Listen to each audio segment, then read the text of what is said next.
Politeknik Negeri Lhokseumawe adalah salah satu institusi pendidikan tinggi vokasi yang berada di kota Lhokseumawe, Aceh. Gedung dan fasilitas didirikan pada tahun 1985 dengan bantuan Bank Dunia ke-13. Politeknik Negeri Lhokseumawe mulai menyelenggarakan pendidikan sejak tanggal 5 Oktober 1987. Politeknik Negeri Lhokseumawe berdiri di atas lahan seluas 15,5 hektar, terletak 7 km dari arah timur kota Lhokseumawe, tepatnya di Bukit Rata, Kecamatan Blangmangat. Pada awal didirikan, Politeknik Negeri Lhokseumawe berada di bawah naungan Universitas Syah Kuala dengan nama Politeknik Universitas Syah Kuala. Sejak tahun 1997, Politeknik Negeri Lhokseumawe memperoleh hak kemandiriannya sebagai penyelenggara pendidikan tinggi vokasi berdasarkan SK Mendikbud nomor 100/0/1997 dan berubah nama menjadi Politeknik Negeri Lhokseumawe. Politeknik Negeri Lhokseumawe yang memiliki visi manunggal, mandiri, unggul, dan global senantiasa membekali mahasiswa dengan keterampilan dan soft skill untuk mampu bersaing di pasar kerja global yang kompetitif saat ini. Area kampus yang memiliki pepohonan yang rindang dan menyejukkan serta ramah lingkungan dan didukung akses internet membuat mahasiswa Politeknik Negeri Lhokseumawe lebih nyaman dalam proses belajar mengajar. Hingga saat ini, Politeknik Negeri Lhokseumawe telah memiliki 6 jurusan dengan 22 program studi yang terdiri dari 9 program studi diploma 4 setingkat sarjana terapan dan 13 program studi diploma 3 setingkat ahli madya. Jurusan Teknik Sipil,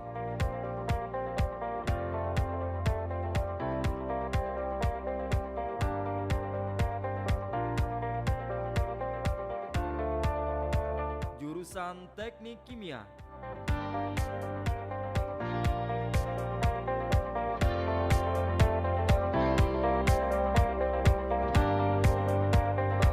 jurusan Teknik Mesin,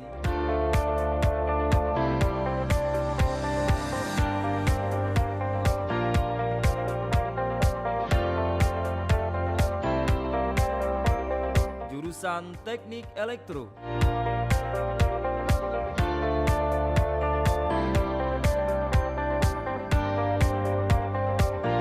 jurusan Teknologi Informasi dan Komputer,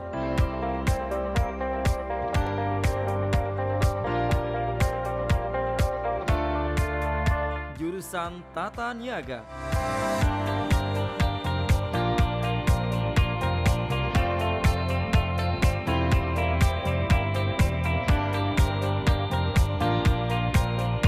Politeknik Negeri Lhokseumawe memiliki staf pengajar yang kompeten dengan kualifikasi S2 dan S3, tamatan berbagai perguruan tinggi dalam dan luar negeri yang terkemuka, dan didukung oleh staf administrasi, teknisi, dan peranata laboratorium bersama bahu-membahu untuk terus memperbaiki kinerja serta memberikan pelayanan yang terbaik bagi mahasiswa. Politeknik Negeri Lhokseumawe menerapkan standar ruang kelas yang nyaman dengan jumlah maksimal 24 orang mahasiswa per kelas sebagai salah satu ciri khusus pendidikan vokasi. Politeknik Negeri Lhokseumawe juga memiliki laboratorium dan workshop yang dilengkapi oleh mesin-mesin kerja yang canggih, peralatan kerja yang lengkap, fasilitas yang modern, dan didesain secara komprehensif sehingga memudahkan para mahasiswa dalam memahami permasalahan-permasalahan di dalam dunia kerja nantinya.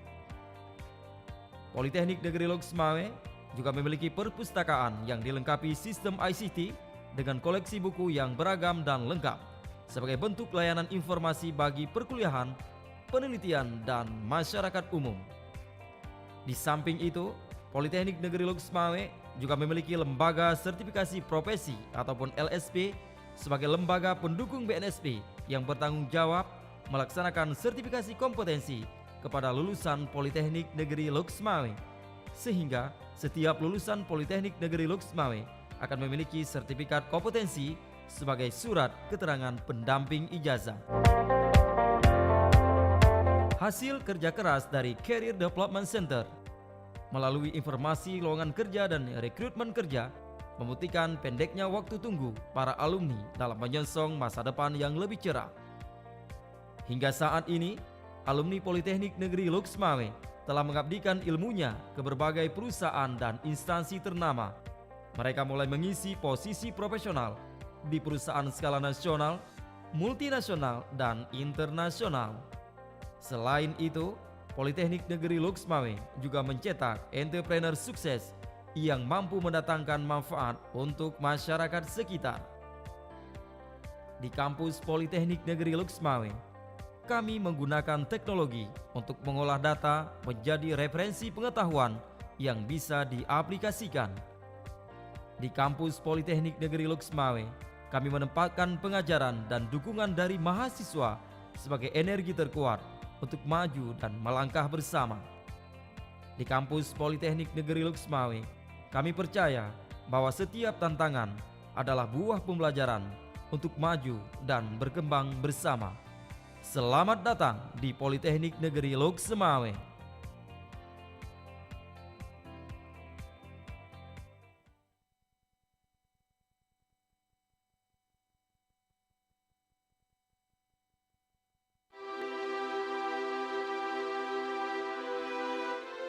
Aceh semakin memantapkan diri sebagai destinasi utama wisata halal kelas dunia.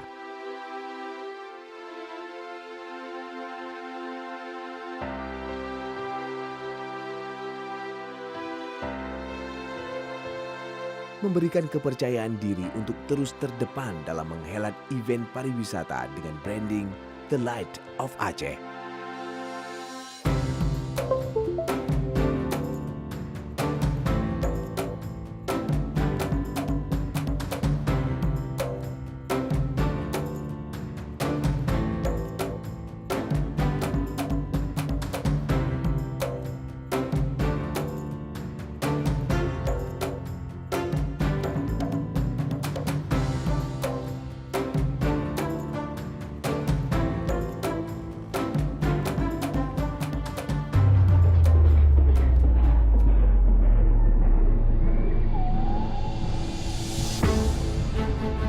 Namun, wabah COVID-19 menggantungkan sejenak optimisme yang ada.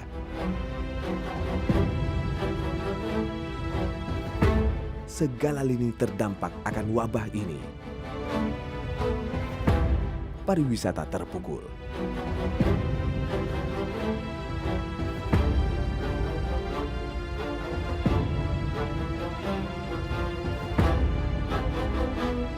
Keadaan diperparah oleh beberapa musibah lainnya di Aceh. Namun, Indonesia telah menyatakan tekad untuk menuju sebuah situasi baru. Hidup berdampingan dengan COVID-19, menjalani rutinitas dengan harmoni. Menuju sebuah kenormalan baru. Pesona wisata alam dan budaya Aceh siap menyambut kembali kunjungan wisatawan. Pintu masuk destinasi wisata Aceh akan dibuka kembali. Ini menjadi sinyal positif bahwa kegiatan wisata akan kembali bangkit dan menggeliat. Mari kita saling menjaga dan mendisiplinkan diri dalam menerapkan protokol kesehatan bagi setiap wisatawan dan pelaku industri pariwisata.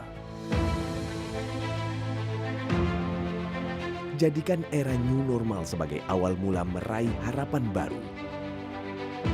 Menggerakkan kembali sektor pariwisata. Menyajikan kembali bakat pelaku seni luar biasa di Aceh dengan pegelaran seni budaya dan tradisi yang sangat beragam, adat istiadat yang khas, tarian-tarian yang berkelas dunia. Manjakan pula mata Anda dengan menyaksikan pesona alam bawah laut di Aceh.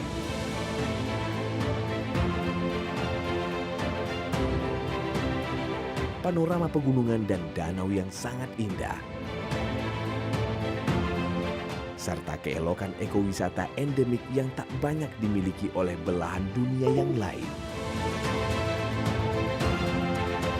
Dan tentu saja atraksi yang luar biasa dan melengkapi decak kagum.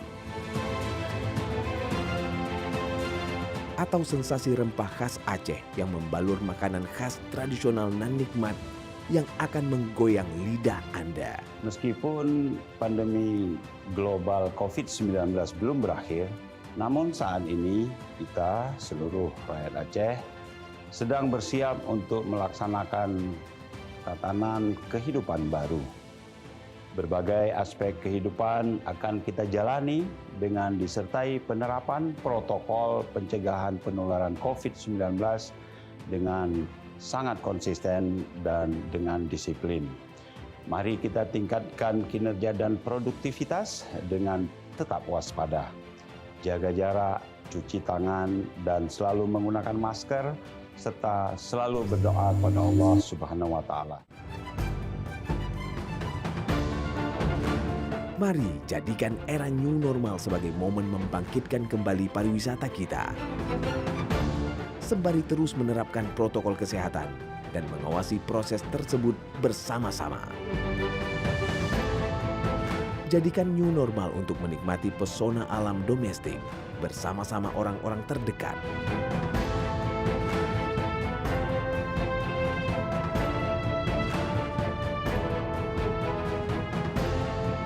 Ada banyak spot di Aceh yang dapat dinikmati dengan tetap menjarakkan diri dari ancaman pandemi.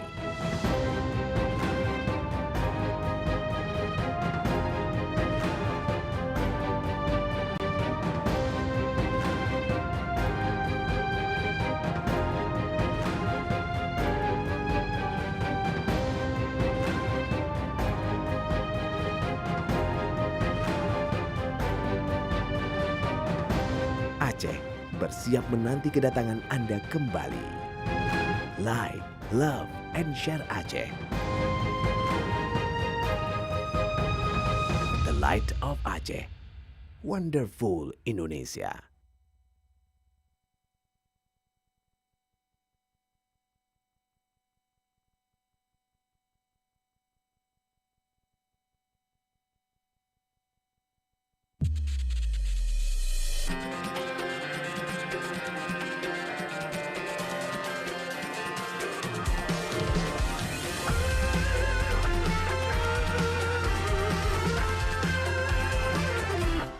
Ada makna yang kan terungkap tentang perjalanan yang berat untuk kita ukir bersama jadi sebuah cerita.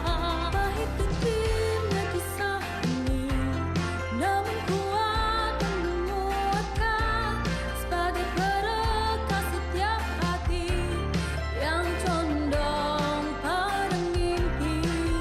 Memang tak banyak orang yang mengerti tentang ini, tapi ikatan batin kan menggema sepanjang waktu.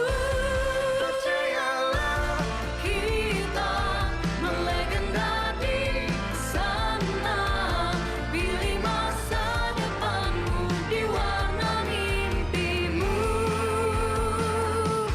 Jika kita pernah berbagi air mata, sahabat, jangan lupa bahagia bersama.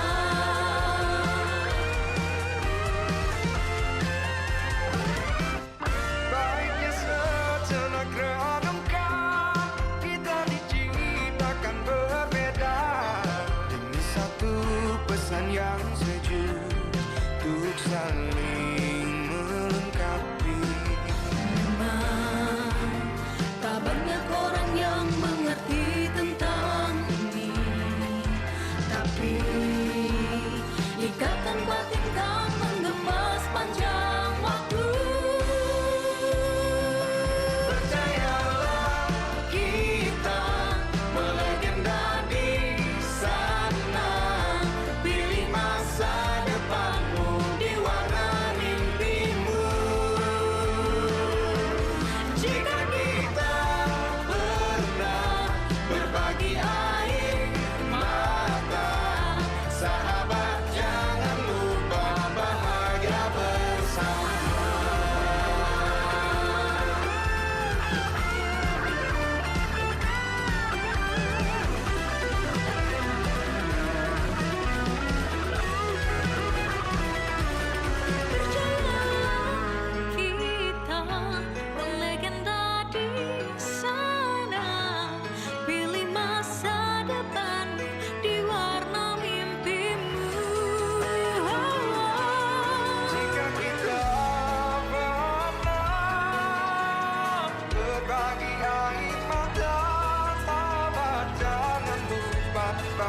bahagia bersama.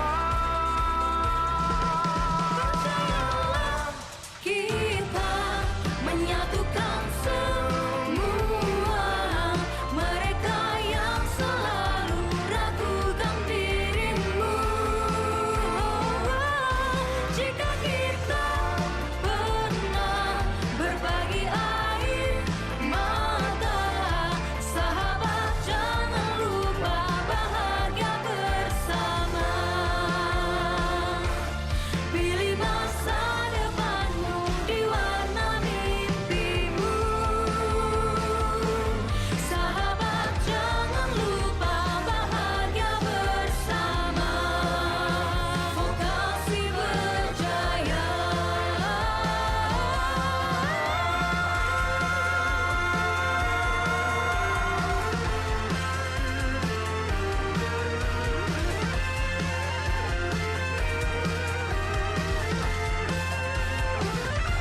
Vokasi kuat menguatkan Indonesia.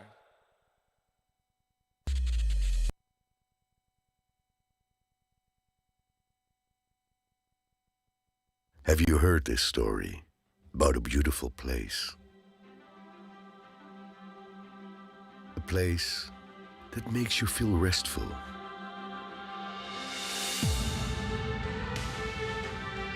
In the midst of people who live in religious harmony. A place that makes you feel home. That makes you curious for more. Adventure.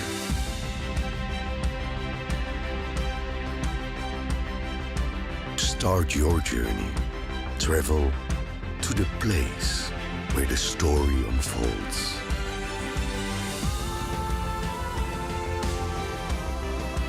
Feel the sea breeze caress your face and the sound of the waves breaking your consciousness. That you can see them through the beauty of woven fabrics.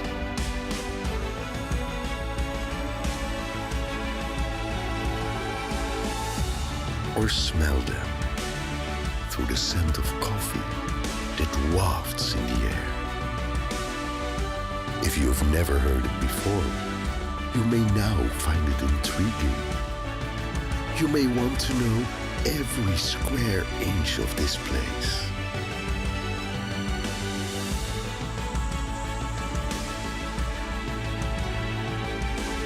From the beauty of its land to the depths of its seas.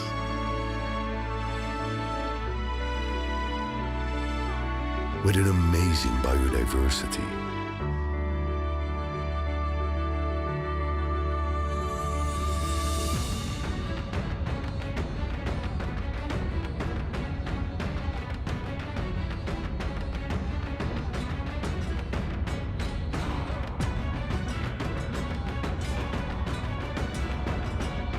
Perhaps you've heard this story about a land which has traditions so diverse.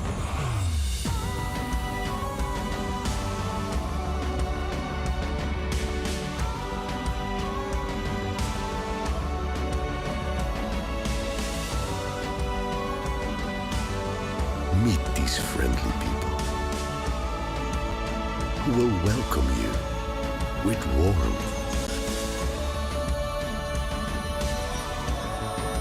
After all, welcoming guests is their tradition. The light of Aceh. Wonderful Indonesia.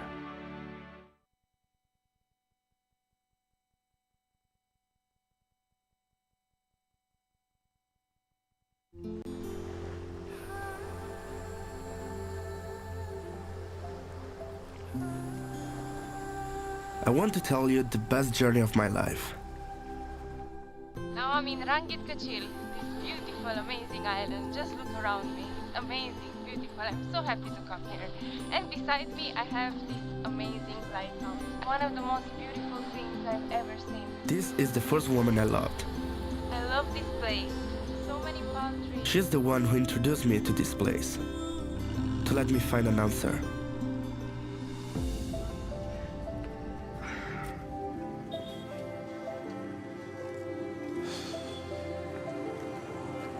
I think this is the time to let the adventure begin.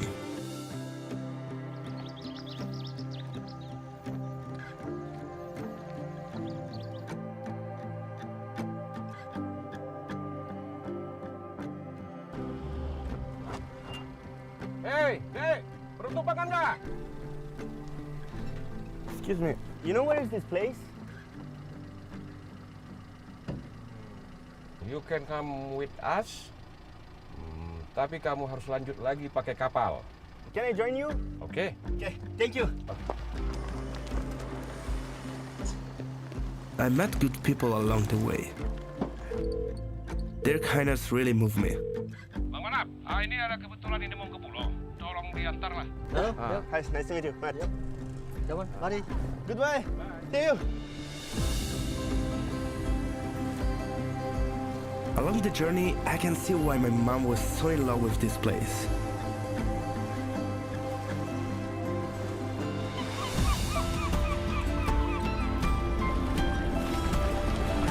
My whole sense awakened by this incredible nature.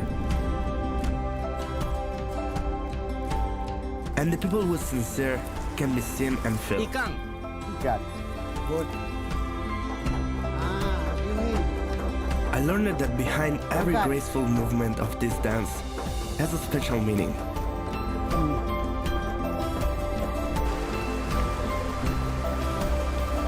I've had the best shower of my life. Explored the most tranquil forest that make me hear my own heartbeat. Every single thing of this place make my heart tied up with love. Just like what it did to her.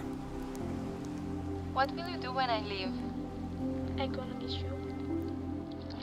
This is for you.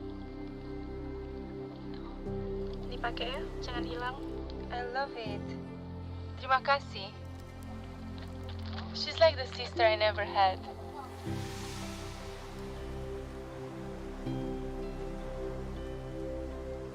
I understand the meaning of her words now. A journey is about connection, interaction, mutual respect. It's about each other. Not only about receiving, but also about giving. Now I need to find the connection. The woman that she always talk about. Ini kamu dapat dari mana? Oh, di sini. This one was given by my mother. Kamu sudah tepat datang kemari. Nah, tujuan kamu ada beberapa kilo lagi dari sini. Kamu bisa jalan agak berapa kilo lagi ke pesisir. Kamu akan jumpa dengan orang yang ngasih kalung ke mama kamu. Excuse me, you know where is this place? Lurus, belok kanan, situlah tempatnya. Oh, okay, thank you. This is the journey between me and my mom. To find another home.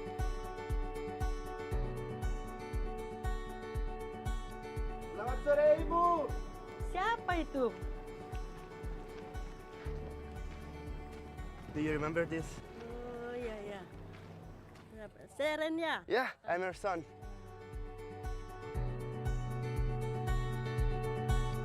Yuk, ke rumah. Yeah, it's been so long. I've been traveling all around you. Under the starlight, we'll find our way, I know.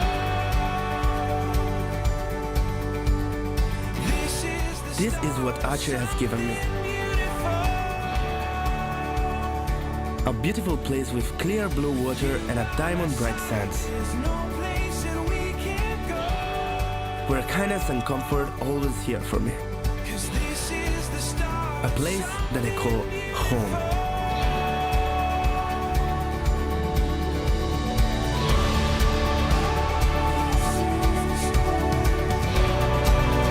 This is my first time in Aceh, and I know it won't be the last. The light of Aceh. Wonderful Indonesia.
Assalamualaikum warahmatullahi wabarakatuh. A very good morning, ladies and gentlemen. I'm delighted to welcome you all to the third International Conference on Science in Innovative Engineering, ICOSIN 2020.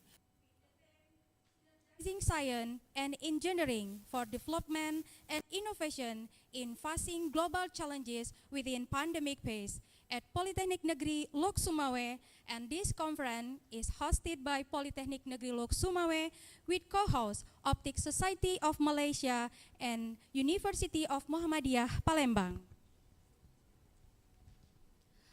Ladies and gentlemen, allow me to extend our warmest greeting to our honorable guest, Bapak Director of Politeknik Negeri Lhokseumawe, Bapak Rizal Syahyadi, the Vice Director for Academic, Student and Alumni Affairs, Bapak Zamzami STMN SC,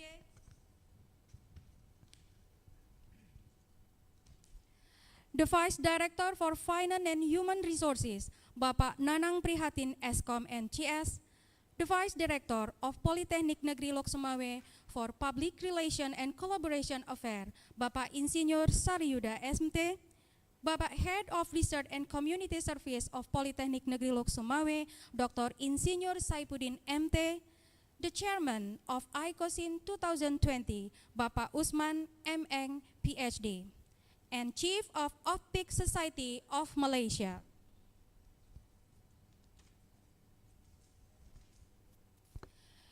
And we also pleased to welcome all the keynote speakers, all the presenters and participants to the ICOSIN 2020.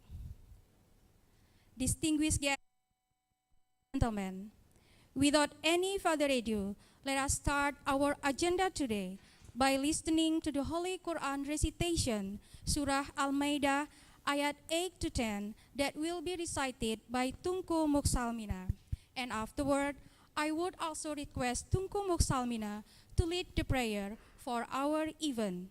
Tunku Muksalmina, the time is yours.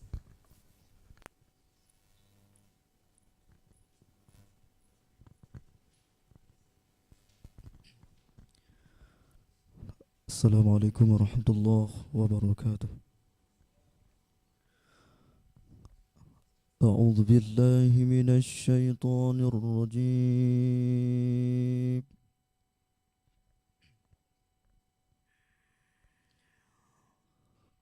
بسم الله الرحمن الرحيم.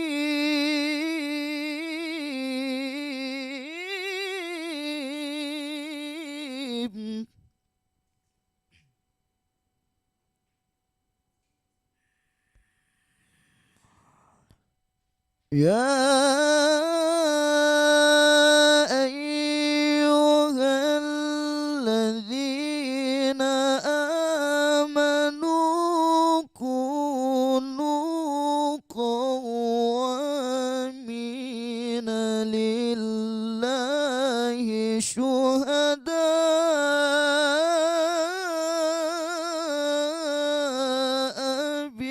بالقسط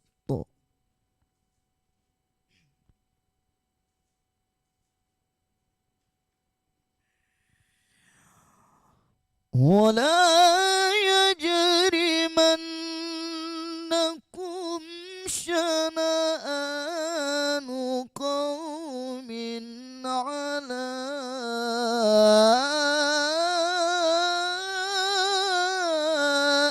ألا تعدلوا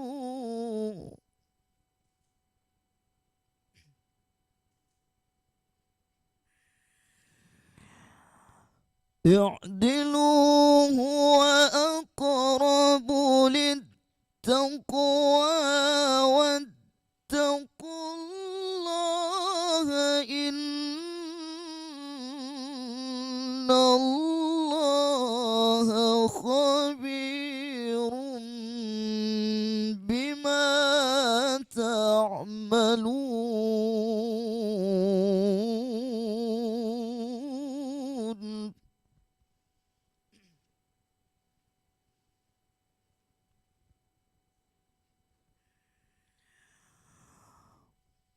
وعد الله الذين آمنوا وعملوا الصالحات لهم مغفرة وأجر عظيم.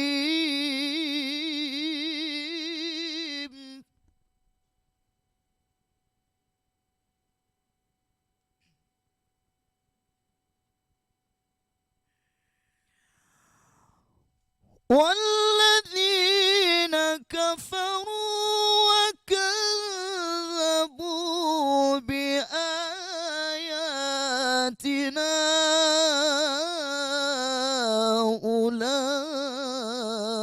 أولئك أصحاب الجحيم.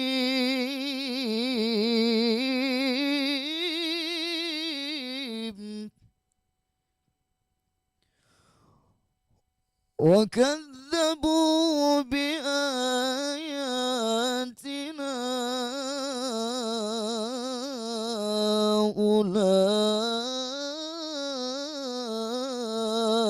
أولئك أصحاب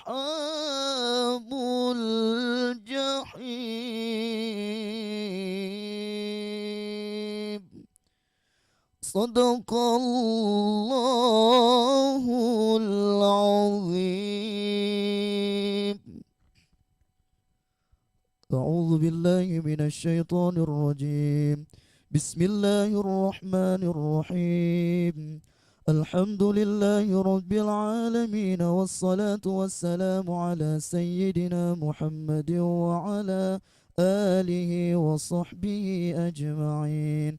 اللهم اغفر لنا ذنوبنا ولوالدينا وارحمهما كما ربيانا صغيرا، ولجميع المسلمين والمسلمات والمؤمنين والمؤمنات برحمتك يا أرحم الراحمين. اللهم أحينا بالإيمان وأمتنا بالإيمان واحشرنا بالإيمان وأدخلنا الجنة مع الإيمان. ربنا آتنا في الدنيا حسنة وفي الآخرة حسنة وقنا عذاب النار. وصلى الله على سيدنا محمد وعلى آله وصحبه وبارك وسلم، والحمد لله رب العالمين. السلام عليكم ورحمة الله وبركاته.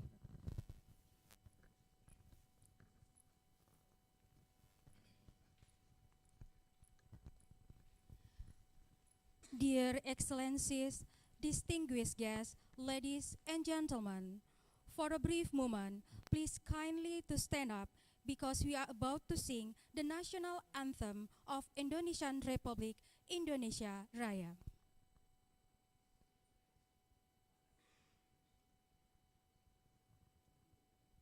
Indonesia tanah airku, tanah tumpah darah. Di sanalah aku berdiri, jadi pandu hidup. Indonesia kebangsaan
Thank you. Ladies and gentlemen, you may be seated.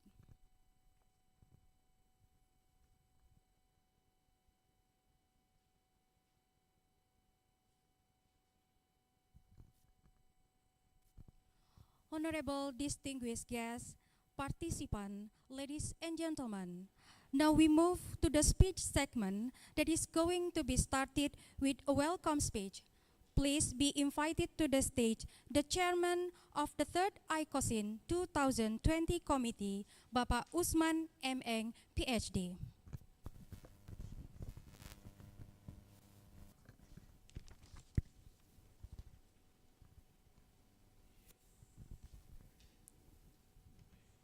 Assalamualaikum warahmatullahi wabarakatuh. Alhamdulillahirabbil alamin. Allahumma shalli ala sayyidina Muhammad wa ala ali sayyidina Muhammad. Ladies and gentlemen, allow me to extend our warmest greeting to our honorable guest, the Director of Politeknik Negeri Lhokseumawe, Bapak Rijal Syahyadi, the Vice Director for Academic, Student and Alumni Affair, Bapak Zamzami, ST, MN ST, the Vice Director of Finance and Human Resources, Bapak Nanang Prihatin, SCOM MCS, the Vice Director of PNL for Public Relation and Collaboration Affair, Bapak Insinyur Sari Yusda MT, Head of Research and Community Service of Politeknik Negeri Lhokseumawe, Bapak Dr. Insinyur Saifuddin MT, and Chief of Optic Society of Malaysia, the Major of Kota Lhokseumawe, Bapak Suwaidi Yahya, the Major of District of Aceh Utara, Bapak Haji Muhammad Taib. Ladies and gentlemen, let's me to introduce our conference, ICOSIN.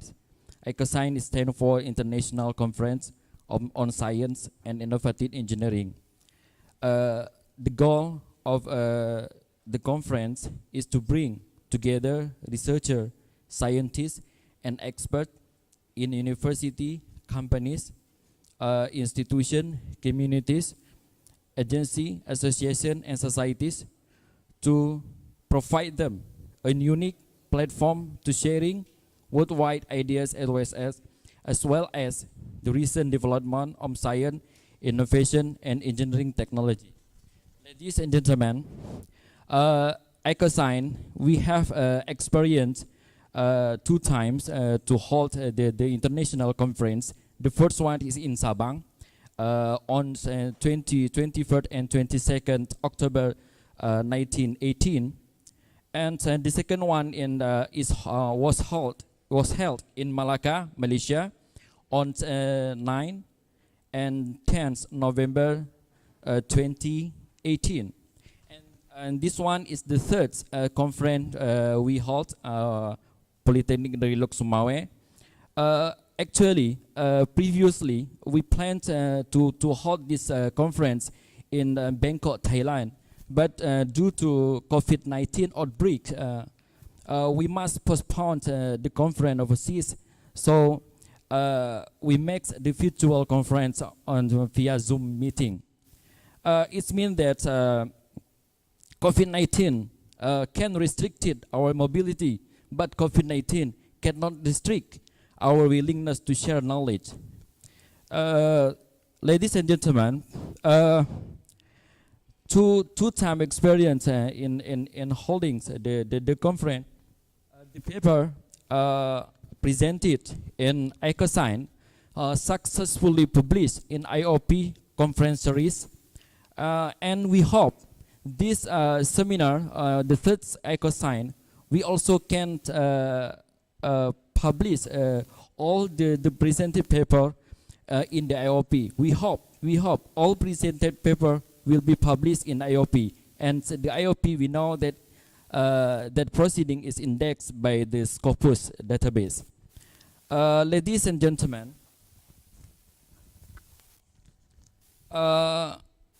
in this conference, we got 114 papers registered, fully registered, and the most of paper are from the electronics and electrical engineering.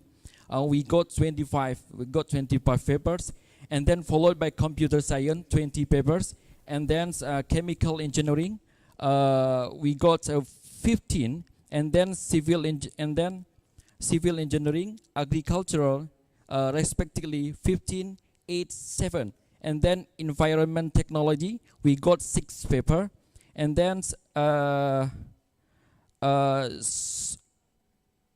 green and social science we got 5 papers, and then biology, chemical, physics respectively we got 3 papers.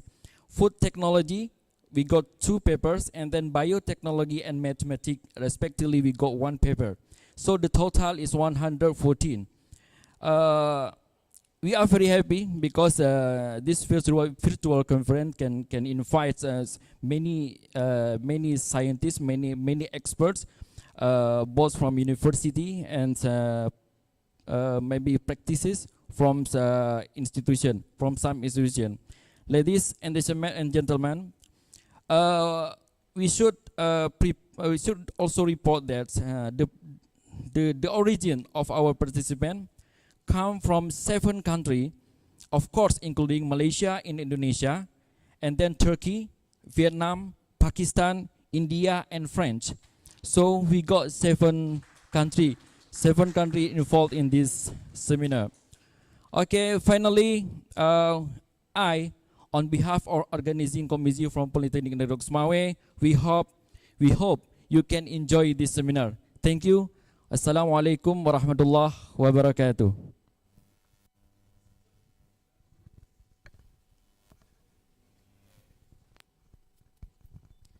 Thank you very much, the chairman of the third ICOSIN 2020 for the speech.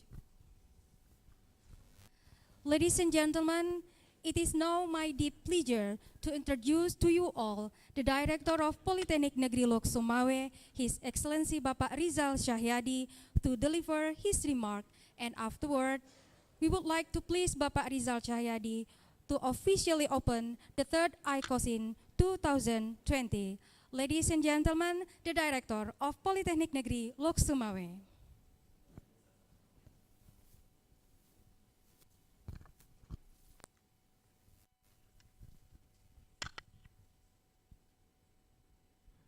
Bismillahirrahmanirrahim. Assalamualaikum warahmatullahi wabarakatuh.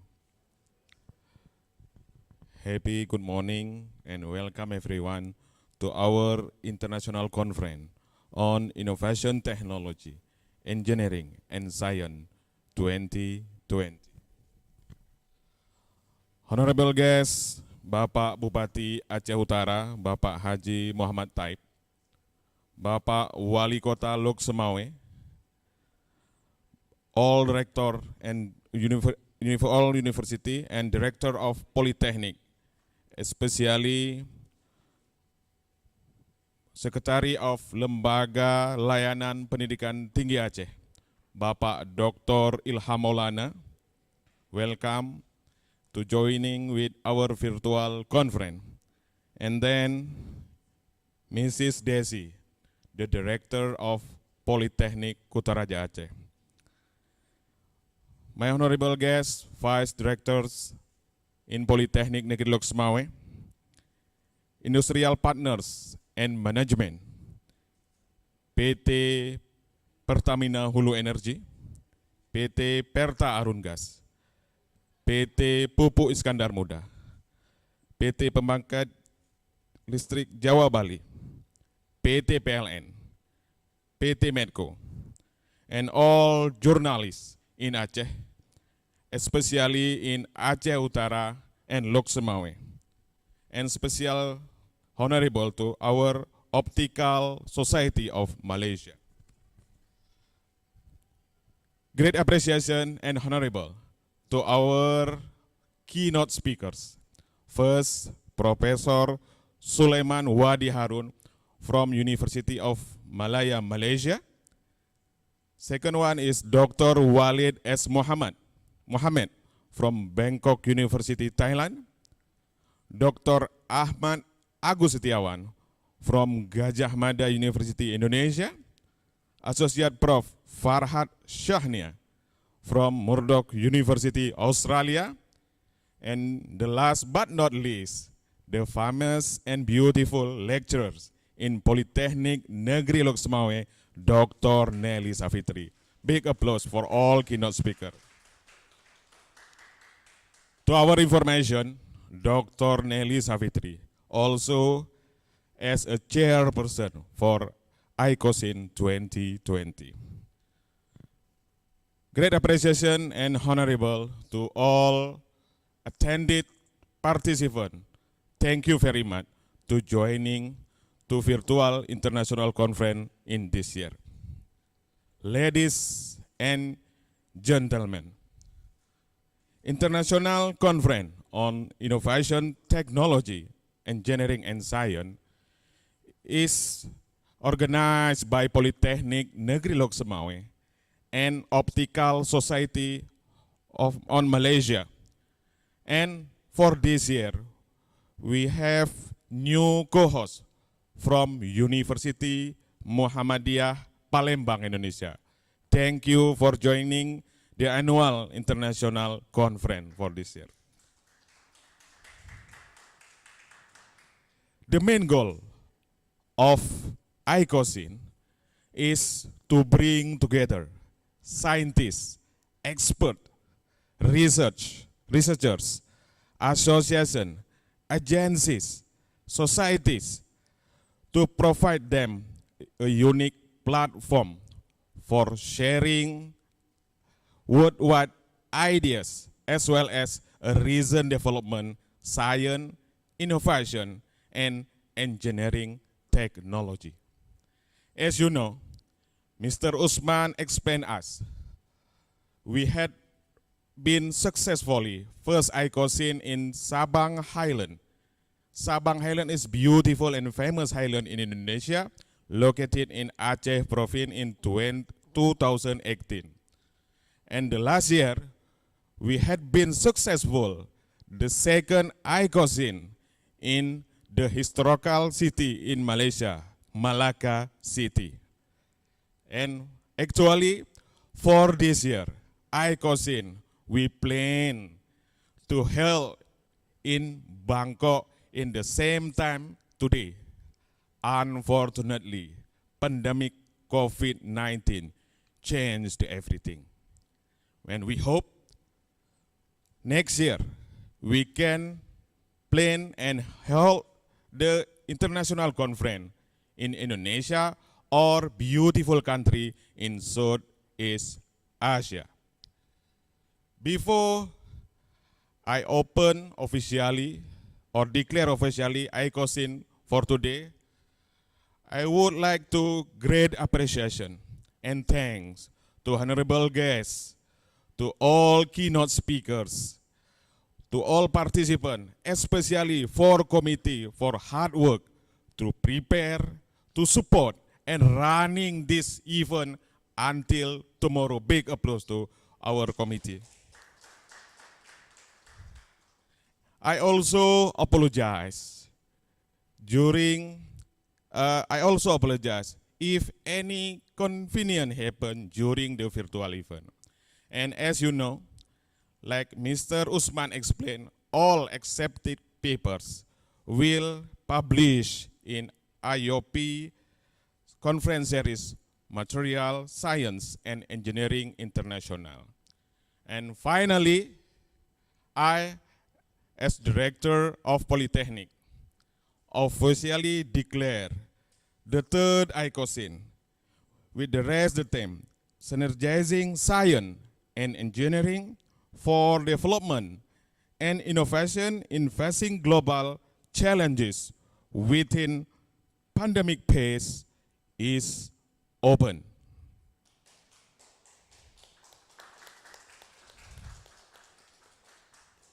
Thank you very much with your attention, participation, and collaboration with us.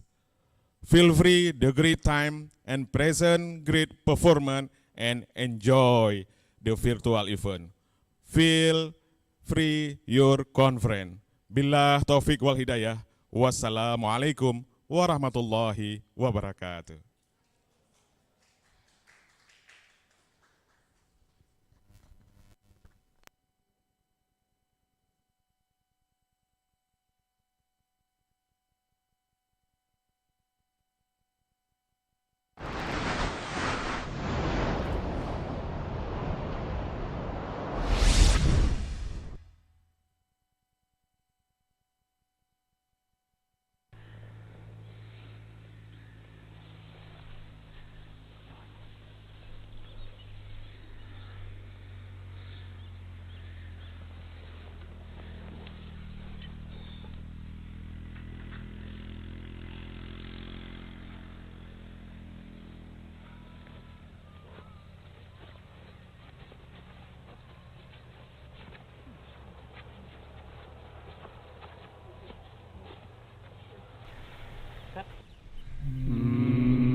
Surah belokam kami, surah belokam kami. Heta jorong kupi, surah tarik kami.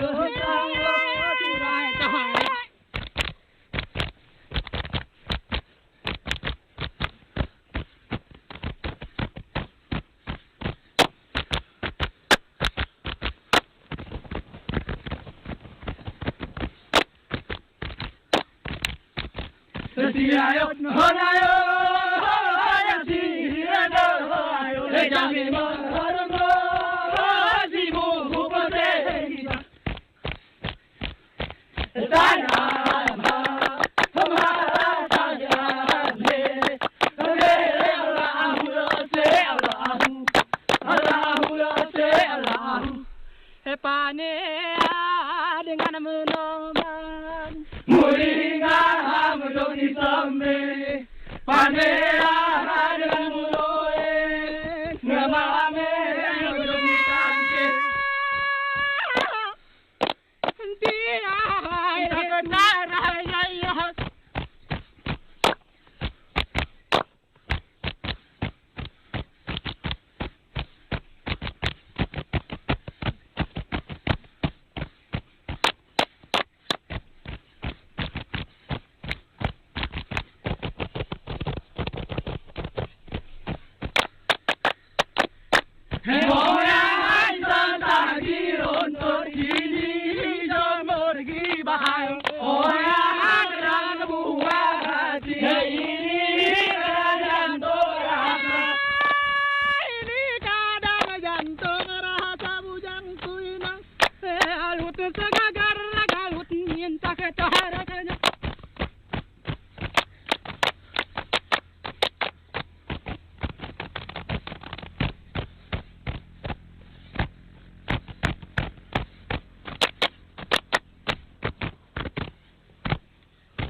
Distinguished guests, ladies and gentlemen, now let us begin the first speaker session that will be moderated by Bapak Amir Fauzi, ST, MSc, PhD.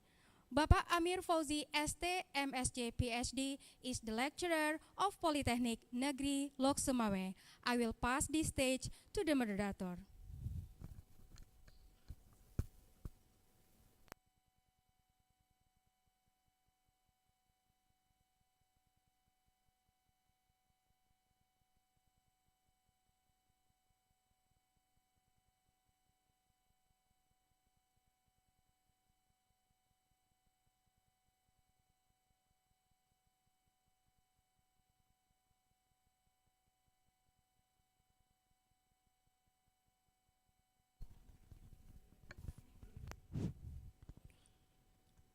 Alhamdulillahirabbil alamin wassalatu wassalamu ala asrofil anbiya'i wal mursalin wa ala alihi washabihi ajma'in amma ba'd. First of all, I would like to thank you for your join in this group, this session, for listen about the information of research of our speakers. Ladies and gentlemen, I would like to introduce our speakers today. We have three speakers. First is Prof. Dr. Sulaiman Wadi Harun from University of Malaya, Malaysia. The second keynote speakers is Dr. Walid S. Muhammad from Bangkok University, Thailand. And the third keynote speaker is Ahmad Agus Setiawan SD MSc PhD from University of Gadjah Mada, Indonesia. Ladies and gentlemen, to make short these sessions, I want to start with Prof. Sulaiman Wadi. Prof. Sulaiman Wadi, are you there?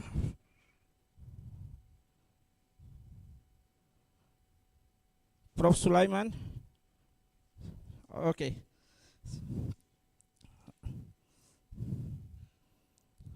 Okay, Prof. Sulaiman, I want to introduce you to all the participants that you are as the first presenter today. Prof. Sulaiman Harun is from Malaysia. He received the BE degree in Electrical and Electronic System Engineering from Nagaoka University of Technology, Japan in 1996.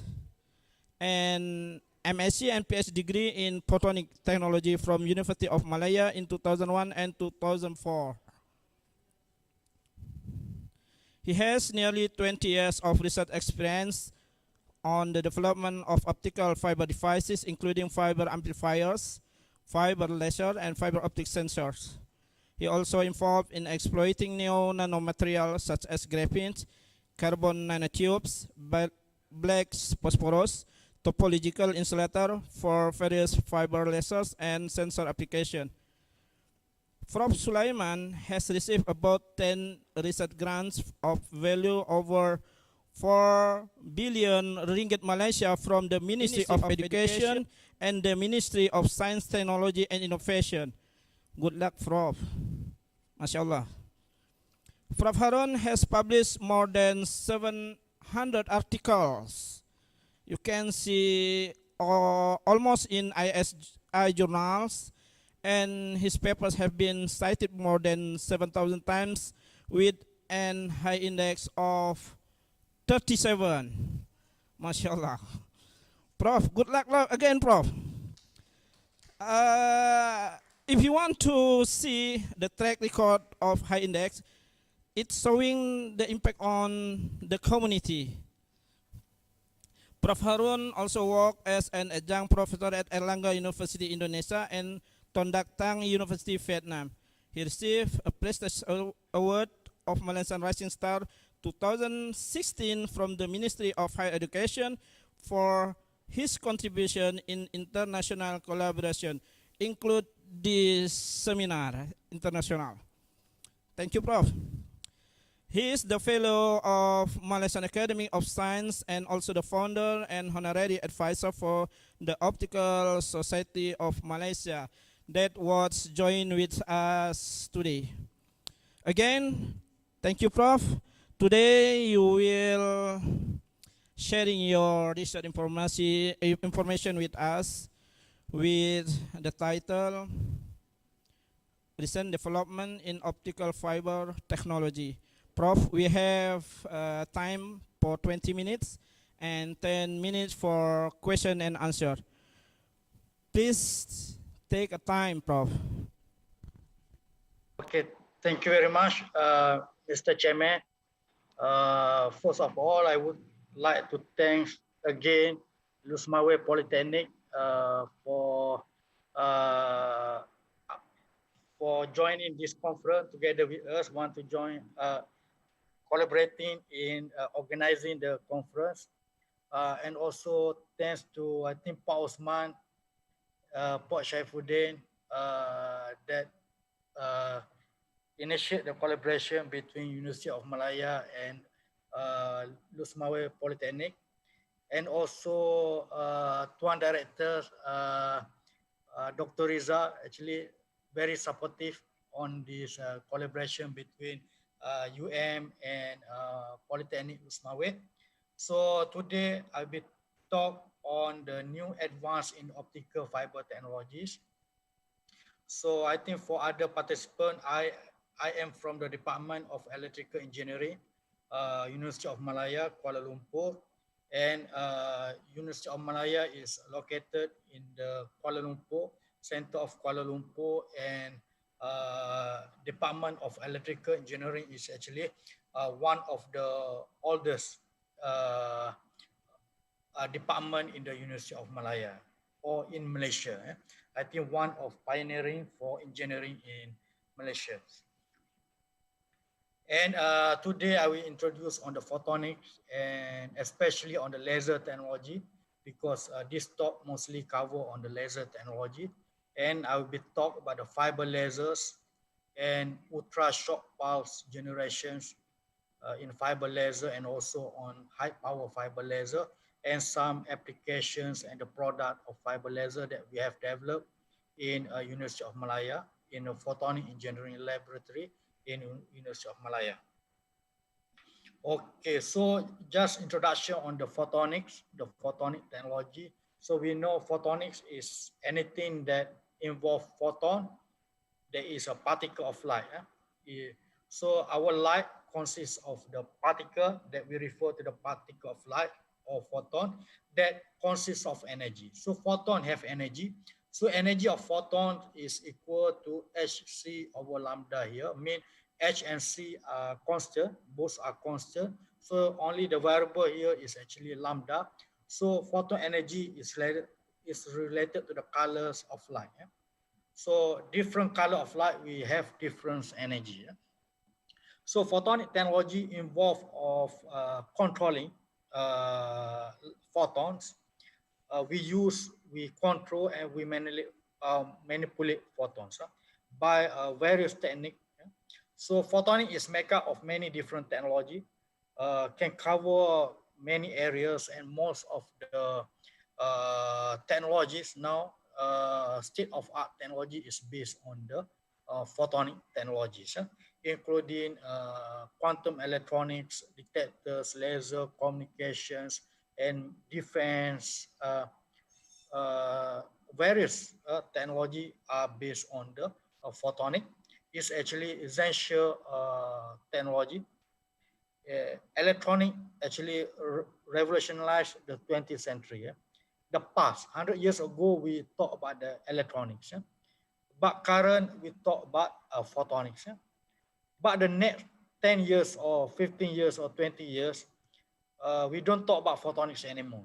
They can be the new technology, and I predict it's not based on the light, it's based on the phonon. Phonon is acoustic wave. That this can be a combination between photon and phonon that can generate many things. We can use for many others applications. So the first revolutions of the photonics in 1960, the inventions of the laser by the T. Maiman that developed the red light laser by Ruby lasers in the 1960s. And we know laser consists of the three elements. They consist of the gain medium. So various gain medium define the different operating wavelength and different operations of the lasers. And they have cavities. Cavity is the two mirrors. It's quite simple. If two mirrors and they must have gain medium that should be pumped with the external energy. So the pumping of the gain medium, we generate light photons that we oscillate inside the cavities to generate laser that we can use for many applications. In the communication, for example, this laser diode is used in communication. Now we have very fast communication. We have this webinar or this conference online through Zoom because of the photonic technology, because of the revolutions of photonic technology in 1960. Without laser, so we cannot have the fast internet, the fast communications. Today is because of the photonic technology, especially on the laser diode technologies.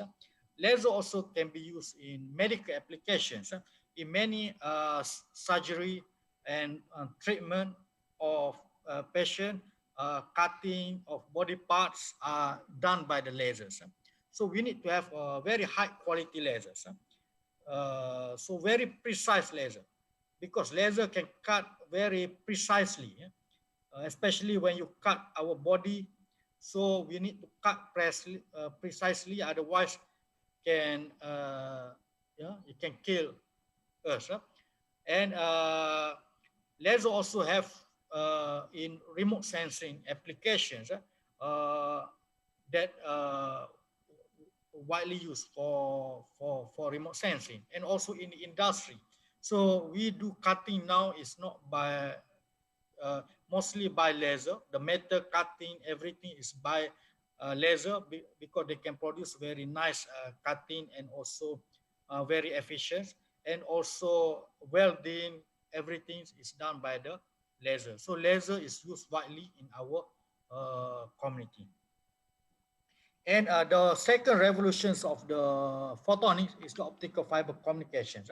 As I said, we use the optical fibers. Here is come optical fibers. So we have optical fibers invented 10 years later. So by the Charles Cow in 1970s. So they developed the optical fibers from the silica glass. So the optical fiber consists of the core and cladding. So light propagates inside the core. The size of the core is around 9 micron. It's very small size. Cladding is 1 to 5 micron. So very small light is guided inside the core through the principle of total internal reflection. So we can send the optical signal maybe 10,000 meters away, 10,000 kilometers away through the optical fibers.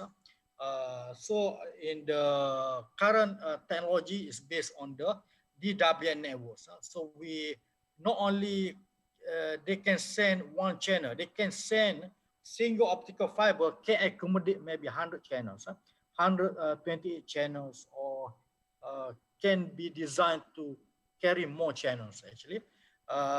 So through the DWN networks, and so we have many channels, laser diodes here, so many channels combined by the MUX device multiplexers and carry inside the single optical fibers. And in between, because the light we have lost, we know light consists, because optical fiber is made of the glass. So glass, they have some particle that can cause scattering. So they can cause scattering effect that can give loss around 0.2 dB per kilometer. So every 100 kilometer we have 20 dB loss. So we need to have amplifiers. So we have every 100 or 200 kilometer we have the optical amplifiers that can be can amplify light without conversion to the electrical signal. So you can amplify until the end. So when we communicate, we use through info, for example, the signal will go to the server maybe in the US, in the Silicon Valley. So light traveling to the Silicon Valley come back to us. So within seconds, all these things happen within the second, because light traveling very fast through the optical fibers. So we have optical fiber technology. That's why now the laser technology moves to the optical fiber, because of the maturity of the communication technology, or the component for the telecommunication become very cheap. So now we can have very cheap internet communications. So the components for the communication is so much cheaper now compared to 20 years ago.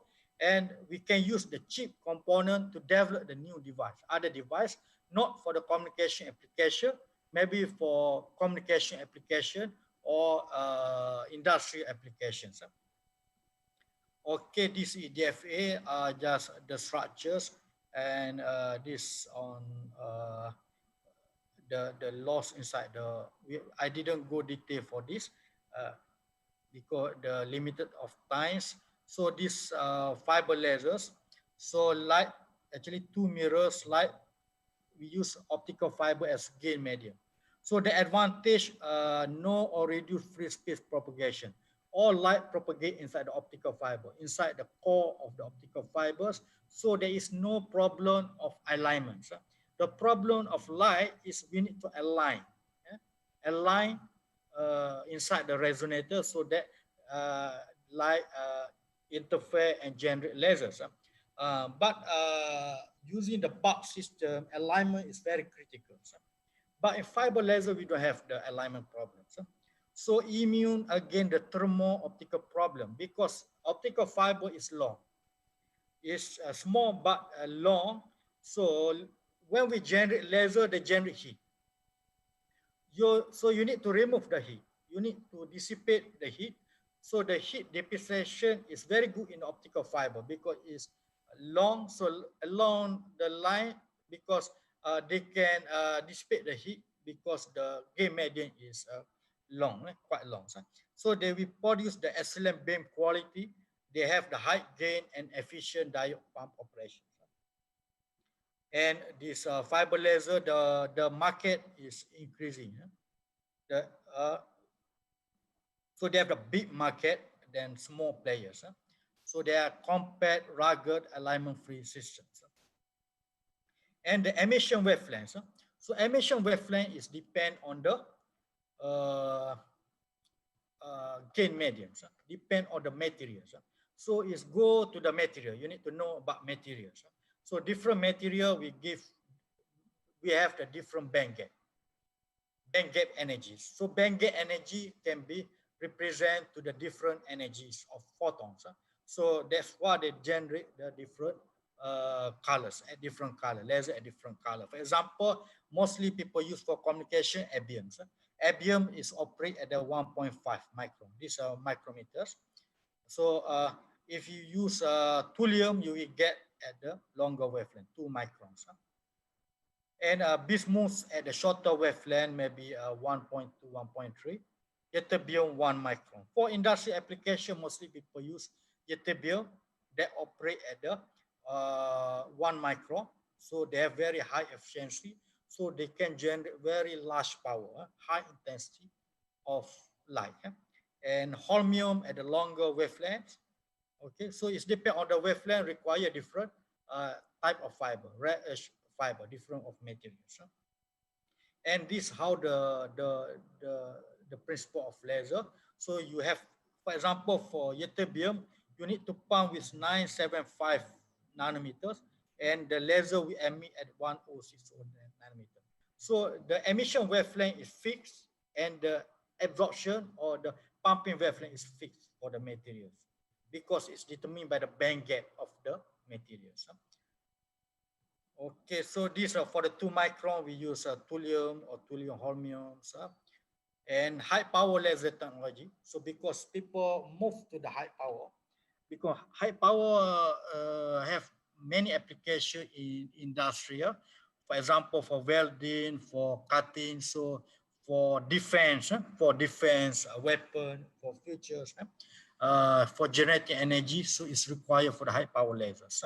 So normally people use solid state laser, Nd:YAG laser solid state that can produce relatively high power, but they have thermal limitation that can cause the beam degradation. So the beam quality of laser is not good. So another type of laser that people widely use, for example, in the medical applications, CO2 laser. CO2 laser is based on the carbon dioxide gas. So gas, you cannot contain inside the,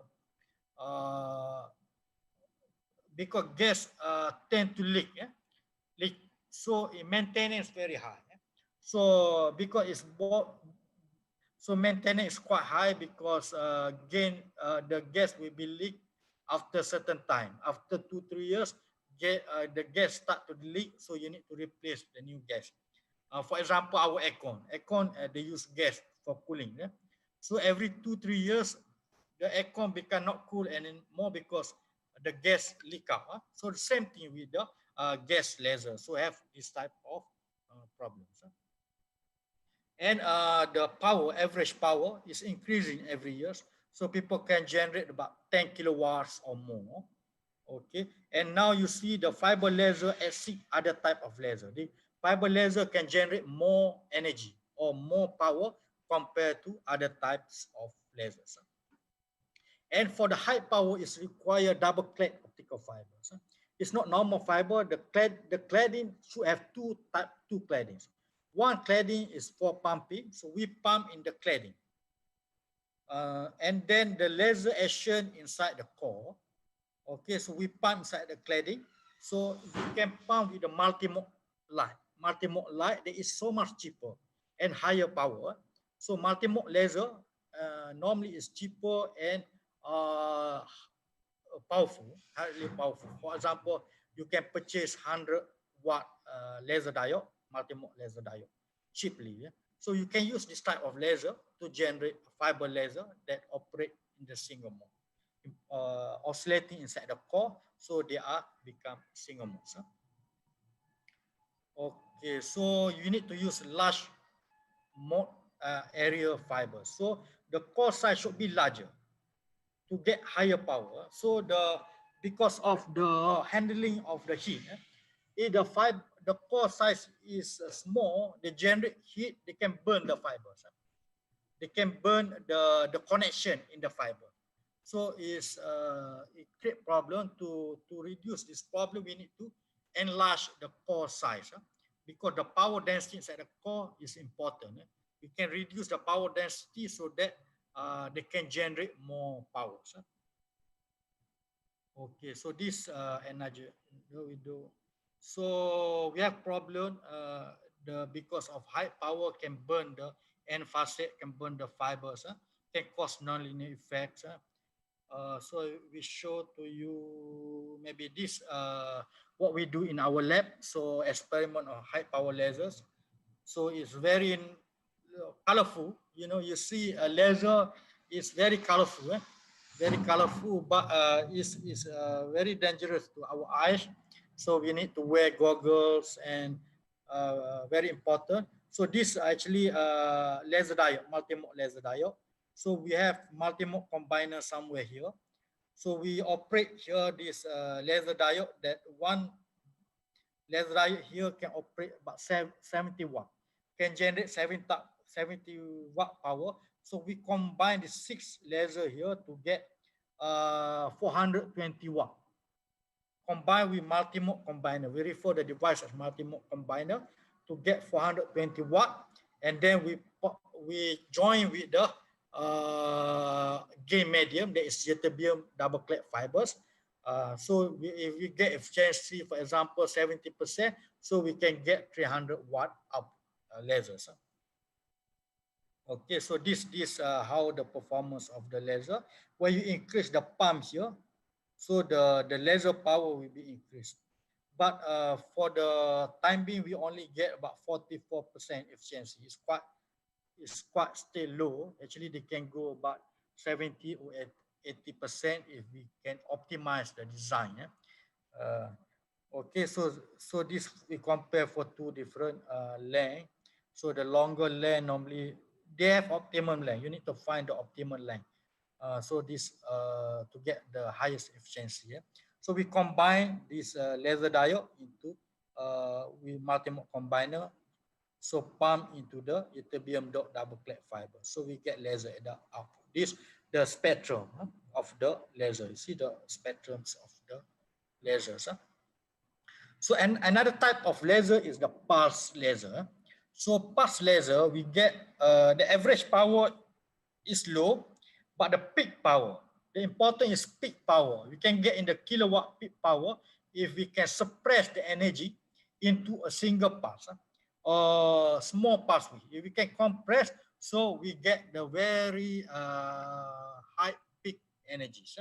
So how to do this? We have two technology, Q switching and mode locking technology. So we can use either Q switching or mode locking technique. Q switching, we modulate the intra-cavity loss, and we generate laser with the high energy. But the pulse width is around microsecond to nanoseconds. So you cannot reduce pulse width to the picosecond or femtosecond through the Q switching technique. So if you want the narrower pulse width, so you need to use mode locking technique. They operate by induce of fixed phase relationship between longitudinal modes. So we have the laser cavity, light go forward and backward inside the cavity that can generate many longitudinal modes interference. So they will generate many longitudinal modes. So the interference between these longitudinal modes, we generate the train of ultra short pulse. So the repetition rate, the frequency of the laser is depend on the cavity length. So it's depend the cavity length. So the frequency depend on the L here. The other are constants. So depend on the cavity length. So it's different compared to the Q switch that the repetition rate depend on the pump power. You change pump power, you change the repetition rate, but repetition rate for the Q switch operate in the kilohertz region. But for the mode lock laser, mode locking can give the repetition rate in the megahertz, the faster frequency in the megahertz regions. So normally in the megahertz region. So there we have the shorter pulse width, high repetition rate. That's why they can generate very high peak power. Can go in the kilowatt. So peak power very important. For example, in the welding, especially for the cutting. So to get the nice cutting, so it's require high peak power. Okay, if you want to destroy something, high peak power is very important because they can melt. Kilowatt laser can melt the materials or metal or steel. And various technique. I'm not going to go detail on this because of limited time. So normally we use saturable absorber device. We develop in our lab normally saturable absorber device actually to convert the CW laser into the pulse laser. How we convert the CW to the pulse, actually we use the saturable absorber device. Okay, there are various technique to obtain the mode lock laser. So because of limited time, so this saturable absorber we made from various materials. So actually we made the thin films, films like this. We made a small film, so we put it in the laser cavity. So this is how we make films. It's involved nanotechnologies. So we involved in the material science. So we create the PVA solutions and the material solution through the stirring process, centrifuging process, and we make the solution homogeneous, and we make the thin film. It's like I think it's like people in the nanotech, actually they make many thin film for other applications. And we characterize the thin film. The important parameters here is actually saturable absorbers, or we refer to the modulation depth. Modulation depth, the material should have modulation depth so that they can convert the CW laser to high power laser. Okay, I think we have limited time. So we go to the setup. For example, this is how the output. This various design. Various design, this is how we get in the wavelength domain, in the time domain, in the frequency domain. So we verify our laser through various domains. So they must be tally. What information we get in the spectrum should be tally what information that we refer to the time domain and also in the frequency domain. So we verify the laser through this. So it's quite it's not it's straightforward but complicated, but it's not really difficult. So this is another design. We generate the nanosecond Q switch laser, fiber laser. So this how the performance here in the time domain, in the frequency domain, and in spectral domain. So normally it's ring cavity like this. Here you put the Saturday absorber. You put Saturday absorbers as a Q switcher or mod locker. You see like this, you get the spectrum like this. They have Kelly sideband that show your pulse is a soliton. It's very stable. It's soliton pulse. And in the time domain, you get the pulse nice like this. And in the time domain, another time domain, this oscilloscope, because oscilloscope have the limitations to make resolution limitation. So you need to use autocorrected device to measure the pulse. Here we measure about 920 femtoseconds. So it's very, very short pulse. Okay, so this another design. So a lot of design here that I don't have time to elaborate more on the design. So we get like special shape. For example, this rectangular shape, rectangular spectrum. You can design the laser so that you can have rectangular spectrum that can have new applications. Okay, this another lot of designs here. Different cavity lengths, so they can give different performance. Okay, so this laser interaction, when we have laser, 3 different laser, femtosecond laser, nanosecond laser, CW laser. So the interactions here, you see, if the shorter the pulse, the damage here is less. So the cutting for the damage is less. That's why we require the ultra short pulse laser. So this interaction between materials and this application. So laser is used, this how our laser product, you open inside, so they consist of the cavity, they consist of the pan, electronic part controllers. Okay, so this another setup we use to generate super continuum light source, the broadband light source like this, that we have many applications in the sensing, remote sensing application. This is not laser, but it's a broadband light source that we use laser, applications of the laser. We can use the femtosecond laser, the ultra short pulse laser. We just inject into the nonlinear medium. This is a nonlinear fiber, nonlinear fibers medium. So you can get the very broadband light source like this that can use for various applications. And we can use laser for the tattoo removal. For example, this we use for the tattoo removal. We normally people use 1 micron lasers. And another application in the remote sensing. Okay, so you can map the map. You can mapping the areas by using lasers in the remote sensing. Normally, people use a Q switch laser with a frequency normally 113 kilohertz, for example. And in the surgery, for example, in the LASIK surgery, we use laser. Normally, we use the 2 micron laser, or in operating at the longer wavelength, not the communication wavelength. We have question and answer. Okay, I think I'm going to finish soon. So this is the product that we developed. So we made the product, so we package our laser. So we can, this for the soldering system. So we put laser here, so we can solder the chip by using precise soldering by using the lasers. Okay, as a conclusion, the demonstrations of the first laser create the revolution of the photonic field and has changed the world. Photonic is actually the key enabling technology for various applications, as I said, in the communication, industry, medical, defense, and many others.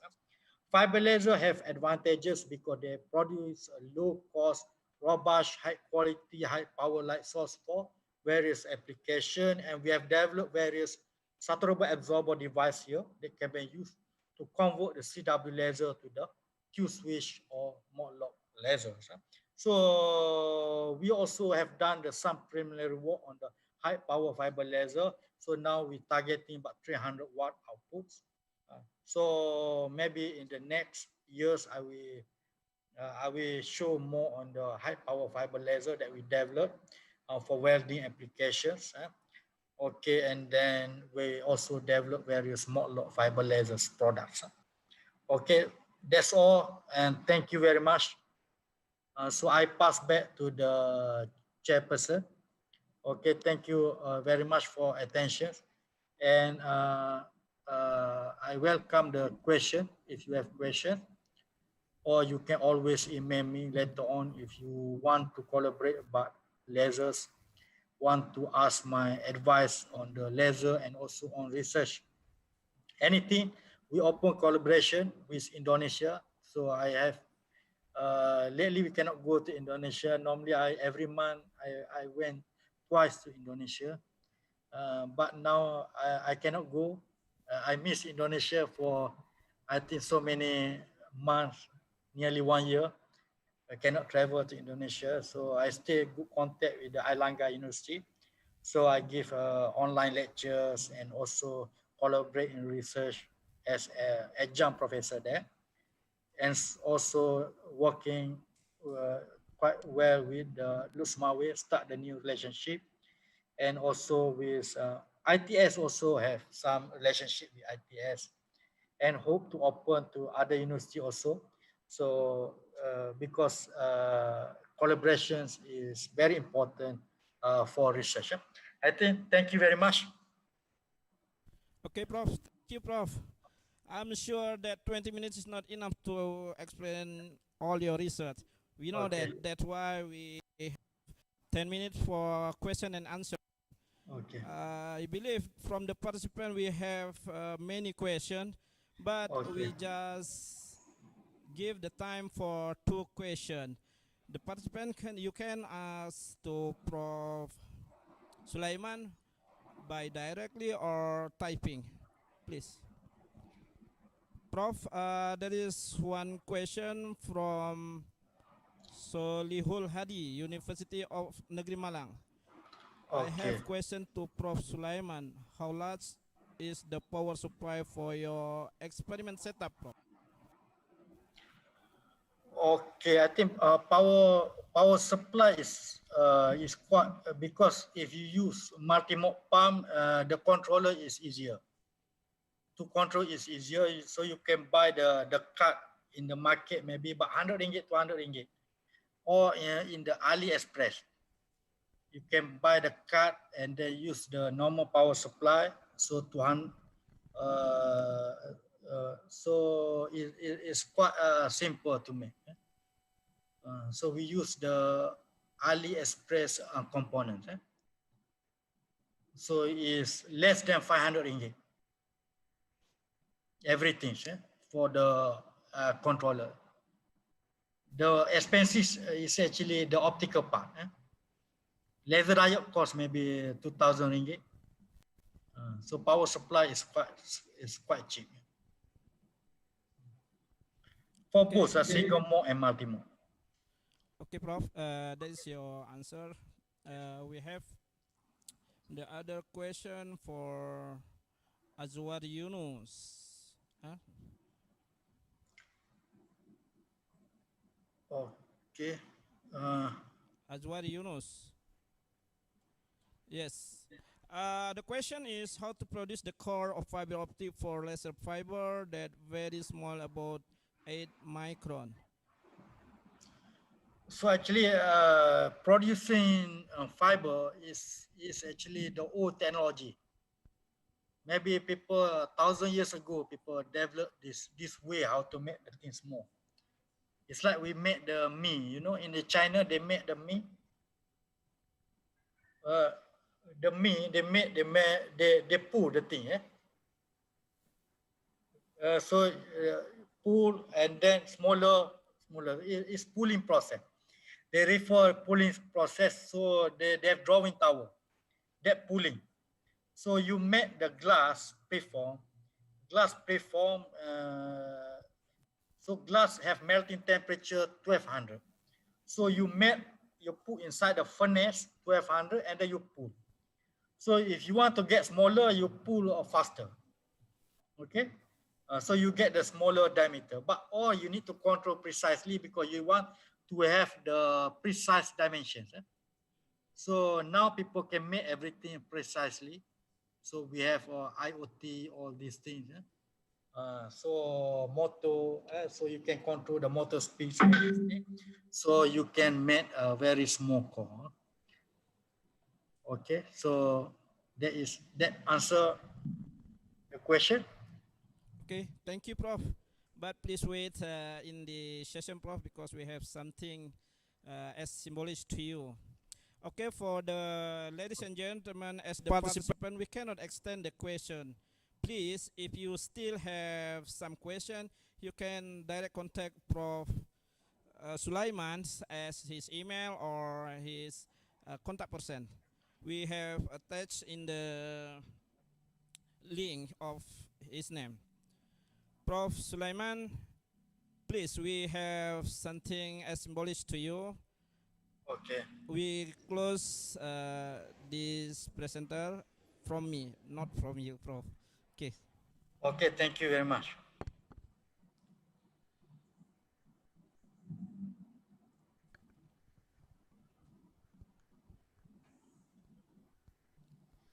Respected guests, ladies and gentlemen, we will now be witnessing the symbolic delivery of the recognition souvenir by the Director of Politeknik Negeri Lhokseumawe, Bapak Rizal Syahyadi, for our first speaker, Profesor Dr. Insinyur Sulaiman Wadi Harun from University of Malaya, Malaysia.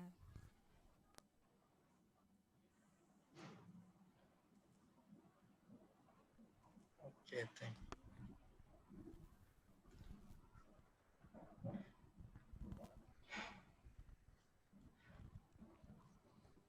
Okay, thank you very much, Tuan Director. Thank you. Pak Rizal, thank you very much. Kapan Thank mau you ke very much. Malaysia, Kuala Lumpur, Yes. UM? As soon as possible, we will Pak Rizal visit is and alumni meet with UM you, kan? Prof. Alumni. Thank Faculty you. of Engineering, our alumni Yes. here. Yes, Prof.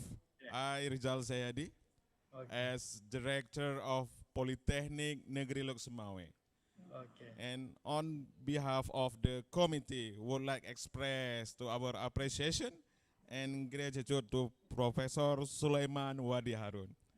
So, as we know, Prof. Sulaiman always has become an annual keynote speaker ICOSIN since 2018. Give big applause for Prof. Sulaiman. Thank you very much, Prof. Thank you very much to all. We hope collaboration and cooperation also with Optical Society of Malaysia will continue and running well, and we hope Prof. Sulaiman always support us, especially in research and international conference. We are very proud because Prof. Sulaiman lecturer and alumni from University of Malaya, same like me, Prof. Okay, thank you. Big applause for Prof. Sulaiman. Okay. And this is souvenir, just something that I hope you can always remember us, especially Politeknik Negeri Lhokseumawe and special ICOSIN 2020. Thank you, Prof. Sulaiman. Okay, and we thank hope you we very can much. meet in University of Malaya and can talk to collaboration in our institution, Polytechnic, and especially Faculty of Engineering, University Malaya. Thank you very much. Thank you. Okay, terima kasih, Pak. Terima kasih.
Assalamualaikum, Dr. Walid.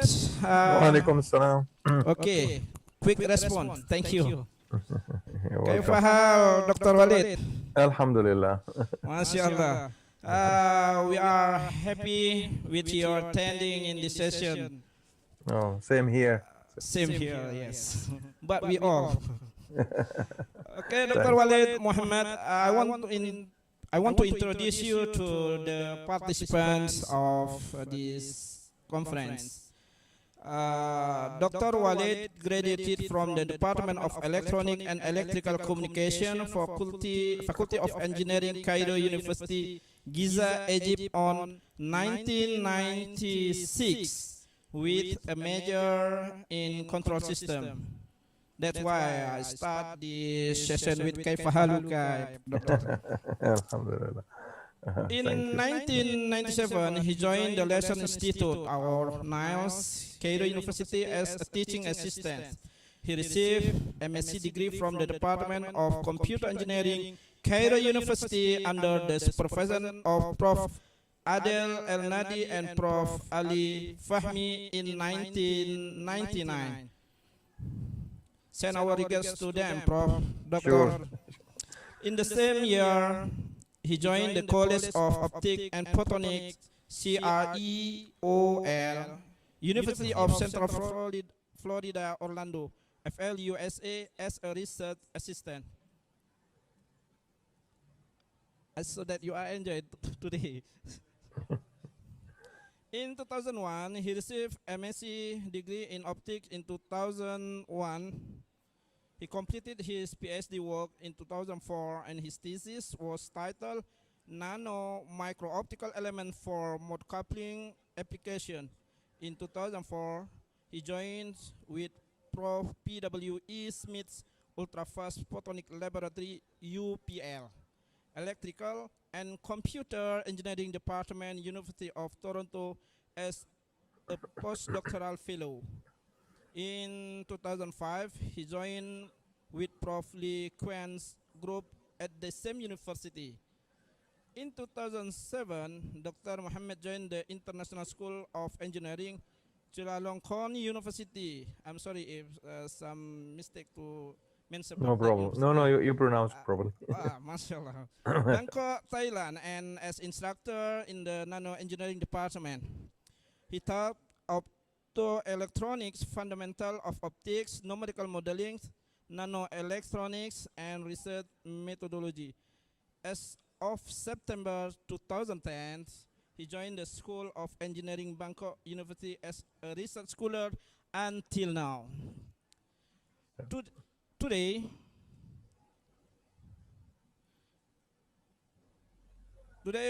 Dr.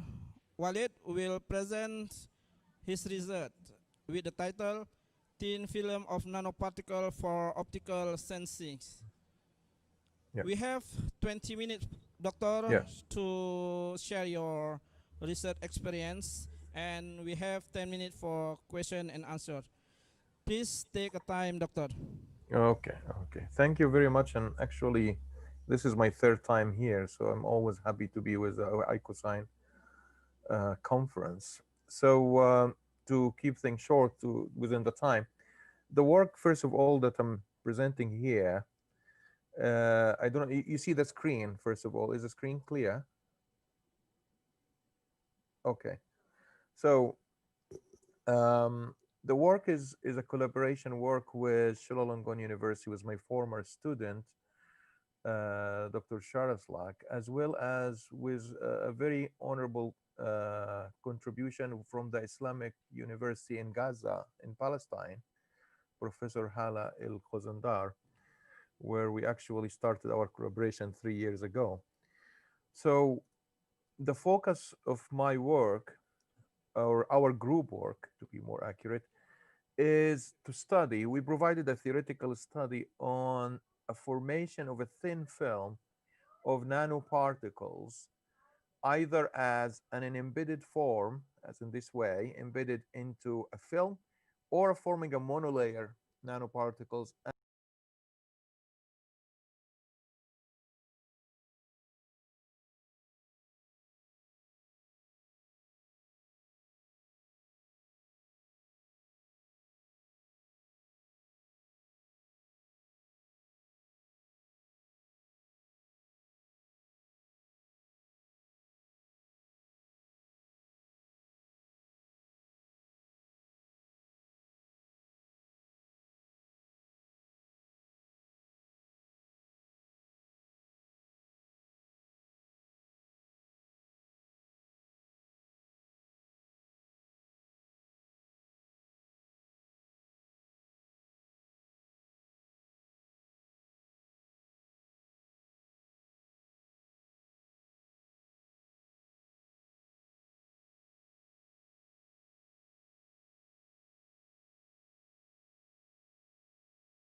0.5 for the same diameter. So there is a reduction in the intensity. So we have both wavelength shift and amplitude shift. So we can use either, or it depends on the device, either one of those modulation for sensing the amplitude.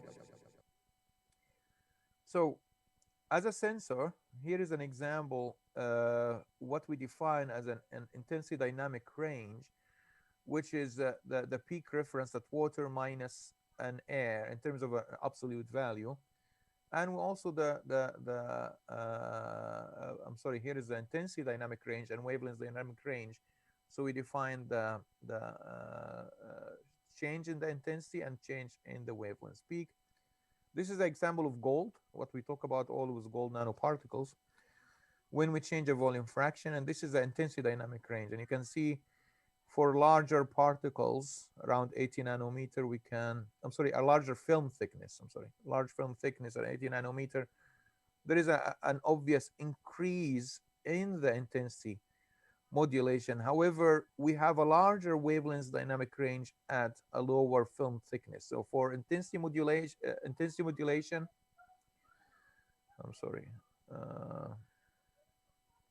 for intensity modulation, we rather have a larger film thickness. For wavelength modulation, we rather have a smaller film thickness.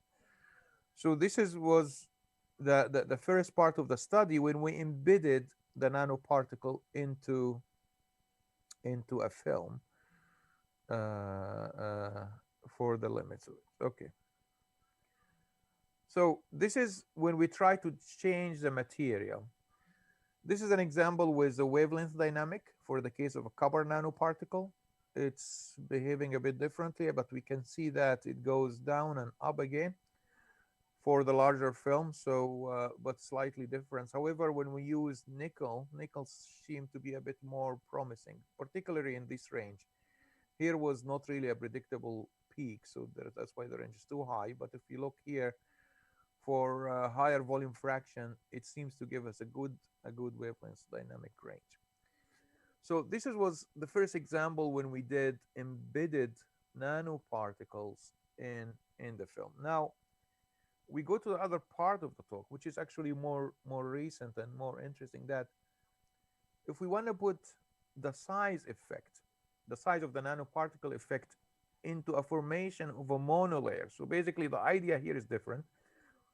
I'm not going to embed the nanoparticles into a film. I would put the nanoparticles to form a monolayer on top of a substrate and use the superstrate or the sensing region to be the host medium. So hopefully this can improve the sensitivity. But to do that, we need to apply one of the form of extended Maxwell Garnett. One of them is the dynamic Maxwell Garnett, and it goes from the same paper as before. We can see there is an extension here to the original effective index calculation, which include this parameter. This parameter here induce the size, this X parameter. You can see the size of the nanoparticle goes into this approximation. I'm not going through the derivation here. We can, if we search dynamic Maxwell Garnett, so we can go through it. But it goes again from how we interpret the polarization factor or depolarization factor into the dipole model. So here is a first test. This is one of actually, she's a student of my former student have done. So she investigated the size effect in terms of the reflectance and the LSPR. So she picked a bigger particle. This is the radius of the particle from 20 nanometer up to 100. And she observed that roughly 60, so the range between 40 to 80, 60, for a volume fraction of 0.1 give us the highest reflectance, which is about 0.25, it's 25%. But this is a high volume fraction, so we have to work in a volume fraction in a range of 10% or higher. So this is a higher concentration. So that was the first investigation just on the size effect on the reflectance. Now, what we have done is to pick this nanoparticles. We pick this 60 nanometer and we vary the volume fraction. Now, What was interesting when we vary, here is the 10% up to 20 and 30% concentration. Um, at 20%, reflectance actually quite significant for a monolayer. Now, when we increase the volume fraction, we start to observe a second order localized surface plasma peak. You can see there is a second peak start to present, and this was an interesting observation that we needed to study more. So to study more, we try to look up at the configuration, how we detect the effect of the monolayer. There are two regimes, and actually, interestingly enough, the results are different. If you are shining the light from your superstrate reading from the substrate, or you're going from the other way. So this is the two configuration we will be investigating the formation of the monolayer. So let's take a look in a bit of a zoom. So basically, when we look back here, we want to zoom a little bit somewhere in between and slightly vary the size of the particle. So we fix the volume fraction somewhere between 0.2 and 0.3, so we pick 2.24, and we start to increase the particle size.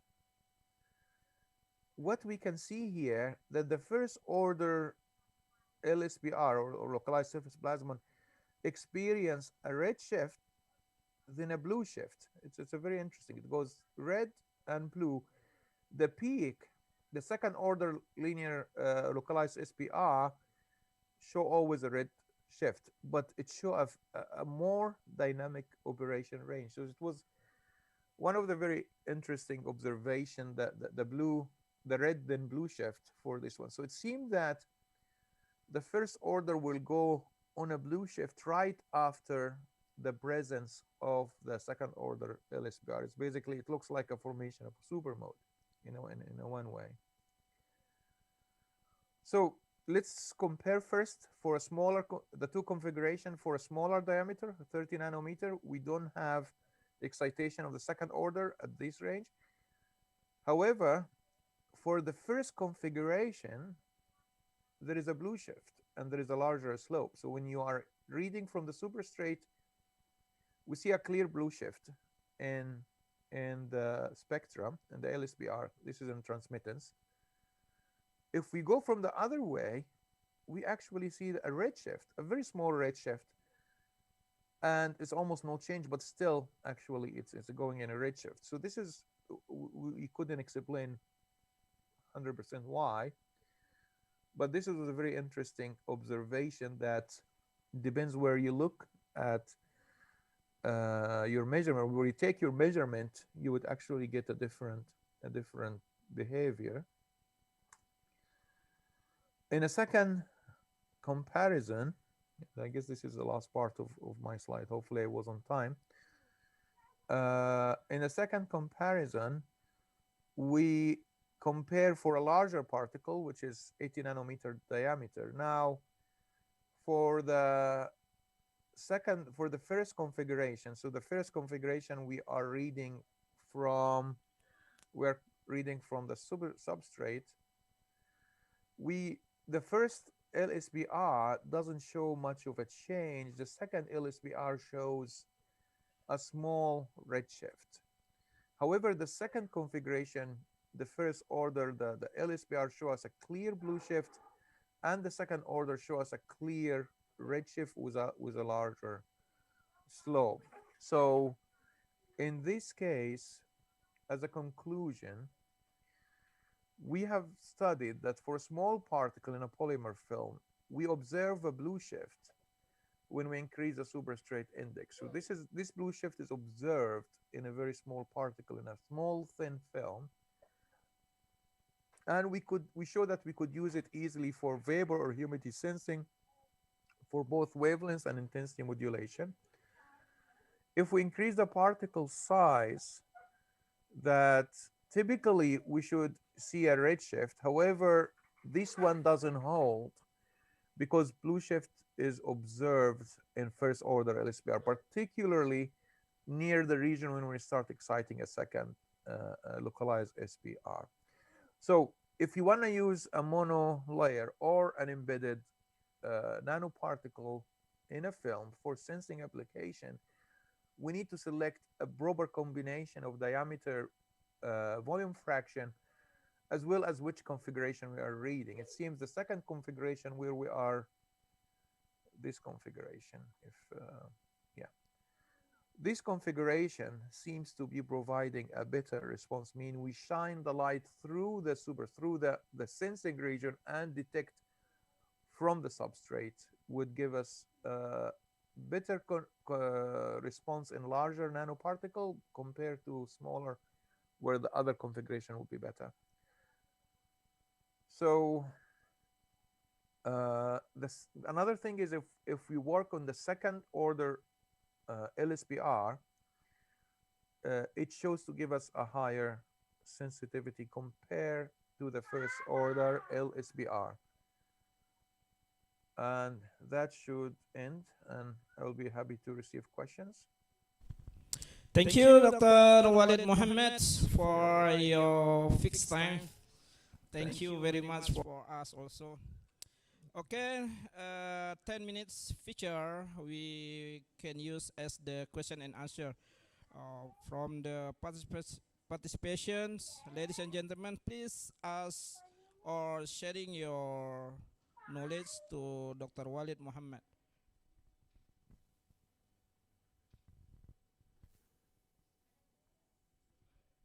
Any question for participant, please?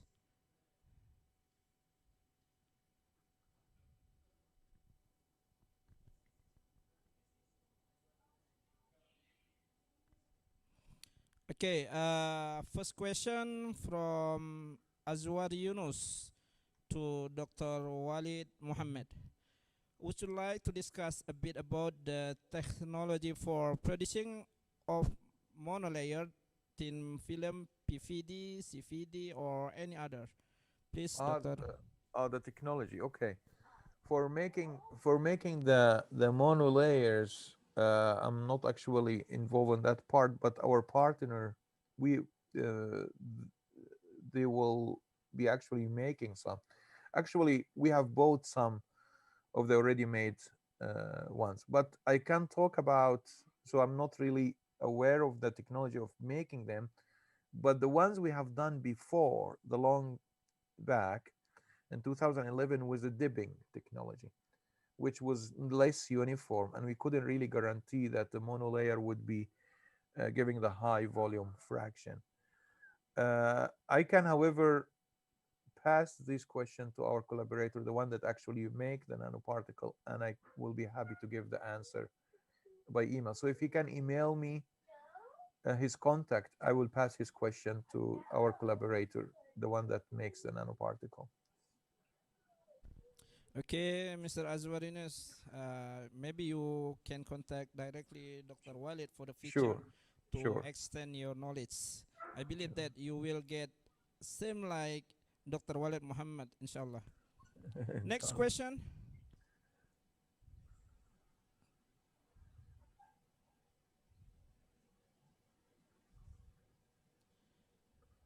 Ladies and gentlemen, please ask the question or we close the session. Okay, Dr. Walid Mohammed. Thank you. We close this presentation, but please wait for something else from us as the ceremony. Okay, thank you. For you. Thanks. This souvenir come from Vice Director of Academic, Student and Alumni Affairs, Bapak Zamzami ST MNSC. So we will give as now.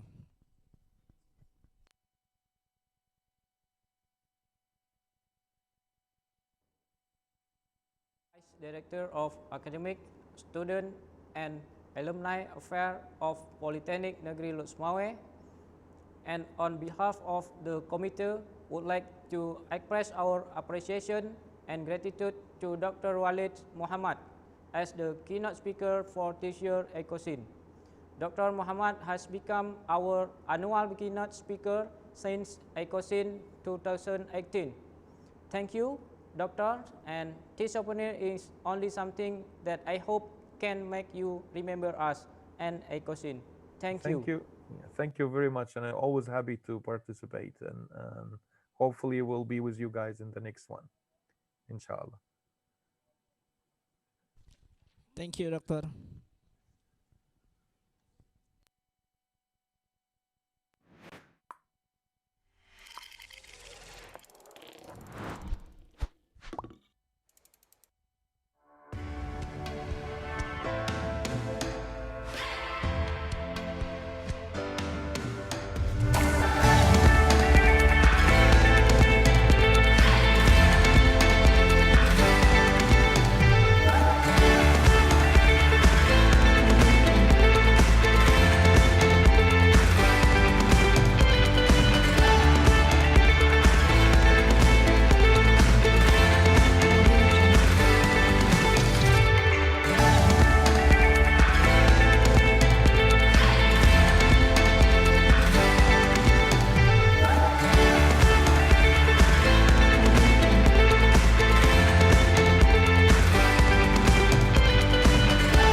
Thank you.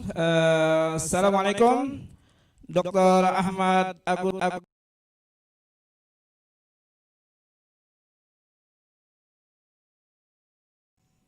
Dr. Ahmad Agus.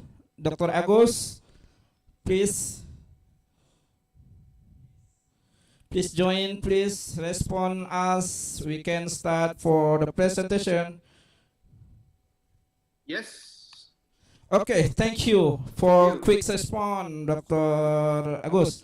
Yes. Dr. Agus, we want to introduce you to the participants, so we start with your profile. Yeah. Dr. Agus Setiawan is an expert panelist for Indonesian presidential debate 2019 on energy and environment issues. He has research passion in renewable energy system and application for sustainable development. He undertook study focusing on utilizing renewable energy resources to generate electricity.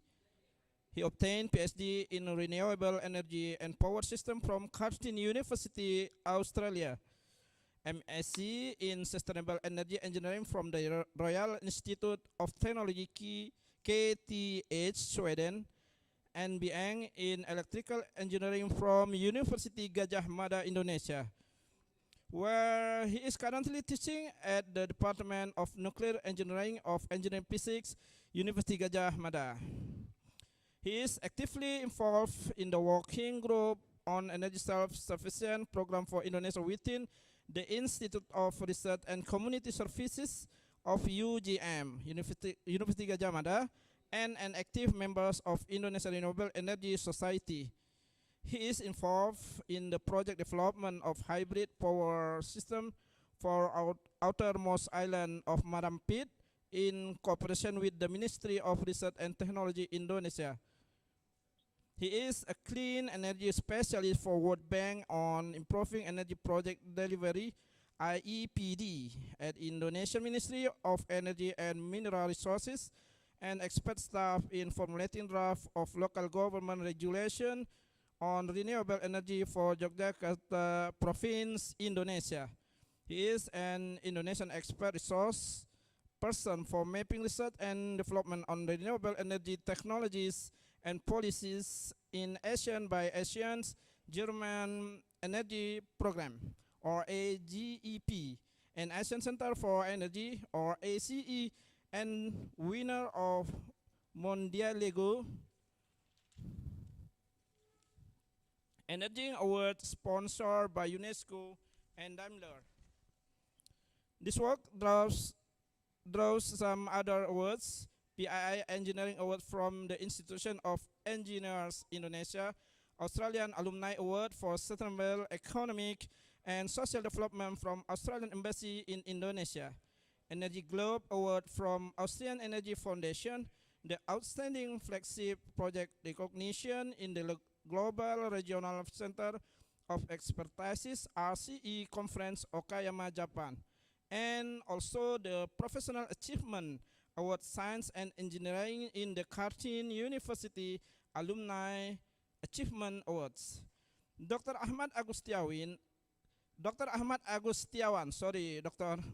is the recipient of Habibi Award in Engineering from the Habibi Center, a Fellow of Asian Science and Technology by USAID, and a visiting professor in Universidad Carlos de Madrid, Spain through Erasmus program. He is an instructor in Homer training for power system planning with high share of renewable energy in island grids by GIZ, Germany. Regional workshop and exhibition on appropriate renewable energy technology for application by rural communities in Indonesia by Danida. Royal Danish Embassy and co-course designer and lecturer on renewable energy technologies and policy for Australian government. This the long experience should I read from all the keynote speaker. Okay, today Dr. Agus will share his research or his experience research with the title Renewable Energy Challenge and Opportunity During COVID-19 Pandemic. Doctor, we have 20 minutes for presentation and 10 minutes for question and answer. Please take a time, Doctor. Thank you very much. Assalamualaikum warahmatullahi wabarakatuh. Good morning, everyone. Thank you very much for the opportunity given to me from the Committee of ICOSIGN. It's a great pleasure for me to share the renewable energy challenge and opportunity during COVID-19 pandemics that we face now. As mentioned by the moderator, currently I'm serving as an energy expert staff at the Executive Office of the President of the Republic of Indonesia, where we know that now we are running for the renewable energy transitions, right? We are supposed to get the 23% of the energy mix by 2025, and it's only 4 or 5 years from now. And also, I'm an assistant professor in renewable energy systems and planning, and former head of renewable energy laboratory at the Department of Nuclear Engineering and Engineering Physics, Faculty of Engineering, Universitas Gadjah Mada. I would like to bring you about the sustainable development concept that we used to talk about in our academic activities live, as well as in the government body. According to the policy development, we are talking about SDGs now. So we know that previously we have MDGs, Millennium Development Goals, which is already finished in 2015. And now we move to these SDGs, or Sustainable Development Goals. Yeah, we talk about SDGs. In 1987, we have all this situation where SDGs is about a report by Brundtland Report. United Nations include that now we have this definition, which is sustainable development is development that meets the needs of the present without compromising the ability of future generation to meet their own needs. And we know that there are some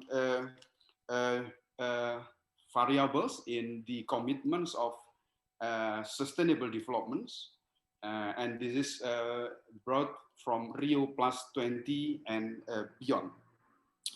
There are sustainable transport, corporate responsibility, and then sustainable energy, what we are talking now about, and then education, as we are all dealing with this, what is it, business in education.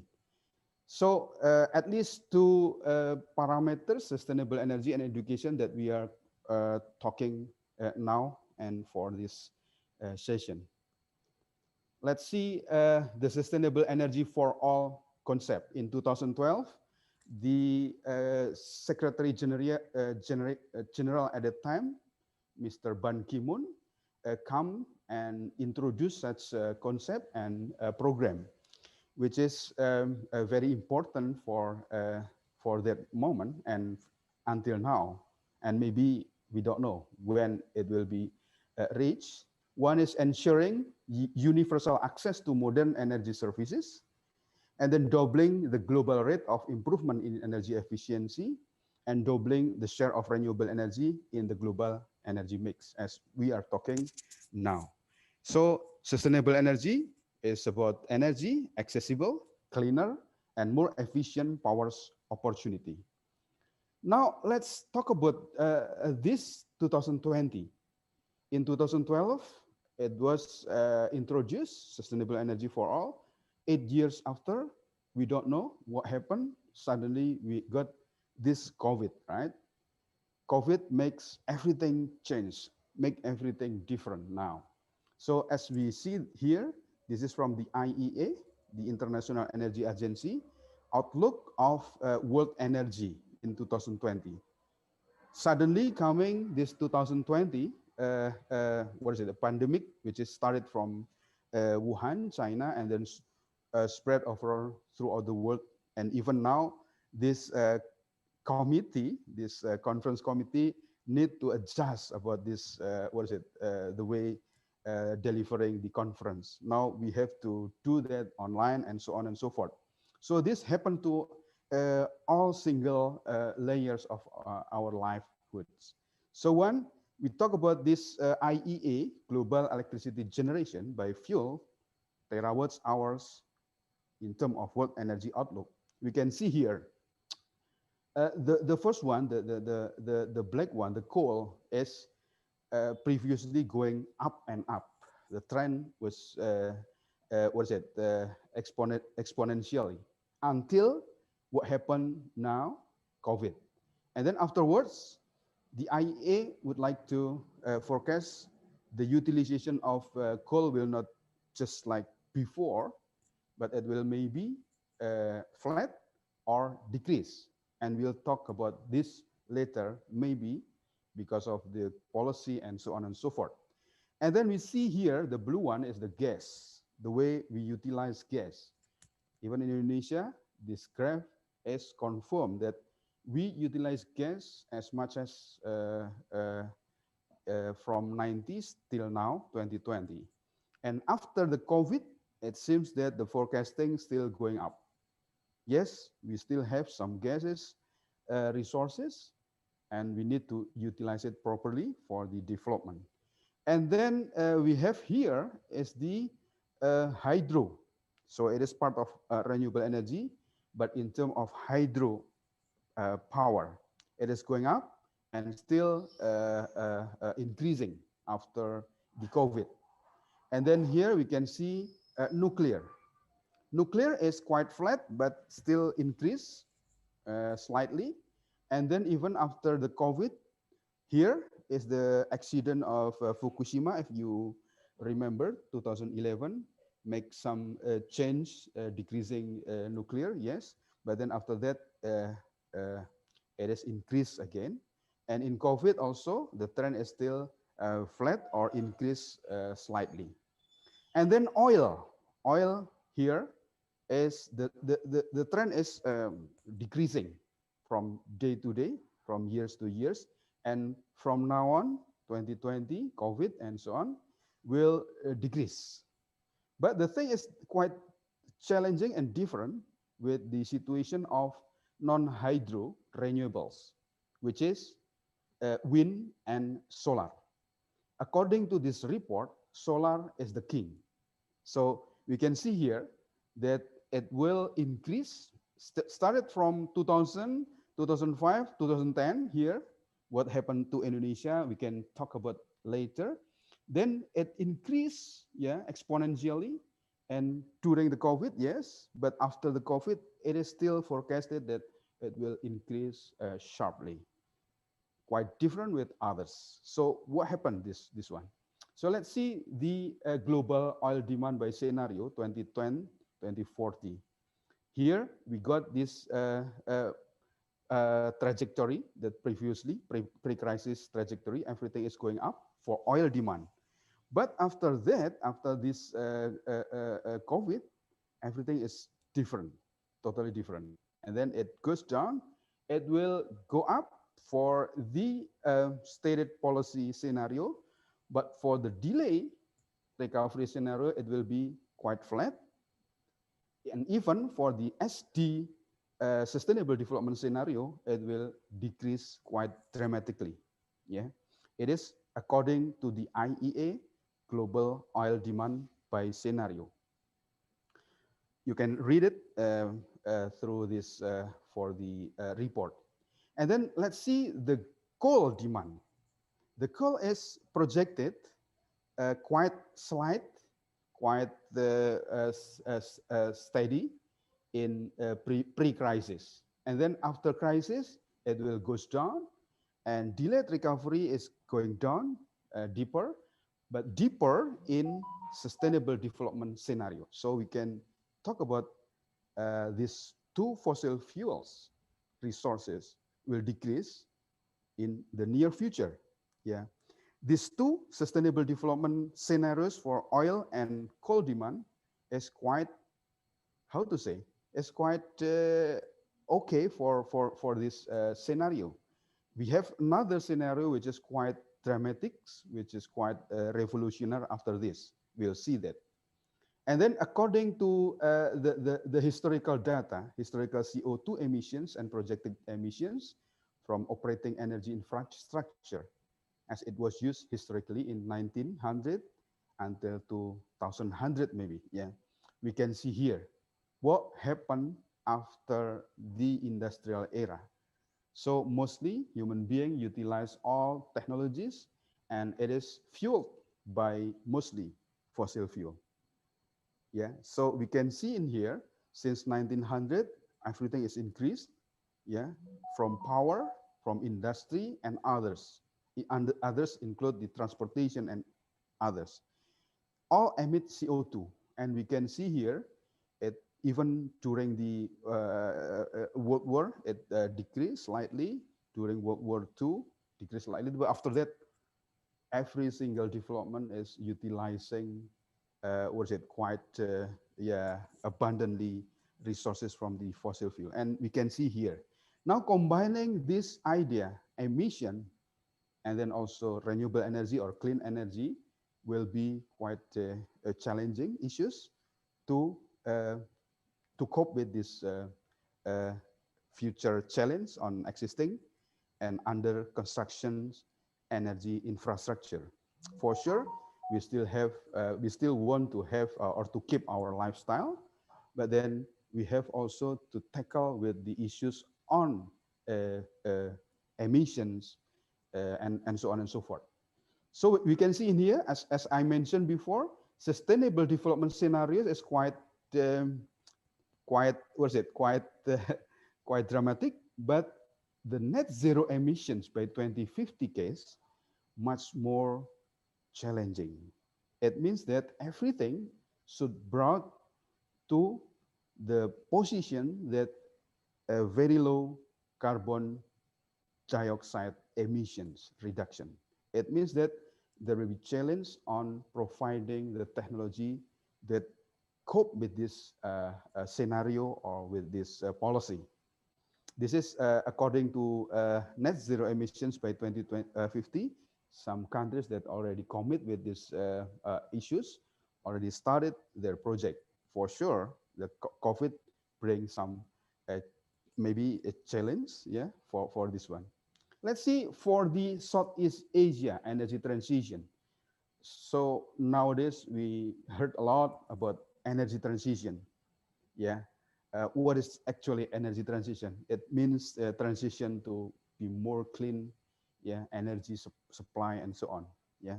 So we can see in here Southeast Asia final energy demand by sector, we can see from transport, electricity, non-electricity. And then we can see in here, it will come up with non-electricity transport, started from now maybe, yeah, as we see that so many production from the car, electric vehicle, and so on and so forth, yeah, coming, yeah, we'll see more electric vehicle coming in the future. And then from buildings, from manufacturing, as well as non-energy and others. Here into 2050, we would like to see the electricity mix, which will be fueled by gas-fired 25%, coal-fired will be pushed down until 9% maybe, yeah.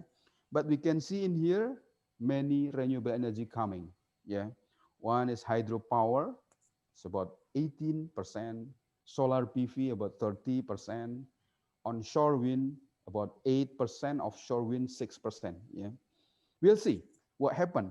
It means for us, yeah, we need to be ready for that from our academic perspectives, our campus, our university, our education.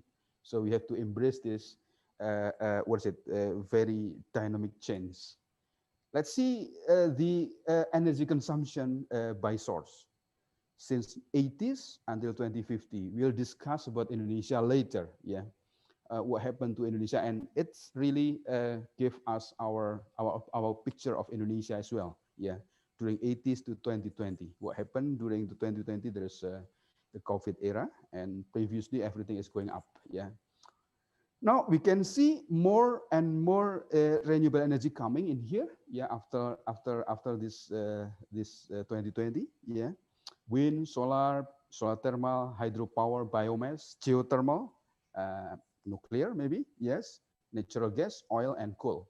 Oil and coal, yeah, it is quite a conventional way. We have all the supply from, yeah, since the beginning and then until now, but it is expected still increase for oil, but for even for coal, but then afterwards it will decrease, yeah. And the CO2 emissions also bringing this fossil fuel base. So we have those CO2 emissions as well.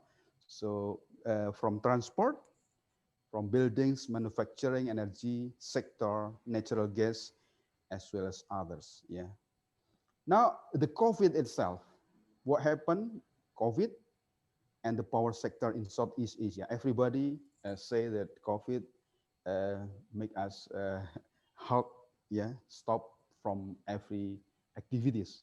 In the power sector, lockdown measures depress commercial and industrial sector electricity consumption and increase electricity demand in the residential sector, effectively mimicking a Sunday load curve through every day of the week because many people just stay at home. And what happened to Indonesia during the first 3 months?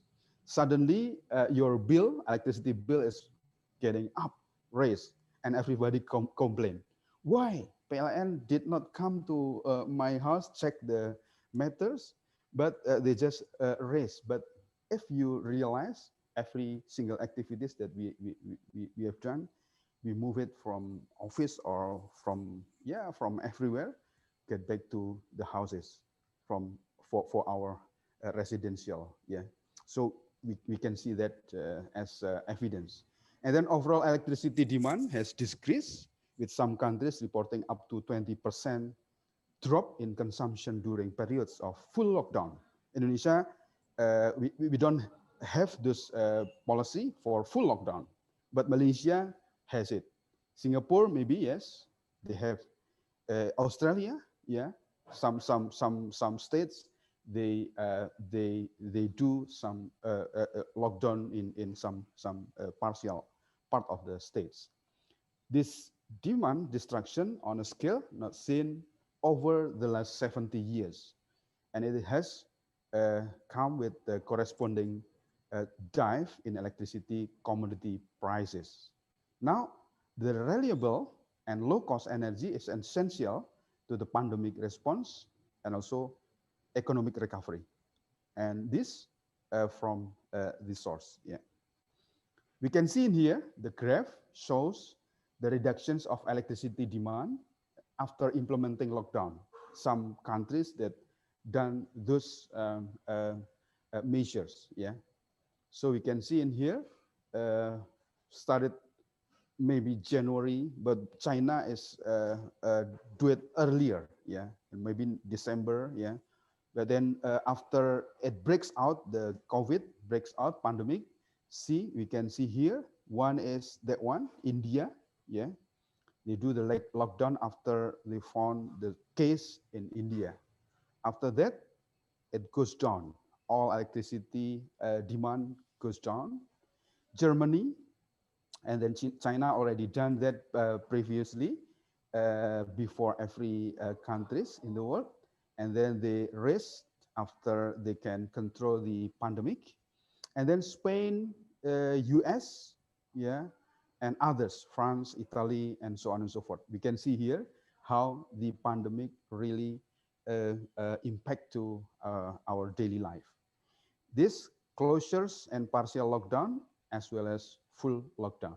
So some countries do the closures and partial will also do some damage to the the electricity demand and so on. Yeah. And about the Southeast Asia pandemic response, we have member countries in ASEAN, and we can see different countries, different measures. Yeah. Because the different size, the different number of people, and so on. Brunei, say for example, Cambodia, Indonesia. Indonesia is part of the country that quite get the bad impact on these numbers. Yeah, on March 31st, Indonesia temporarily banned foreign visitors, and then health emergency and some social restrictions. Yeah, for the public gatherings. April 10, country enacted social restriction measure, especially in Jakarta, and then closed public gathering spaces and other lockdown measures. Partial lockdown mostly was applied separately in regions of the country, maybe including Aceh. Yeah, and then in February, the government also bring the economic stimulus responses. Yeah, say for example in here, some money, some funding spent to for this COVID measures. Different countries, different policy. And then here, the GDP growth and projected growth rates for Southeast Asia with COVID-19 impacts. We can see here for the Southeast Asia in general, we still have those number. Yeah. Mostly in 2020, every single countries get hit by this economic downturn, and we can see some feel really bad. Indonesia is quite okay. Yeah, we got some decrease, yes, but getting better now after the third trimester. Yeah. Here, Indonesia from 5 to 2005, and then will be forecasted in 5% per year. Yeah, Vietnam, they quite they recover quickly. Yeah, because the not so many cases on COVID. They do the restrictions quite strong, lockdown, and then Malaysia and also Singapore. Yeah, they hit hard by this COVID. Yeah. And then the impact on power sector as well. So we can see in here, in terms of impacts on power demand, contracts investment, air quality emissions, energy sectors, and then the recovery response also done in here, such as through energy efficiency, utility modernization, sector reform, subsidy, and so on and so forth. Yeah. And then how about the clean energy transition? Yeah, let's see. For sure, this COVID also impacted on our planning for development of clean energy generation for sure. But then we can see that there are some signs that would bring us, say for example, public sentiment. As many cities experience improvements In air quality, perhaps one of the most visible impacts of COVID-19 on the energy sector, the demand for clean energy continues to grow. This is a good sign, right? And then business continuity planning. Change is market realities for many clean energy businesses like workforce reduction, economic downturn provide opportunity to make business model pivots and explore new opportunities. So we have to think about how we do the business on clean energy as well. And then clean energy for economic recovery. There's opportunity to tap into a clean energy transition as part of the recovery process as countries start to reopen for business and governments, even though quite many restrictions for sure with some protocols on the business day to days. The longer term economic reform measures, yes. And then we would like to have this resilience on clean energy and power system. One is diversification. Utilizing generation resources can be diversified in relation on geography, fuel type, water use to support a more resilient power system. And it is also for Indonesia very much with our situations. Sorry, And then Doctor, we have still question and answer, Doctor. Okay. So should I stop now? Maybe you can get for a few minutes, for few minutes to close your presentation. Maybe. Okay. So we have distributed generations and energy efficiency demand side management. We can see here, and then some key factors behind it. But let's see Indonesia. Indonesia has also some plan, right? Since 2004, we are no longer exporting country for the petroleum, but now we have to tackle with these issues by bringing the new and renewable energy contributions. And as we have national energy planning started in 2025, we have to have 23% of new and renewable energy mixed into the system, while on 2050 we have to have 31%. Comparing other countries, Indonesia is growing, but Malaysia, Philippines, Thailand, and Vietnam is much more growing in terms of new and renewable energy.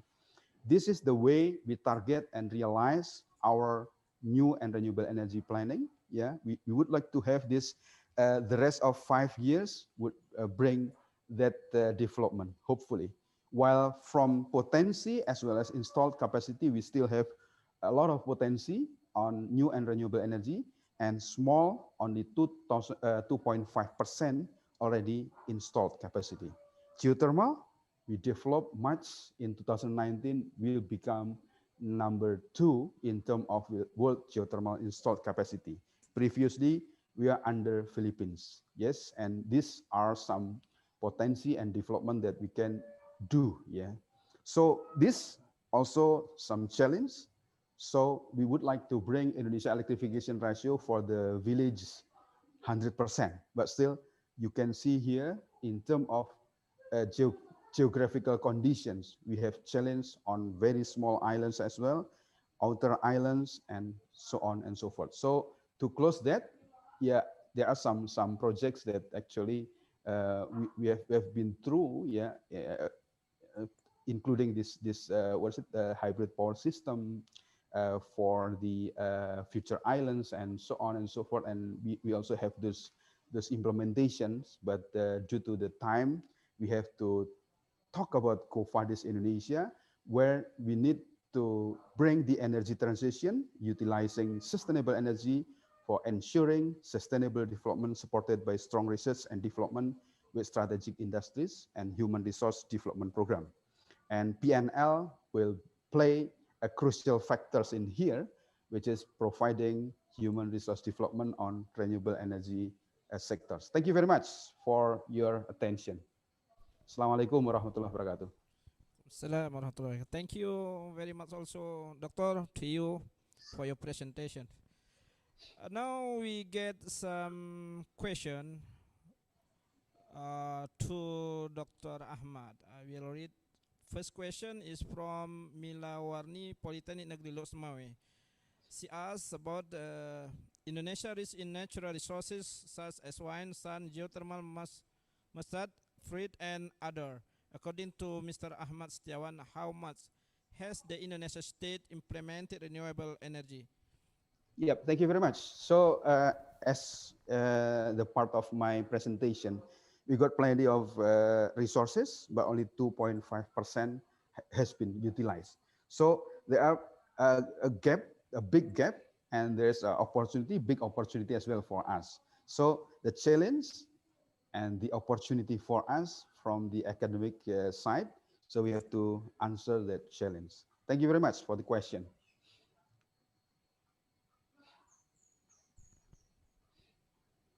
Next question come from the Teen Yustini from UIGM.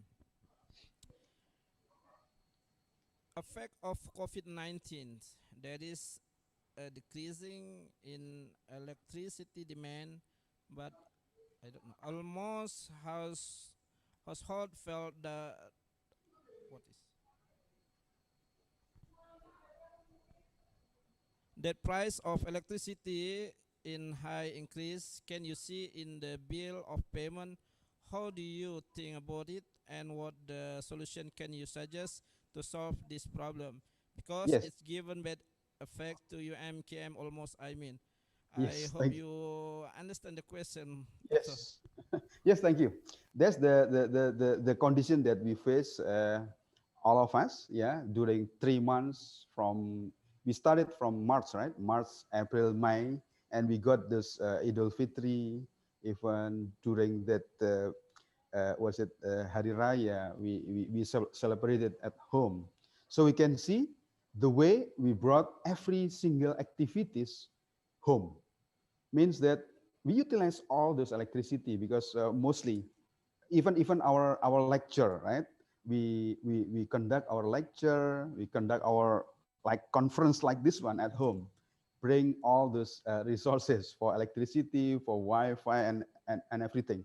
So for sure this will increase our what is it, electricity utilization. So it will bring the bill increase for sure. Every one of us complain about this one, but suddenly the bill is going up. Yeah, PLN also do some measures. Actually, they already what is it, mitigate these situations. The most important is that our supply should be okay. But according to our experiences, some of our friends who already utilize this, what is it, like solar home system or solar rooftops, they already installed beforehand. And during this crisis, this COVID, they can rely on this. They really feel happy with the system, so that they can what is it, not really affected very much about this situation. But that only happens to to to the consumer who already installed this solar rooftop.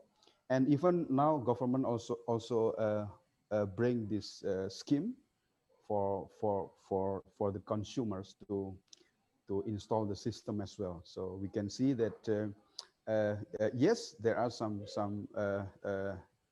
increasing bill, yes, but this is due to our utilization of electricity due to our activities at home.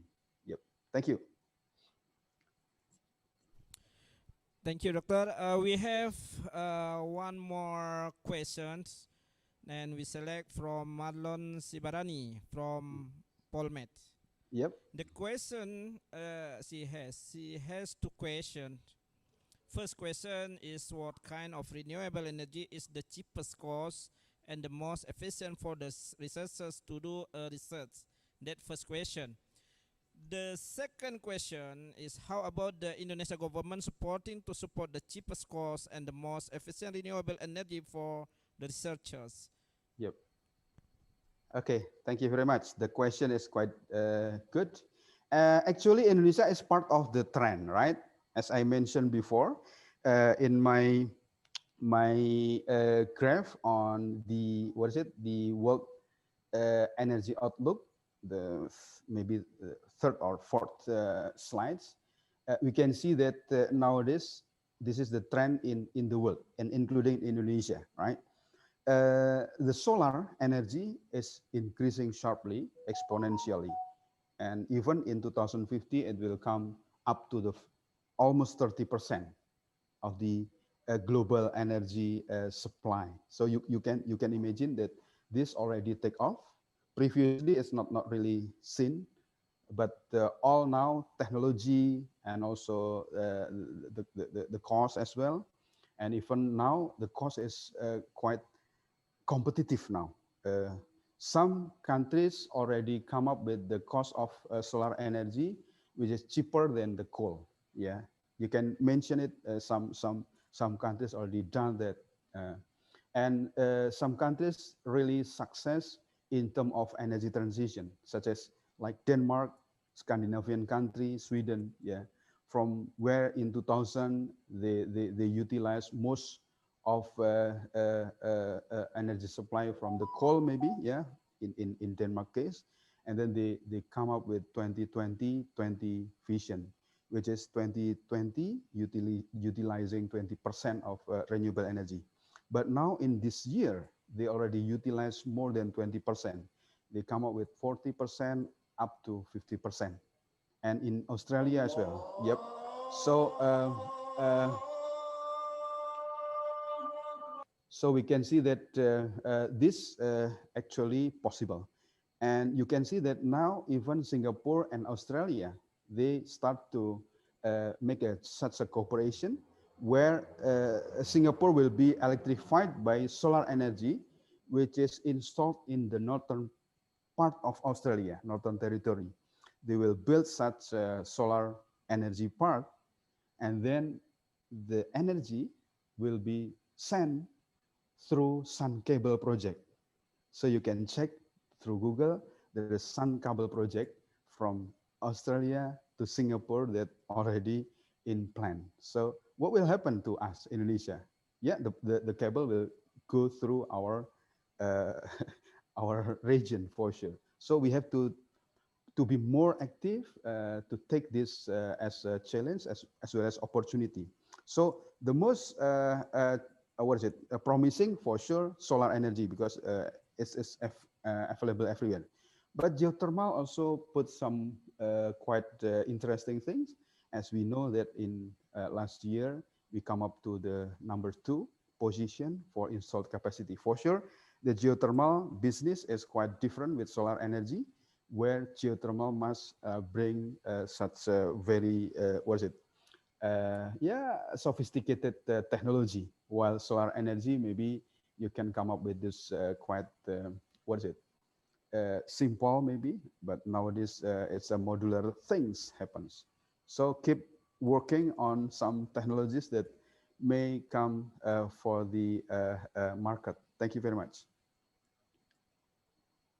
You're welcome, doctor. Thank you also from us. Yep. And then we are so sorry for next question or other question we cannot answer the question because we have limit time for Yes. discussion. Okay. So Dr. Agus, Yep. we will close the, your presentation, and please wait because we have some souvenir as symbols. Yep. Symbols from Vice Director of Public Relation and Collaboration, Bapak Insinyur Sadi Yusda MT.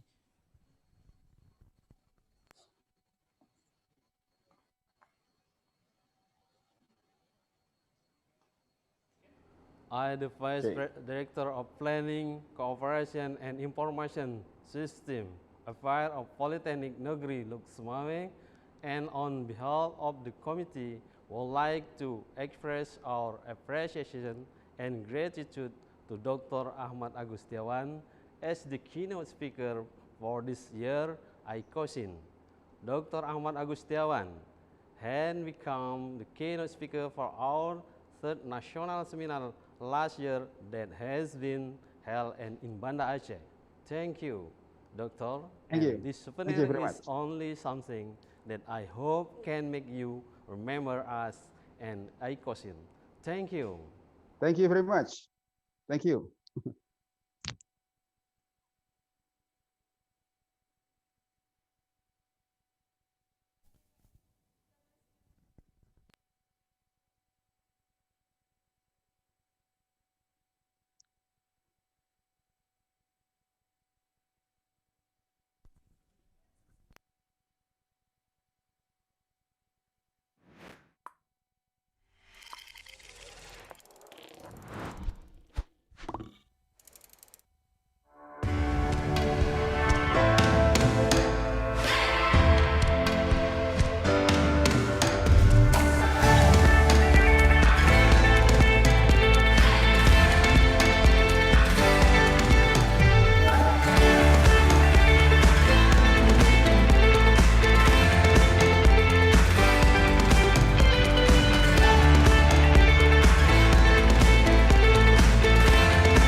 Ladies and gentlemen, now let us continue our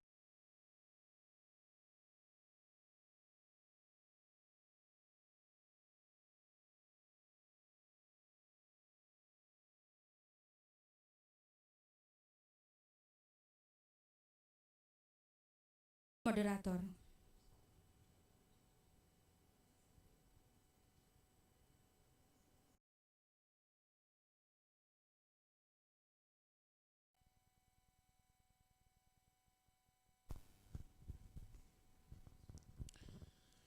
Assalamualaikum warahmatullahi wabarakatuh. Good afternoon, ladies and gentlemen. Welcome to the third International Conference on Science and Innovated Engineering 2020. My name is Julkarnaini, and I'm so delighted to see all of you here. Thank you for being here this afternoon. Today, we are pleased to welcome Associate Professor Farhad Shahnia, a very special our keynote speaker from Australia. I want to call Professor Farhad. So can you hear me, please, Professor?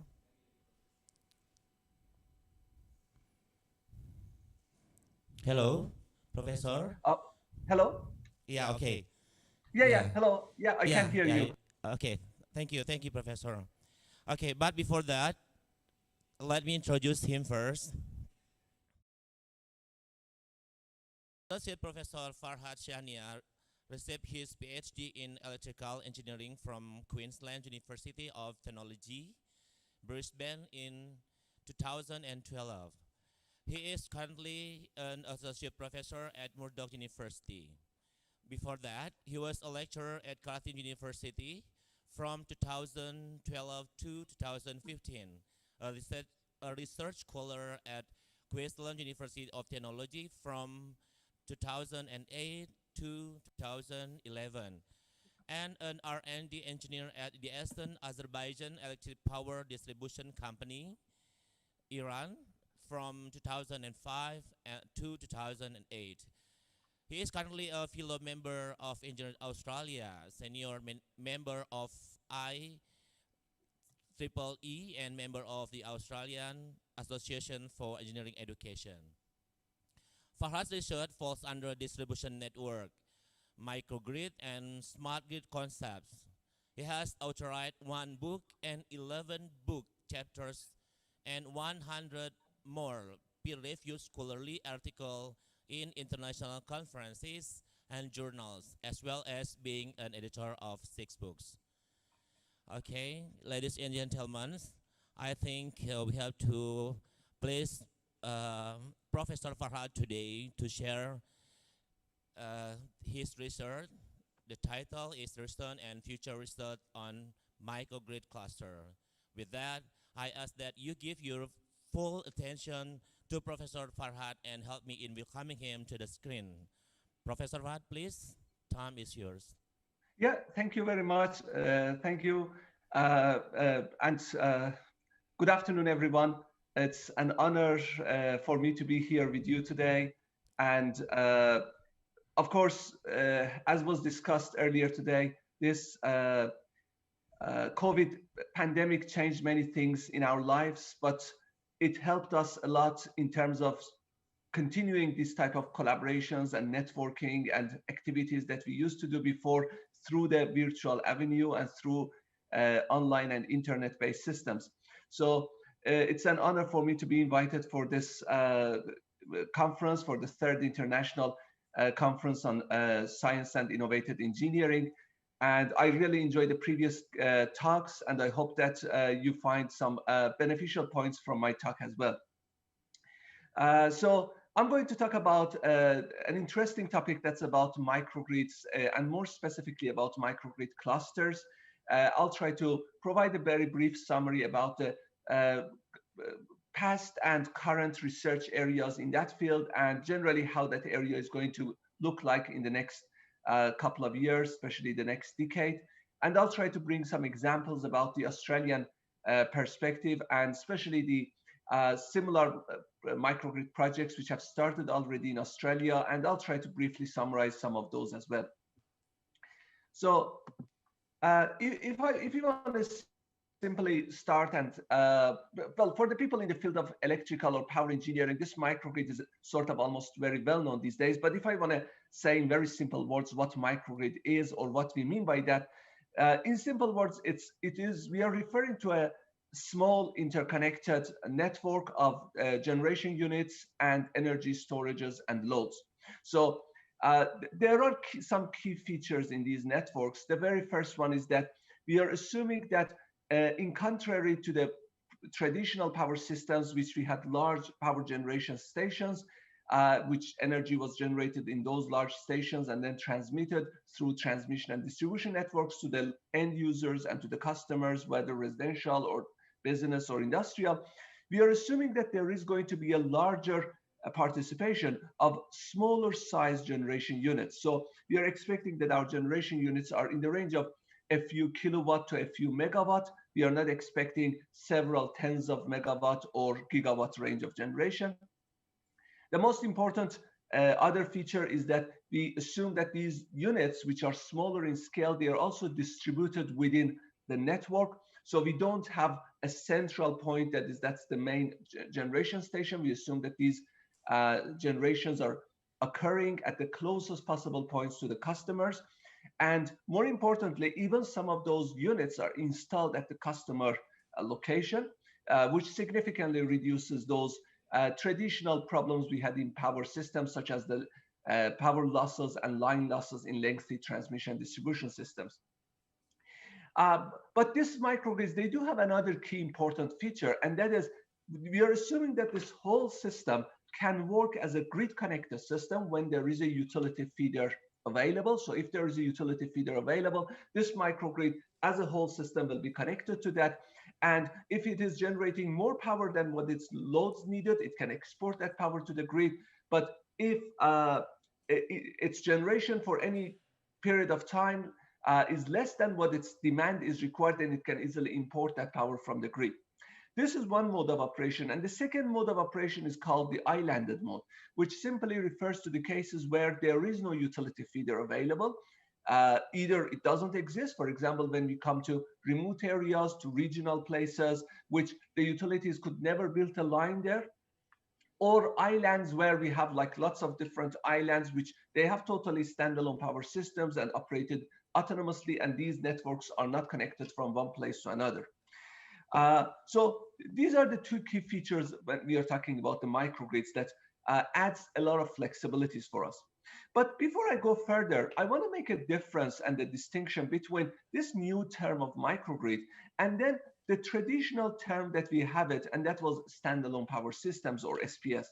So this standalone power systems, if we go a long time back in history, probably more than 50, 60 years ago, almost all the towns that we had, even in developing countries, they were in the form of standalone power systems. So every city had its own power stations that was generating electricity and energy, and then it was distributed to the local customers in that neighborhood or in that city or town. Right now, still there are many places around the world which are supplied in the form of standalone power systems. Many islands around the world, especially in Southeast Asia and even in Indonesia and Australia. There are so many remote towns in Australia, in Africa, and many places where the utilities found it not economic to draw those lines there. So they are still in the form of standalone power systems. But there is one important feature or difference between these standalone power systems and the microgrids. And that is, when we were referring to these standalone power systems, we were assuming that there is a larger penetration of fossil fuels systems there. So long time back, it was almost 100% fossil fuels. Over time, they used to have some sort of hydro energy added to that. But still, diesel and gas-based synchronous generators were the main source of energy driving those systems. When we are talking about microgrids, we are generally assuming a larger penetration of renewable systems. And linking my talk with the talk that Professor Ahmed gave a few minutes ago about that increase in the penetration of renewable energies. So generally, these microgrids or this microgrid concept is considered to be a enabling platform for increasing the penetration of renewable systems in our networks. So right now, when we are talking about microgrids, we are talking about a hybrid system, combination of both diesel or gas-based generators plus renewable energies, but the ultimate destination is reaching to 100% renewable-based systems. Now, if I want to just very briefly show you this electricity map of Australia. So this is the map of Australia, and these colorful lines that you see there is that interconnected systems that we have in Australia. So unlike many countries around the world, which they have a very interconnected system, we can see that in Australia, there is only this interconnected system in the major cities and towns, the coastal areas on the east and a bit of south of the country. There is a small another interconnected system around Paris. This is where I am. So, and around that to some of the towns there. And in addition to these two, there are two small interconnected systems, one near Darwin and one near Karratha. So other than that, all the other towns and cities which we can see in the almost any part of Australia, especially the central part of Australia, as of now, they are operating based on standalone power systems and mainly based on diesel or gas-based generators. But the key benefit of moving into that microgrid concept, well, there are probably two aspects. One is mainly from the environmental aspect, which we like to have a higher penetration of renewable energies because it can reduce that greenhouse gas emissions, and we can get to that net zero carbon emissions and those type of things. Now, in terms of electrical engineering, it brings us other technical benefits as well. The first one is that, as I said, when we have very lengthy lines, and that energy was generated in central stations and then transmitted to the customers, there was always a big amount of energy that was lost in the lengthy transmission and distribution lines. So if we are going into microgrid concept, which we are assuming that majority of the electricity is generated at the closest possible points to the loads, and even sometimes at the neighborhood or in the same place where the loads are. So we are going to significantly reduce the power loss. It improves the efficiency of the system. The other important thing is about the levelized cost of energy. In those remote and regional towns of Australia and many of the islands, currently the electricity utility companies are actually losing money for generating electricity. So if I want to say some numbers, roughly the cost of electricity generation in some of those towns is almost double of what the customers pay back for the utility for consuming electricity. But that loss is actually compensated by the government because they are providing subsidies, mainly because the belief is that everybody, wherever they live, they must have access to electricity. Now, if we go to a larger penetration of renewable energies in those areas, so that levelized cost of energy is going to be significantly reduced. So it's something also very beneficial for the utilities that are operating in these networks. And the other important thing is about when we have lengthy transmission and distribution lines, there are several cases which there is a very lengthy line of a couple of tens or hundreds of kilometers, and at the end of the line there is only a few customers there, so their consumption is very little, the customer density is very little, but the utility has to continuously look after that, upgrading and maintaining those aging systems, which there will be significant amount of dollars every year. So by making those energy generation locally, so we don't need any more that lines, so the utility does not need to really maintain and keep them. After some time, they can totally be, those areas can be totally islanded, and then there will be, of course, significant savings for the utilities in maintaining those networks. So if we want to do very briefly, say that how the customer supply philosophy has changed for the utilities in Australia, and almost this has started almost in majority of the countries around the world, is that previously that was how our systems looked like. So if you consider each of these circles as a town, and then the lines that are connected shows that there are networks connecting between the towns, and the thicker the lines are, or the thicker the circles are, or the bigger the circles are, we are assuming that this energy flow or generation and consumption is larger. Now, right now, what we are having is that our utilities have started to coming to this point that probably it's not needed that all the customers are always connected to the interconnected system. If we can provide them by some sort of highly renewable-based standalone microgrids, which they can be totally isolated from each other. So they have already started trial projects on that in Western Australia. What is called as fringe disconnection, or disconnecting the end, very end or very far customers from the network. So, for example, these circuits can show one customer or a group of customers, which there were very few. So the utility, what they do, they disconnect them from the utility feeder. They go and install a container there. In that container, there is energy storage. There is a small backup diesel generator. There is power electronic converters, transformer, and all the electrical appliances. And then they put either a wind turbine, if it is suitable, or a photovoltaic, couple of photovoltaic panels. And then they make this standalone power system there. And they are believing that this should be the trend. So they are even working on that to continue. So even we are going to see that there will be some further towns which are now going to be totally isolated from the network, and the whole town is going to be a standalone power system, again, with a high penetration of renewable energies, which we call microgrids. And they are thinking that this will be the future of the power system for Western Australia, for those interconnected systems. So each town is going to be a totally standalone system. Customers, depending on where they are, one customer or group of customers, they are going to be, again, largely renewable-based microgrids and operating standalone and isolated from the grid. So if I want to give just a very few examples of these microgrid projects which have started, but before that, I'll tell that this business model, to go for those things, they are started already changing their business models. So previously, these utilities used to consider themselves as conventional all pole and wire systems, which what it means is that they were only looking for maintaining the network assets. Electricity was generated by generation stations, and then it was transmitted through those network assets to the end users. And then there were retailers which used to make the contracts with the customers. Right now, this is right now what has happened. That is, the networks are being changed into what is, they call it hybrid mode. That is, the utilities, they are not anymore looking after maintaining the network assets, but they are installing new components which they didn't used to do before, such as energy storages, such as wind turbines, such as photovoltaic farms, and they are looking after also, they have already stepped into a bit of the generation stage as well. Even now, our customers, majority of the residential customers in Australia now have installed rooftop photovoltaic systems. Some of them, they have already started installing energy storages, but of course, this energy storage uptake is very little now, mainly because its cost is very expensive, but it's expected over the next 10 years, this cost of energy storages, and especially batteries, drop, so there will be more and more customers which will be installing batteries.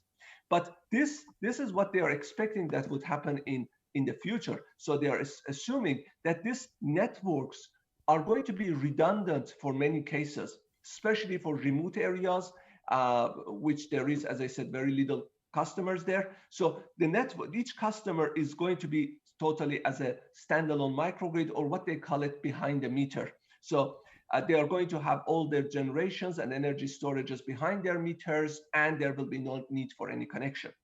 Now, the government has been already started to providing and considering budgets for these things, both the federal and the state governments, and they are all trying to promote the high uptake of renewable energies and making these microgrids standalone. These are this is just one of the examples of the many news we see every now and then in Australia.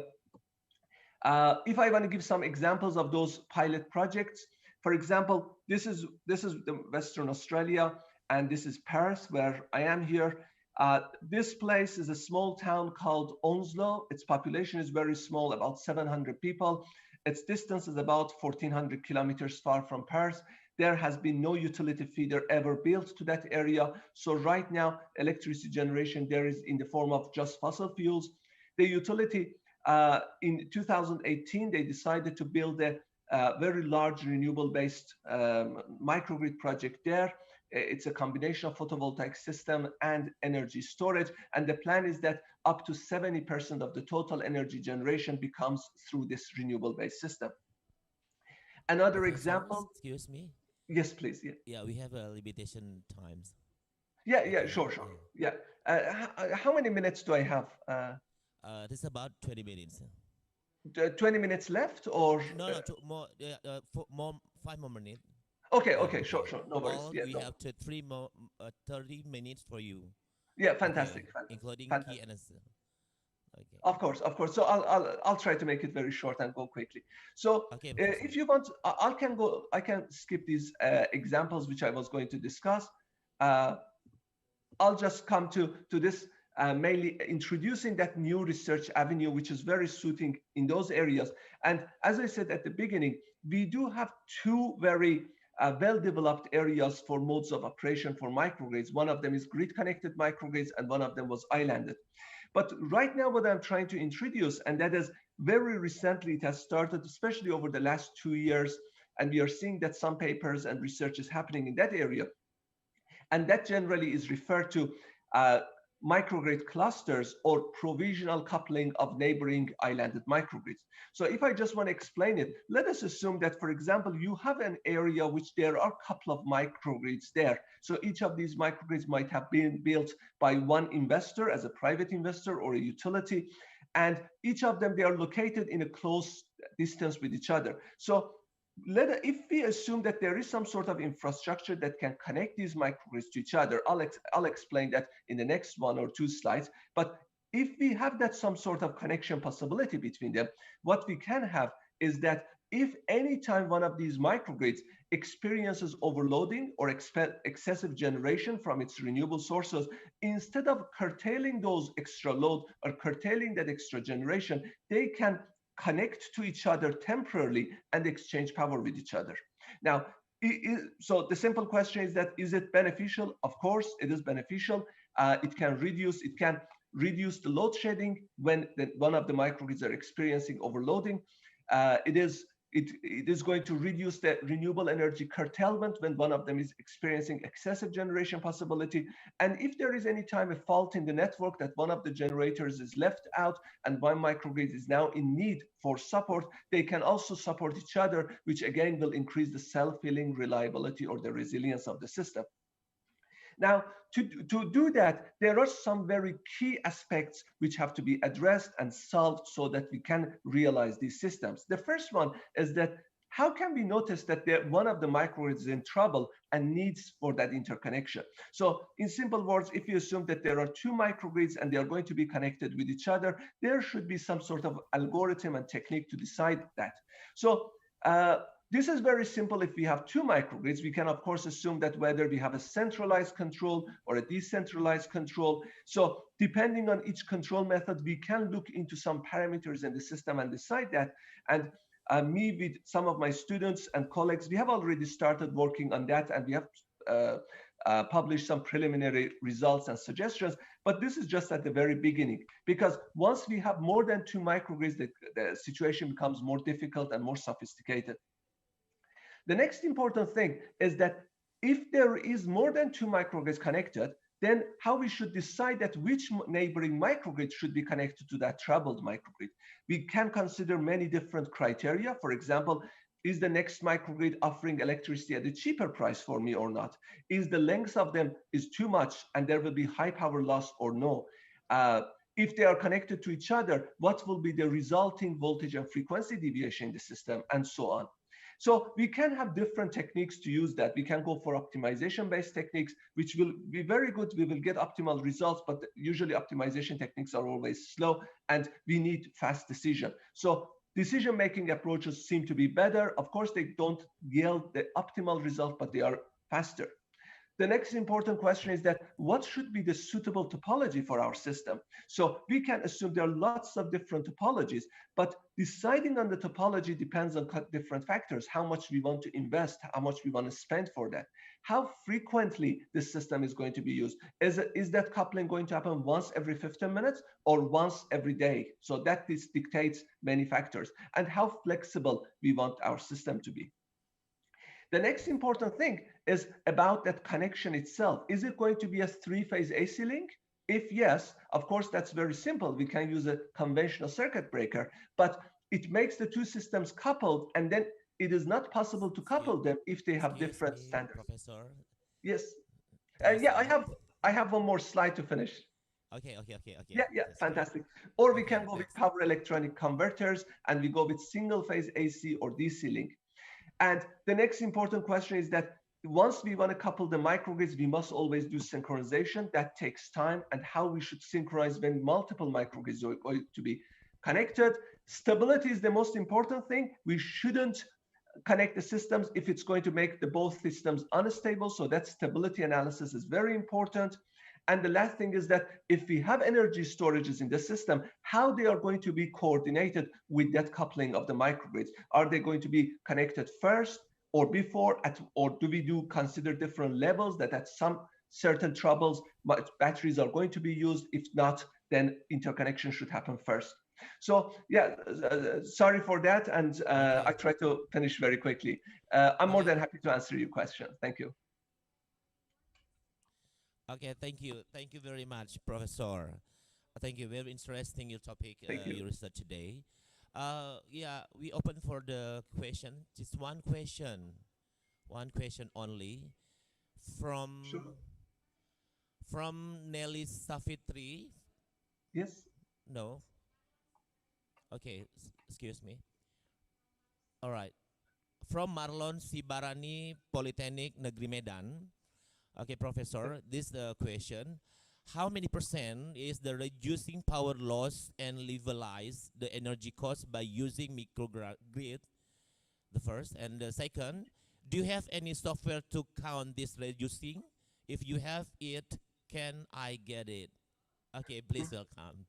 Right. Well, there is not a specific answer in terms of that percentage reduction, because it mainly depends which area we are focusing on. For example, if I want to mention one of the studies that me and one of my students we did, there was a regional town in Western Australia which we studied that, and we had to consider different factors. How much is the fuel cost at that location? Because when it becomes farther from, for example, Perth, there will be higher transportation costs involved for that. So the fuel costs eventually will be different at different locations, and those type of things. So if I want to give, for example, for that location example, we could reduce the levelized cost of energy by roughly 50% for that location. But of course, it depends. It depends on the number of customers in that area. It depends on the customer density. And more importantly, it depends how much penetration of renewable energy we want to go. Because there are two aspects. One is we want to minimize the cost. Now, it doesn't necessarily mean that we will get 100% renewable. It might be we end up with 70%, 40% renewable, because that cost balance shows that at that percentage of renewables, the cost is least. Or another alternative is that we say we want to go with at least 60%, 70%, 80%, or 100% renewable-based system. Now, in that case, so fixing that renewable percentage will yield us a different levelized cost of energy. So in simple words, two factors are important. What objective we have? Do we want to meet a minimum percentage of renewables, or do we want to meet the minimum operational cost?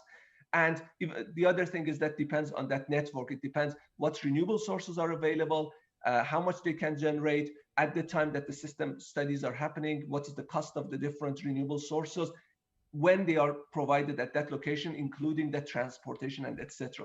Now, in terms of the software, there are a couple of softwares that can do these type of studies. The very well-known ones are Red Screen and Homer. They provide some sort of high-level analysis for the system.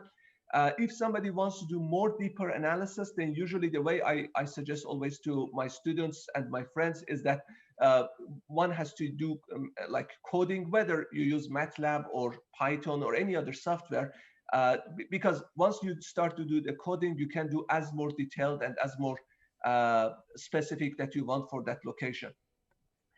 Even if you want to do, you can do studies in two aspects, like softwares like Homer or Red Screen, they do energy level studies. But if you do MATLAB coding, you can even consider those electrical parameters, things like load flow, voltage deviation, and frequency deviation, and those type of things as well. Yeah. Thank you, Professor. Thank you. Yeah. Thank you. And now we would like to give you a souvenir from Politeknik Negeri Lhokseumawe. Ladies and gentlemen, we will now witnessing the symbolic delivery of the recognition souvenir by the head of Research and Community Service Center of Politeknik Negeri Lhokseumawe, Bapak Dr. Insinyur Saifuddin MT, to Thank Professor you. Thanks very Farhad much. Thank Shania you. from Mundal University, Australia. Thank you. Thanks very much.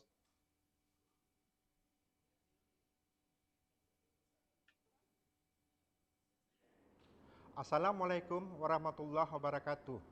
I, Dr. Insinyur Saifuddin MT, the Head of Research of Community Service Center Politeknik Negeri Lhokseumawe, and on behalf of the committee, would like to express our appreciation and gratitude to Associate Professor Farhad Shania from Murdoch University, Australia. It was an honor for us to have you as keynote speaker for our third ICOSIN. Thank you, Professor. Hopefully, our cooperation not only as the conference host and keynote speaker. If it is okay with you and your campus, we can arrange to agreement to have research, collaboration, and other activities academic. This souvenir is only something that I hope can make you remember us and ICOSIN. Thank you. Yeah, thank you. Thanks very much. It is a great pleasure and honor for me to be invited, and it was a great honor. I have to thank all the conference committee organizers and you for arranging this wonderful and very well planned event. That was fantastic. And sure, definitely, I'm always more than happy for any collaboration and support and academic work. Definitely. Thank you very much. Thanks. Yeah, thank you very much. Thank you very much, Professor. Give applause to Professor Farhad from Murdoch University. Yeah, thank you. Thanks.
Ladies and gentlemen,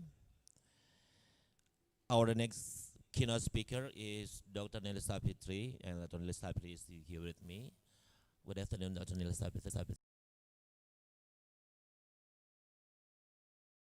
He works as a lecturer at Electrical Engineering Department, Politeknik Negeri Lhokseumawe. Successfully completed her master and doctoral degree at Curtin University of Technology, Western Australia in 2011 and 2016 respectively. Her area of interest is renewable energy, power system, and smart grid. Yeah, welcome to our conference, Dr. Nelly. Yeah, Thank how you. are you today? I'm fine. I'm Yeah, fine. okay, all right. Today, Dr. Nelly will be sharing with us for the next, her expert opinion on her research with the title is Development of Photovoltaic Power Plants in Indonesia after COVID-19 pandemic. Okay, time and place are yours, Dr. Nelly.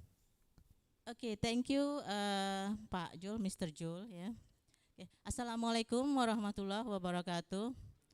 Greetings and salam, everyone. I am the last keynote speaker for today, ICOSIGN.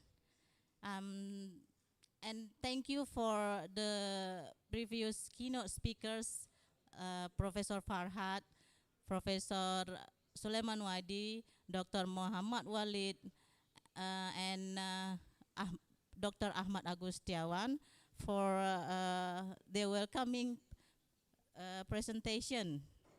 I really appreciate they are really welcome to join our conference. So I'm presenting my paper that titled Development of Photovoltaic Plants in Indonesia After COVID-19 Pandemic. This paper is arranged by me and my research fellows from Research and Community Service Center of Politeknik Negeri Lhokseumawe.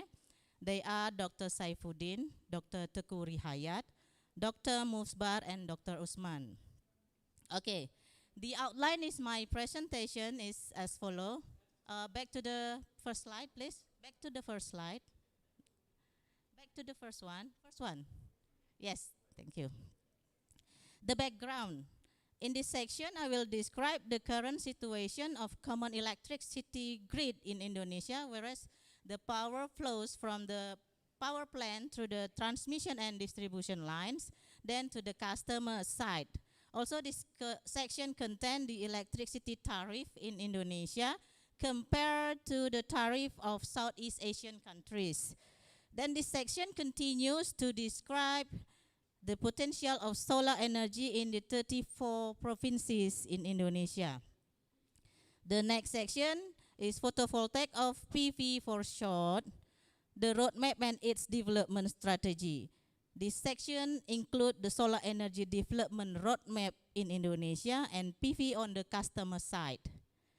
The third section is presenting about PV technology that describe the benefits of PV, PV materials and their technologies, and the integrated PV module industry that is using the scenario upstream and vice versa. Last description of this section is about the intermittent issue that related to the PV technology.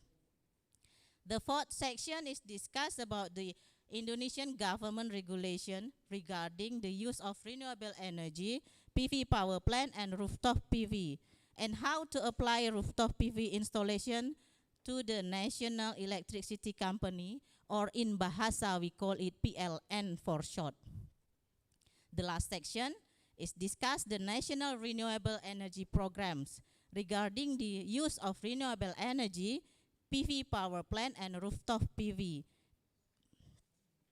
And also the COVID-19 pandemic impact to the programs and the development strategy involving PV to overcome energy issue after COVID-19 pandemic.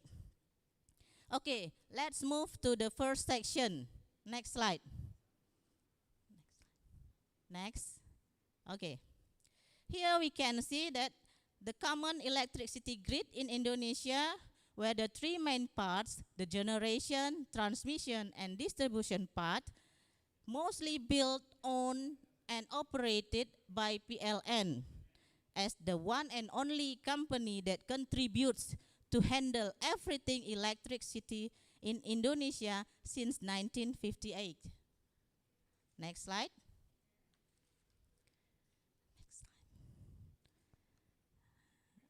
Okay. In this slide, we can see the electricity tariff in Indonesia compared to Malaysia, Thailand, Singapore, Philippines, and Vietnam. From the customer side point of view, the position where Indonesia has the cheapest tariff. As we can see here, the giant business customer in Indonesia sit at the first position, while for the small business and giant industry, Indonesia sits at the second position. For household customers, Indonesia sits at the 3rd place, and for small industry, Indonesia sits at the 4th place. Overall, we can say that the electricity tariff in Indonesia considered cheap. Okay, next slide. And now let's see the potential of solar energy development of 34 provinces in Indonesia.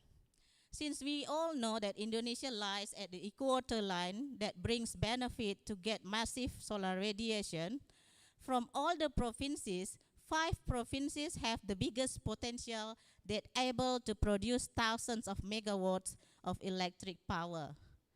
The first one is West Kalimantan, which produces 20,000 megawatts, followed by South Sulawesi, produces 17,000 megawatts, then East Kalimantan, followed by North Sumatra and East Java, respectively.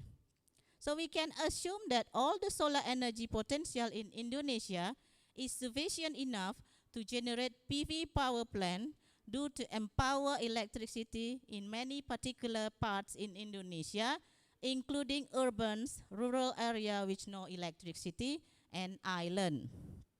Okay, second section. Next. PV roadmap and development strategy. Next. So according to the Institute for Essential Services Reform, or IESR, currently Indonesia has 25 megawatt in total of installed PV power plant. So the government has planned that the development of solar energy is used for the purpose of utilizing solar energy as the power plant to level up national energy security, then supporting to reach the reduction of gas emission of the greenhouse, and then reducing the use of fossil fuels, increasing the capacity of domestic industries of PV modules, and then increasing the investment in solar energy utilization. So the target here is 23% of national energy target. Achievement by 2025 is 6.5 megawatt comes from solar energy. So why not we use rooftop PV? So next. So as for the rooftop PV system, PV panel is installed on the roof of the buildings, such as houses, buildings, commercial buildings, school buildings, and factories, which convert solar energy into electricity. The same mic has use the battery for the intermittent purposes. The power can be right away used for personal electricity needs by daytime and delivered to the PLN network at night time. Next. PV technology, next. Okay, before we talk further about PV, let's see what's the benefits of PV from the beneficiaries' point of view.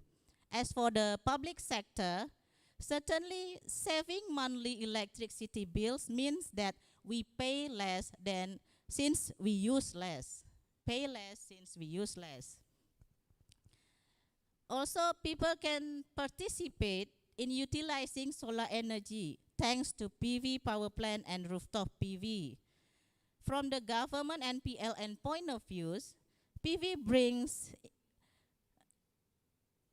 to increasing the solar energy roles in Indonesia energy program, as mentioned previously in the roadmap.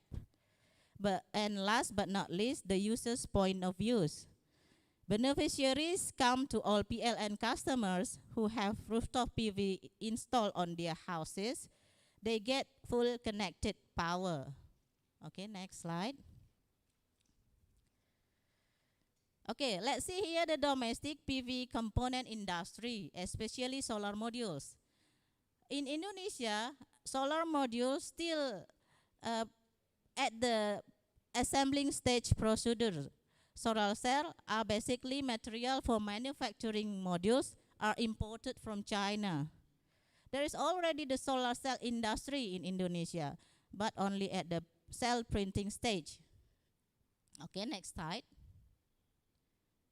Okay, due to integrate domestic PV module industry from materials, components, assembling process, cell printings, and manufacturing, the down and upstream level must put into account. So what does it mean? It means that from the top level of the authorities down to the laborers at the PV's factory at every stage of producing PV module must link and match their technologies. PV technology comes from PV module to PV systems that install on the customer's building or PV power plant. Okay, next. So, if we talk about PV technology, the intermittent issue must follow it. Intermittent character of PV could possibly become problem for continuing electric supply with certain voltage, frequency, and harmonic quality limitation. For example, in this case, PV mini grid penetration.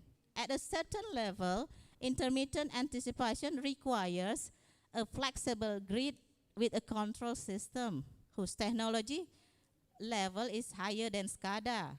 There might be several ways to deal with the intermittent issue. First is improve quality of weather forecasting and PV power plant. And second is storage technology. Third, hybrid PV and water power plant. And fourth, smart grid. I think this part is already discussed by Professor Fahad just now, smart grid. Okay, next. Fourth section, the regulations. Okay, since the government put energy as the main priority aspect to reach the goal of prosperity for the people of Republic of Indonesia, several policies and regulations have been acknowledged by the Indonesian Ministry of Energy and Mineral Resources regulations. We put here Ministry of Energy and Mineral Resources, MEMR for short. Yeah. So the regulation is regarding the solar energy, PV power plant, and rooftop PV. As we can see here on the slide, several regulations regarding those three mentioned issues. Okay, next. Next. Okay, regarding regulation number 12, 2018, we can see from the previous slide, yeah.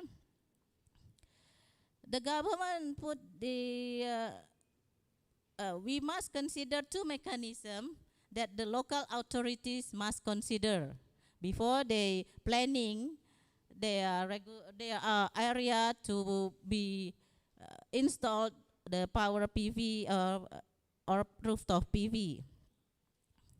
The mechanism, namely the proposal and tariff mechanism. And part two, regarding those mentioned mechanism, the required document and terms of revitalization and rehabilitation implementation must consider as well. Okay, next slide. Next, okay. So, the rooftop PV installation and application process must have permission and access from the authority, in this case, PLN. The procedure to get permission and access, as we can see here, start from submit the application. After that, the application is evaluated and verified by the authority. If the authority approves the application, then rooftop PV can be installed and certified. Also, the authority provides the smart meters to the applicants. Okay, next. Next, okay, national program, next. So, Indonesia government, in this case the Ministry of Energy and Mineral Resources, has launched 3 national programs regarding renewable energy, PV power plant, and rooftop PV respectively. The programs called Surya Nusantara Energy Program, development of PV power plant and diverting electricity subsidized for the provision of rooftop PV, and the development of PV power plant. As for the Surya Nusantara Energy Program, the renewable energy program is for the areas that do not have electricity. A large-scale program to accelerate the development of renewable energy, including solar farms, wind farms, hydroelectric power plants, and geothermal power plants. I think this part is already discussed by Dr. Ahmad Agustiawan in his presentation.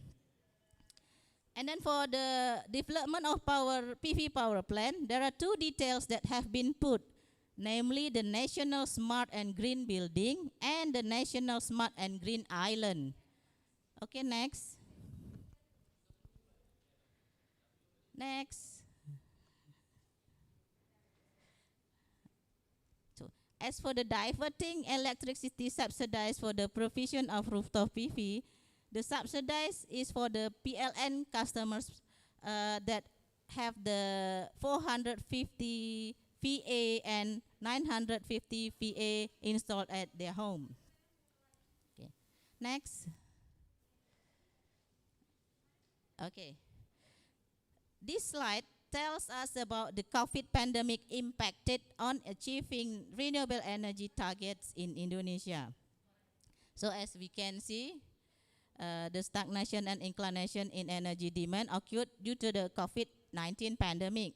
For example, here, PLN recorded a decrease in peak electricity load in Java and Bali by 3 and 4 gigawatt in March and April 2020 compared to their normal conditions, and for the anticipation that lead low energy demand growth, then obviously affected the economy growth, which is obviously will not fully normal in 2021.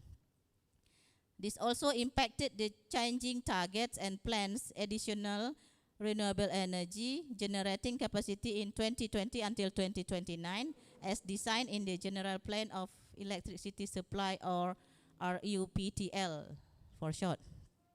Okay, next slide. Okay, so what's the development strategy of PV in Indonesia after COVID-19 pandemic? This is a big question that become a homework for the government-related institution, expertise, and investors, and of course the people of Republic of Indonesia. Anyhow, the government has planned 5 strategies, namely large-scale photovoltaic development, and then PV in the ex-mining area of 2,000 hectare or with installed power of 2,300 megawatt. We can see here, for example, in Bangka Belitung, in West Kutai and Kutai Kartanegara. And also the floating PV of 857 megawatt. Here we can see in some dams in Indonesia and lakes as well. So the third program is a hybrid program in small island. PV in the 3 most area most left behind, foremost and outermost in Indonesia, especially eastern part of Indonesia, to create new economic growth area. So it needs PV there. And then the last program is the massive rooftop PV, where the development of rooftop PV in some regions must synergy with the provincial government or regency or city government.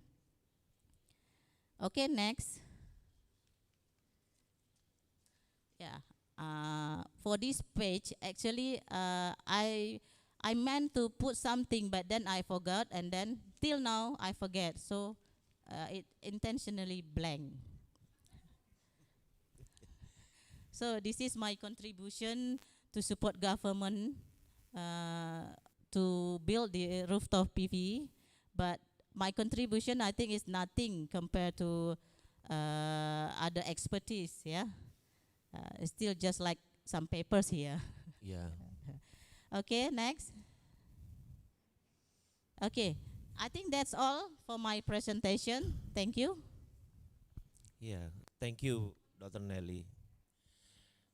Okay, so we would like to invite ladies and gentlemen to ask about one question because of our time. this one from Moksolibul Hadi.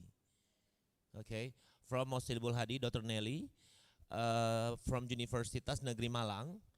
In terms of PV configuration to the grid, which one give more benefit to electric consumer in Indonesia? On grid, off grid, or hybrid? Please. Okay, thank you for the questions. Yeah, for this one, let's see one by one. Consumer on grid consumer, PLN put a regulation of 65%. They can use the rooftop PV, and then for the off grid, I'm not sure about that because mostly people using rooftop and it's connected to the grid. In this case, PLN grid. And for hybrid, normally right now some distribution part of Indonesia use the interconnected DG, distributed generator. One of them is could be wind turbines or PV solar panel. Okay, right. Okay, thank you, ladies and gentlemen. So time now to, ladies and gentlemen, we will now invite to the stage the chair organization committee, Bapak Usman, STMN PhD, to deliver the recognition souvenir to Ibu Dr. Nelly Safitri, MSc. Please, Dr. Usman.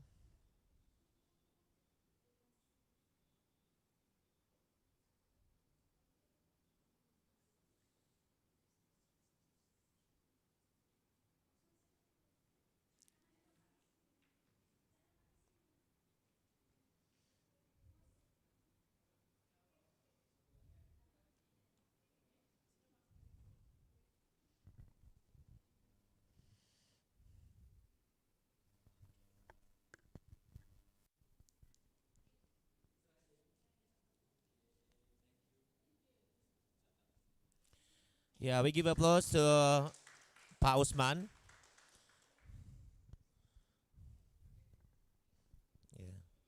Yeah, thank you, Dr. Nelly. Yeah, please have a seat, please. Okay, ladies and gentlemen, thank you for your attention today, for your joining with us in the International Conference on Science and Innovative Engineering in 2020. I'm Zulkarnaini, as your moderator today. Would like to invite you for the third International Conference on Science and Innovative Engineering 2021. See you next and bye-bye. Assalamualaikum warahmatullahi wabarakatuh.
As we have listened to our 5 wonderful keynote speakers, we are reaching to the final agenda of the opening ceremony for the third ICOSIN 2020. We would like to ask all the distinguished guests, presenters, and participants to turn on the camera because we are going to have a virtual photo season.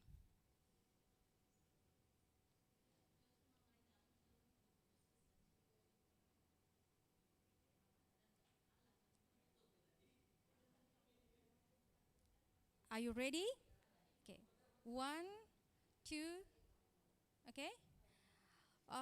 Dear all participants, please turn on your camera because we are going to have a virtual photo season. Okay.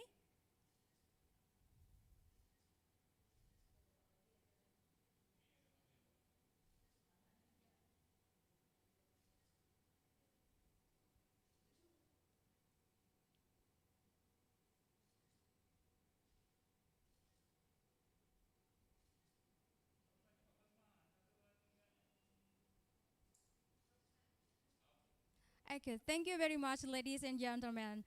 I am Marlina Marzuki on behalf of the organizing committee, extending our appreciation to each and every one of you for attending this opening ceremony.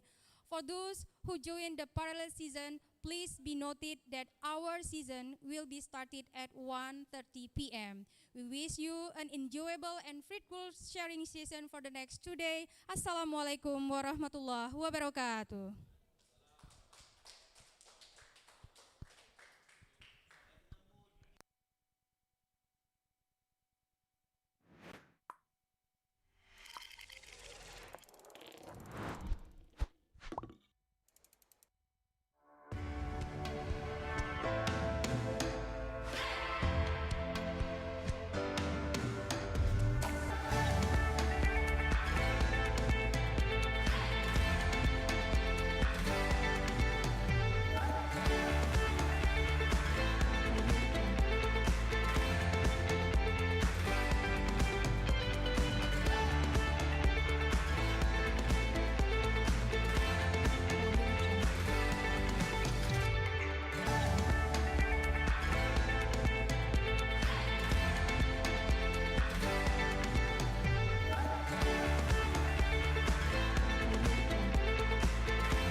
berbagi air mata. Sahabat jangan lupa bahagia bersama.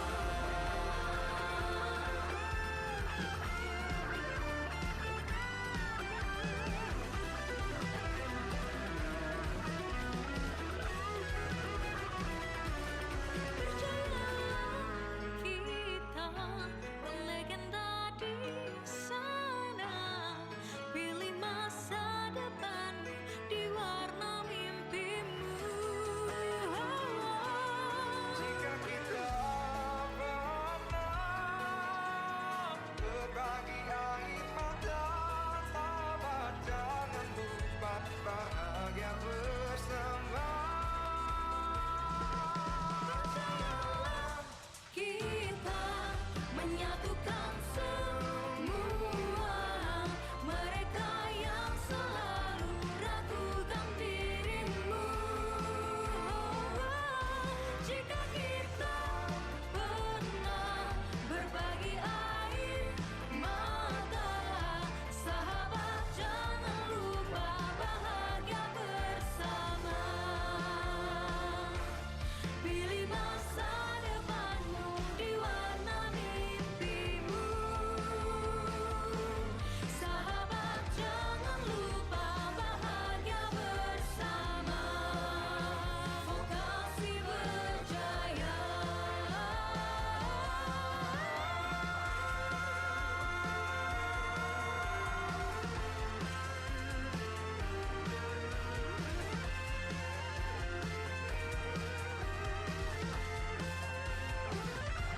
Vokasi kuat menguatkan Indonesia.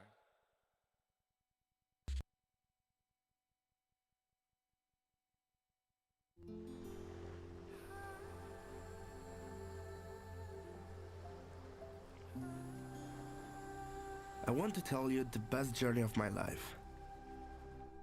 Now I'm in Rangit Kachil, this beautiful, amazing island. Just look around me. Amazing, beautiful. I'm so happy to come here. And beside me, I have this amazing lighthouse. One of the most beautiful things I've ever seen. This is the first woman I loved. I love this place. So many palm trees. She's the one who introduced me to this place, to let me find an answer.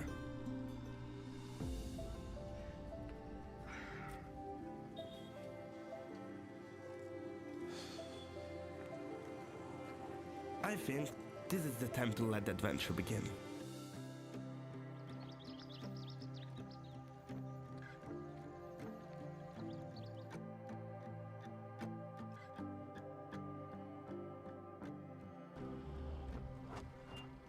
Hey, beruntung nggak? Excuse me, you know where is this place? You can come with us, tapi kamu harus lanjut lagi pakai kapal. Can I join you? Oke. Okay, thank you. I met good people along the way. Their kindness really moved me. Bang Manap, ini ada kebetulan ini mau ke pulau. Tolong diantar lah. Hello, hi, nice to meet you. Matt. Come on, buddy. Goodbye. See you. Along the journey, I can see why my mom was so in love with this place.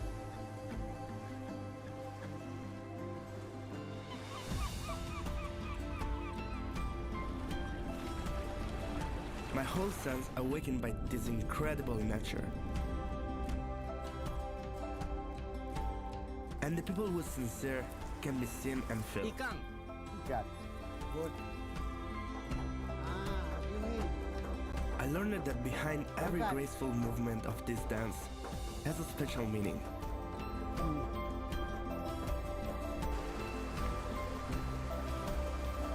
I've had the best shower of my life. Explored the most tranquil forest that make me hear my own heartbeat. Every single thing of this place make my heart tied up with love. Just like what it did to her. What will you do when I leave? I'm gonna miss you. This is for you. Dipakai ya, jangan hilang. I love it. Terima kasih. like the sister I never had.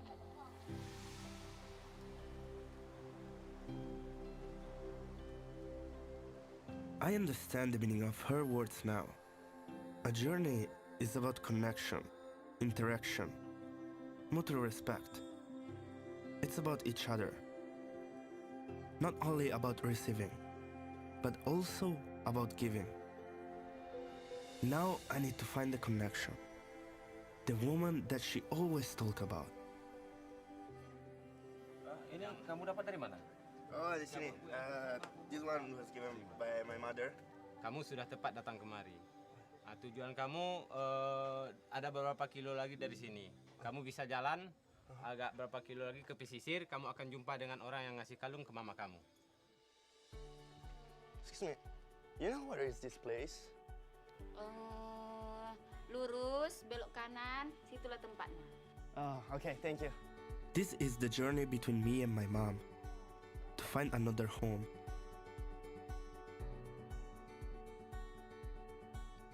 Selamat sore, Ibu. Siapa itu? Do you remember this? Oh, iya, iya. Seren ya? Yeah, I'm her son.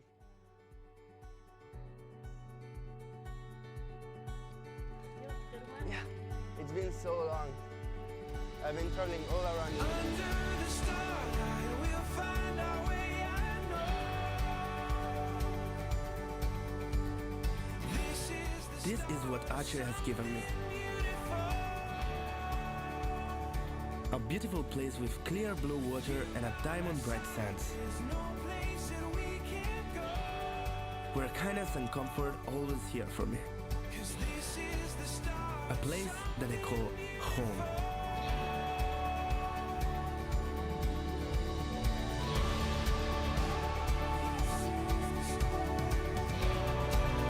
This is my first time in Aceh, and I know it won't be the last. The light of Aceh, wonderful Indonesia.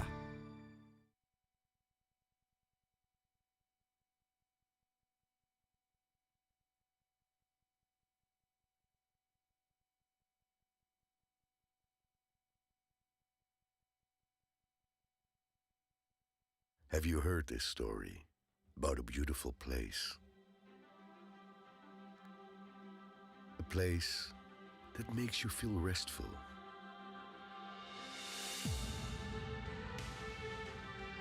In the midst of people who live in religious harmony. A place that makes you feel home. That makes you curious for more. Adventure.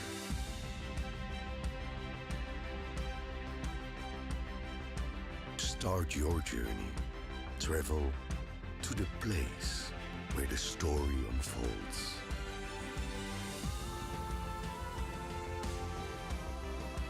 Feel the sea breeze caress your face and the sound of the waves breaking your consciousness. That you can see them through the beauty of woven fabrics.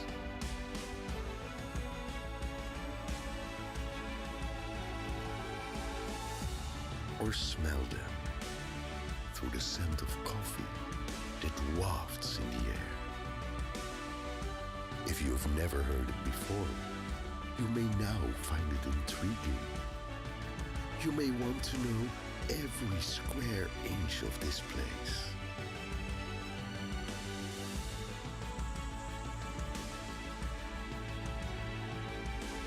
From the beauty of its land to the depths of its seas.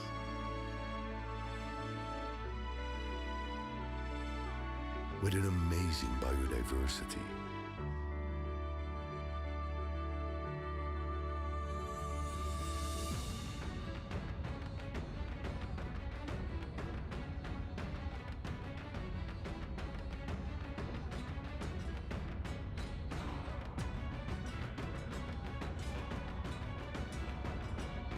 Perhaps you've heard this story about a land which has traditions so diverse.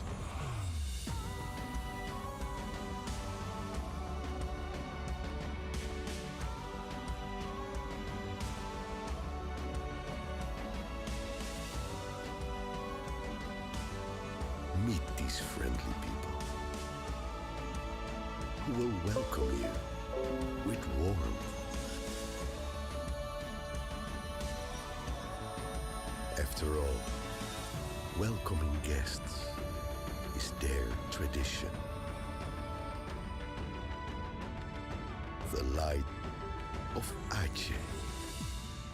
Wonderful Indonesia.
Ini bukan cerita tentang alam.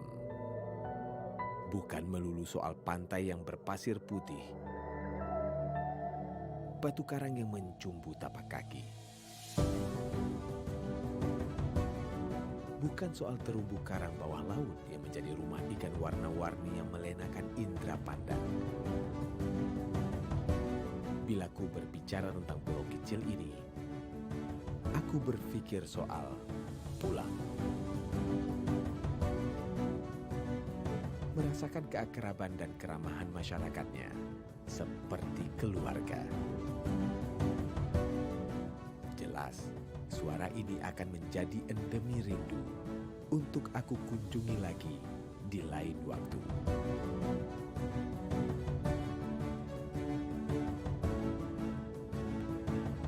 Tempat itu bernama Pulau Aceh.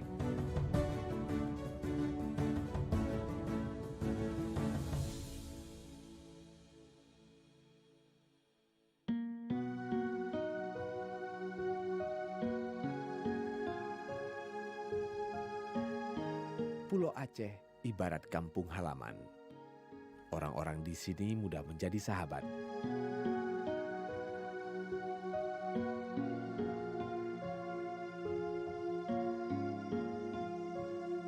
Bot ini, mereka menyebutnya dengan nama kapal Tek-Tek, akan mengantarku ke sana untuk kesekian kalinya. Ini adalah bot penyeberangan ke sana. Tempat yang akan kukunjungi ini masih alami. Tapi justru itu kelebihannya. Berwisata tak melulu soal semarak. Tenang juga merupakan pilihan. Dengan ketenangan, kita dapat lebih menyatu dengan alam. Bot ini dengan suara khasnya, ia laksana sebuah dendang berpadu dengan suara angin, ombak, dan sepi. Tak ada ode seperti ini di kota yang hiruk dengan sibuk. Kota yang setiap pagi dan sore mulai riuh dengan tumpah ruah kendaraan. Kuceritakan sedikit tentang geografis pulau ini. Pulau Aceh itu bukanlah nama pulau, tapi sebuah gugusan kepulauan di utara Sumatera dalam wilayah Kabupaten Aceh Besar. Letaknya lebih ke barat dari Pulau Weh. Ada 12 pulau di gugusan ini. 2 pulau besar yang ramai penduduk di kepulauan ini adalah Pulau Nasi dan Pulau Breh, 2 tempat yang akan kutuju.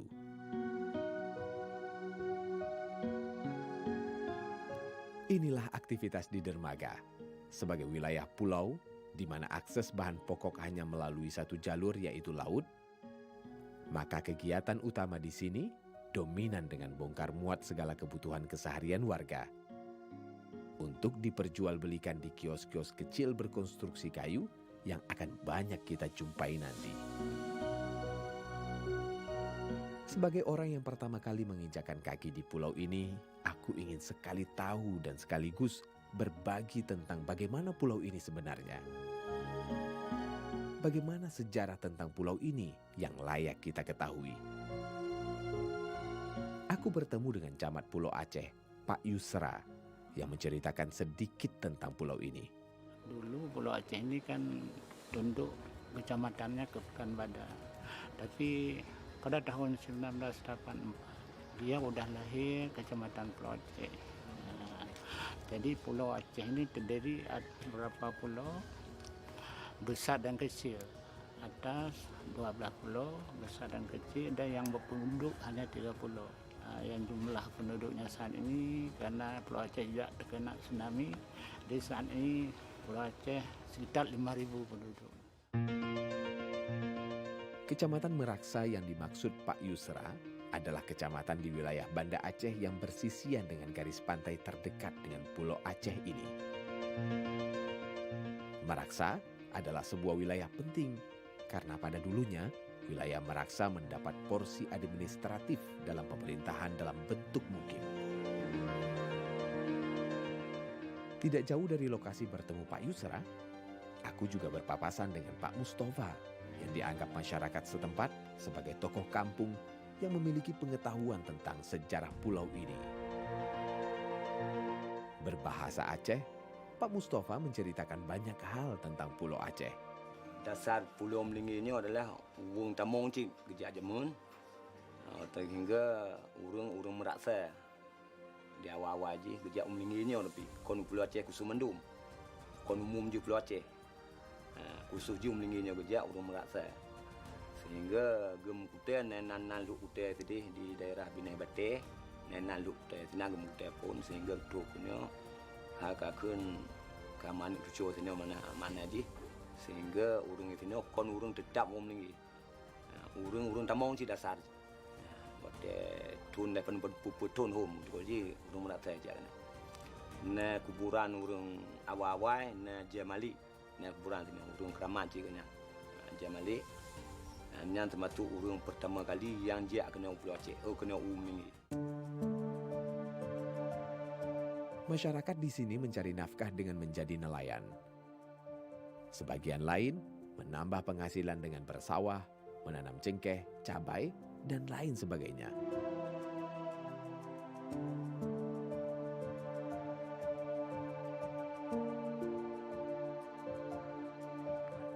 Berdasarkan asal nama, mengapa dua pulau besar di Pulau Aceh ini dinamakan Pulau Nasi dan Pulau Breh yang bermakna beras? Berdasarkan informasi dari Pak Mustafa, karena bila melihat pengalaman ketika para nelayan dari Banda Aceh, kala mereka menyeberang menggunakan perahu untuk menuju Pulau Nasi, yang merupakan pulau terdekat dan cukup ditempuh 1 jam dari daratan terujung Sumatera. Maka mereka cukup membawa nasi saja sebagai bekal. Sementara, dikarenakan Pulau Breh lebih jauh, maka nasi bukanlah bekal yang tepat karena akan basi dalam perjalanan. Oleh karena itu, bekal yang dibawa haruslah berbentuk beras untuk kemudian dimasak pada saat tiba di pulau ini. Hingga kemudian, berdasarkan kebiasaan penyebutan tersebut, muncullah julukan yang lambat laun menjadi wilayah ini memiliki penamaan. Namun, untuk hal ini, Pak Mustafa sendiri mengaku mendengarkannya dari cerita turun-temurun yang tentunya harus diuji kebenarannya. Dalam perjalanannya, aku menemukan banyak hal unik yang membuat aku ingin berhenti dari kendaraan dan singgah. Tapi pantai yang tadi bagus loh. Itu pantai apa namanya? Pantai Nipa. Pantai Nipa. Oh, itu salah satu objek wisata di sini lah ya. Oke, tapi selain wisata, apa sih yang bisa didapatkan dari Pulau Aceh, Fauzi? Di sini ada kesenian. Kesenian salah satunya Likok Pulau. Likok Pulau itu perayaan atau tarian? Tarian. Oh, tarian. Oh, oke. Kalau saya mau lihat orang latihannya dan saya mau nanya-nanya gimana? Nah, kalau sore-sore gini ada yang lagi latihan. Mau ada di mana? Di sana. Di sana? Oh, oke. Ayo dong. Seperti ini, sayup-sayup aku mendengar suara lantunan seperti iringan tari dari sebuah bangunan. Suara apa itu? Ternyata ini tari Likok Pulau. Tarian khas anak-anak Pulau Aceh. Ya, saya Rifki, saya pengen melihat dan tanya-tanya sedikit nih tentang kearifan lokal di sini yaitu Likok Pulau. Boleh nggak sih? Boleh. Aku bertemu Yahbit, salah seorang pengelola sanggar, sekaligus pelatih tari yang mengetahui banyak hal tentang tarian ini. Jadi Likok Pulau adalah sebuah tarian yang punya bahasa Aceh yang dikebah oleh seorang ulama. Agaknya berasal dari Arab. Dan goknya adalah Syekh Ahmad Madarun. Gaknya ke Pulau Aceh kon gejak terdampar. Kira-kira tahun 1845. Dan 2 tahun gaknya di Pulau Aceh. Kalau perkembangan Pulau Aceh ataupun pemuda-pemuda Pulau Aceh menyimpang ngon agama. Nah, gemuk tegur gaknya seorang ulama enggak enak lah pendatang. Jadi geponolah tabuh tarian yang gekun sampai dinau mantong megah iaitu Likok Pulau. Tari ini diciptakan pada tahun 1849 dari seorang ulama Arab yang hanyut dan terdampar di pulau ini. Tarian ini sebenarnya dipertunjukkan untuk menanam padi. Tapi seiring perkembangan zaman, tarian ini juga ditampilkan untuk memperkenalkan khazanah budaya setempat kepada para pengunjung pulau ini. Tarian tidak hanya dikenal pada tingkat lokal, Pada beberapa pementasan di event tingkat nasional, tarian ini juga sudah mulai dipertunjukkan dan bahkan telah diakui oleh UNESCO sebagai warisan budaya tak benda. Sebuah hal yang membanggakan bagi generasi muda pulau ini. Di sini aku langsung ditunjukkan oleh Yabit gerakan-gerakan likok pulau dan makna yang terkandung di dalamnya. Gerakan yang dimunculkan dalam likok pulau dimulai dengan gerakan yang diibaratkan sebagai gerakan berdoa kepada Allah. Gerakan likok pulau senada dengan irama. Pemain likok pulau menggerakkan syair lagu tersebut. Anak-anak usia sekolah ini adalah anak didik Yahbit di sanggarnya. Mereka melestarikan tarian ini agar tak lekang dimakan zaman. Cuba peragakan, cuba boh lagu sinyak tok kapu ala makmurum. Nah, nya makna ji ala, nya makna ji lesuk. Nah, berbentuk dengan kiban syair ji. Nah, makanya tak kedengar syair, alan tak kalan gerak sesuai. Nah, siap, dah. Baik, Syekh. Terima kasih untuk penjelasan sejarah dari Liko Pulo nih. Saya jadi tahu sejarah dari Liko Pulo itu seperti apa. Tapi saya pamit dulu ya, Syekh, sama Fauzi. Oke, Syekh. Oke, selamat. Assalamualaikum, Syekh. Waalaikumsalam. Hati-hati ya.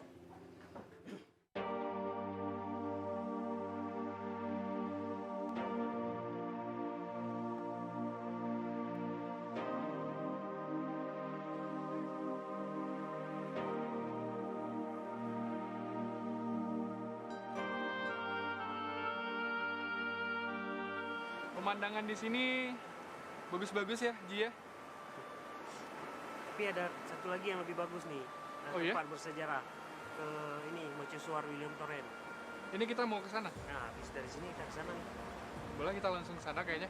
Berkeliling menyusuri pulau ini, wisatawan dapat menyiapkan kendaraan berupa sepeda motor yang dibawa ikut menyeberang. Tapi kami memilih dengan cara lain, menumpangi kendaraan untuk menuju suatu tempat ke tempat lain. Tak usah sungkan kalau soal itu, karena masyarakat di sini tak sama seperti di kota. Saling membantu adalah budaya positif yang tetap mereka pertahankan.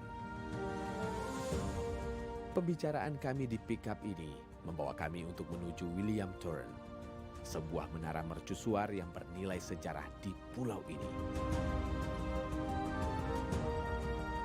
Aku pernah mendengar bila dilihat dari ketinggian, perairan di sekitar pulau ini memiliki dua warna, yakni biru gelap dan biru langit. Untuk sudut pandang terbaik, aku memilih ingin melihatnya dari William Torrent, salah satu objek wisata di kampung ini. William Torrent yang berada di balik hutan Gampung Melingge, Pulau Aceh, Kabupaten Aceh Besar, merupakan tower peninggalan pemerintah Belanda yang dibangun pada tahun 1875. Mercusuar ini mengadopsi nama Raja Luxembourg kala itu, William Alexander Paul Frederick Lodewijk atau Raja William ketiga. Menara bundar seperti ini hanya ada 3 di dunia. 2 yang lain ada di Belanda dan Kepulauan Karibia. Sementara di Indonesia, Pulau Aceh adalah titik penting karena merupakan pintu masuk kapal-kapal dari samudera luas menuju Selat Malaka. Berdasarkan pertimbangan bahwa Pulau Aceh adalah pulau paling terluar di ujung barat Indonesia, tower ini masih digunakan sampai sekarang untuk navigasi dan dikelola oleh Dinas Perhubungan. Bang Suprianto adalah salah satu petugas yang menjaga tower ini. Mau sana untuk menjaga mercusuar, menjaga lampu navigasi kan, untuk menjaga keselamatan pelayaran. Jadi nak urung-urung jauh dari war dari panai-panai jadi karena lampu ini ada bukan juga karena daratan dari jiui war karena lampu di karena arah dari war dari panai-panai. Rumah-rumahnya, bangunan-bangunannya macam dah Belanda termasuk yang menara mercusuar. Ada banyak pantai indah di pulau ini, seperti Pantai Nipah, Pantai Pasijaneng, Pantai Dedap, dan lain-lain. Walau harus diakui bahwa pantai ini memang belum terkelola dengan baik. Namun, Tetap ada tekad dari segelintir pemuda setempat yang ingin Pulau Aceh maju. Mereka adalah kelompok sadar wisata yang telah berhasil membuat beberapa pondok untuk sarana akomodasi para wisatawan.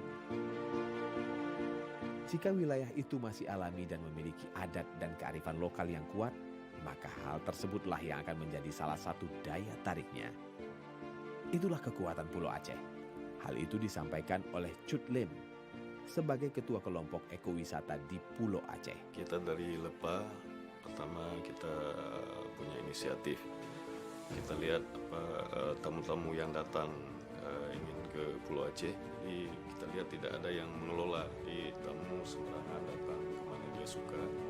Kemudian kita mencoba bersama kawan-kawan, kita coba wisata yang alami. Kita sambil menjaga alam, juga kita kembangkan wisata yaitu dengan judul ekowisata. Jadi tujuan kita mengajak masyarakat wisata berbasis adat. Hal yang sama juga dilakukan oleh kelompok pemuda lainnya, sebagaimana yang diceritakan oleh Bang Asri, salah satu tokoh pemuda Pulau Aceh ini. Ada upaya-upaya yang kita lakukan dari masyarakat itu terlepas dari bantuan pemerintah, semacam dana desa. Untuk saat ini sudah mulai desa-desa menganggarkan atau uang ini digunakan untuk menunjang kegiatan wisata.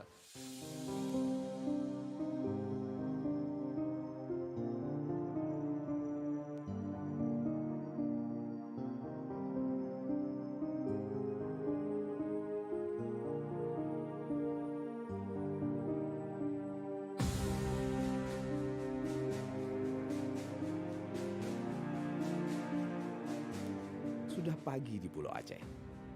Pagi paling akhir di Indonesia ada di pulau ini.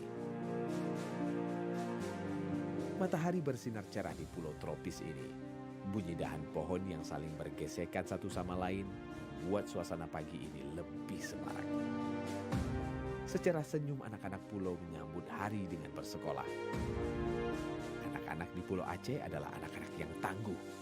Dengan fasilitas pendidikan dan kesehatan yang terbatas, mereka mampu mandiri melewati keseharian dengan kesederhanaan. Pagi ini aku menikmati secangkir kopi Aceh di warung kopi di dalam kampung dengan kue-kue tradisional Aceh yang nikmat. Obrolan hangat adalah hidangan lain yang nikmat yang tersaji di sini.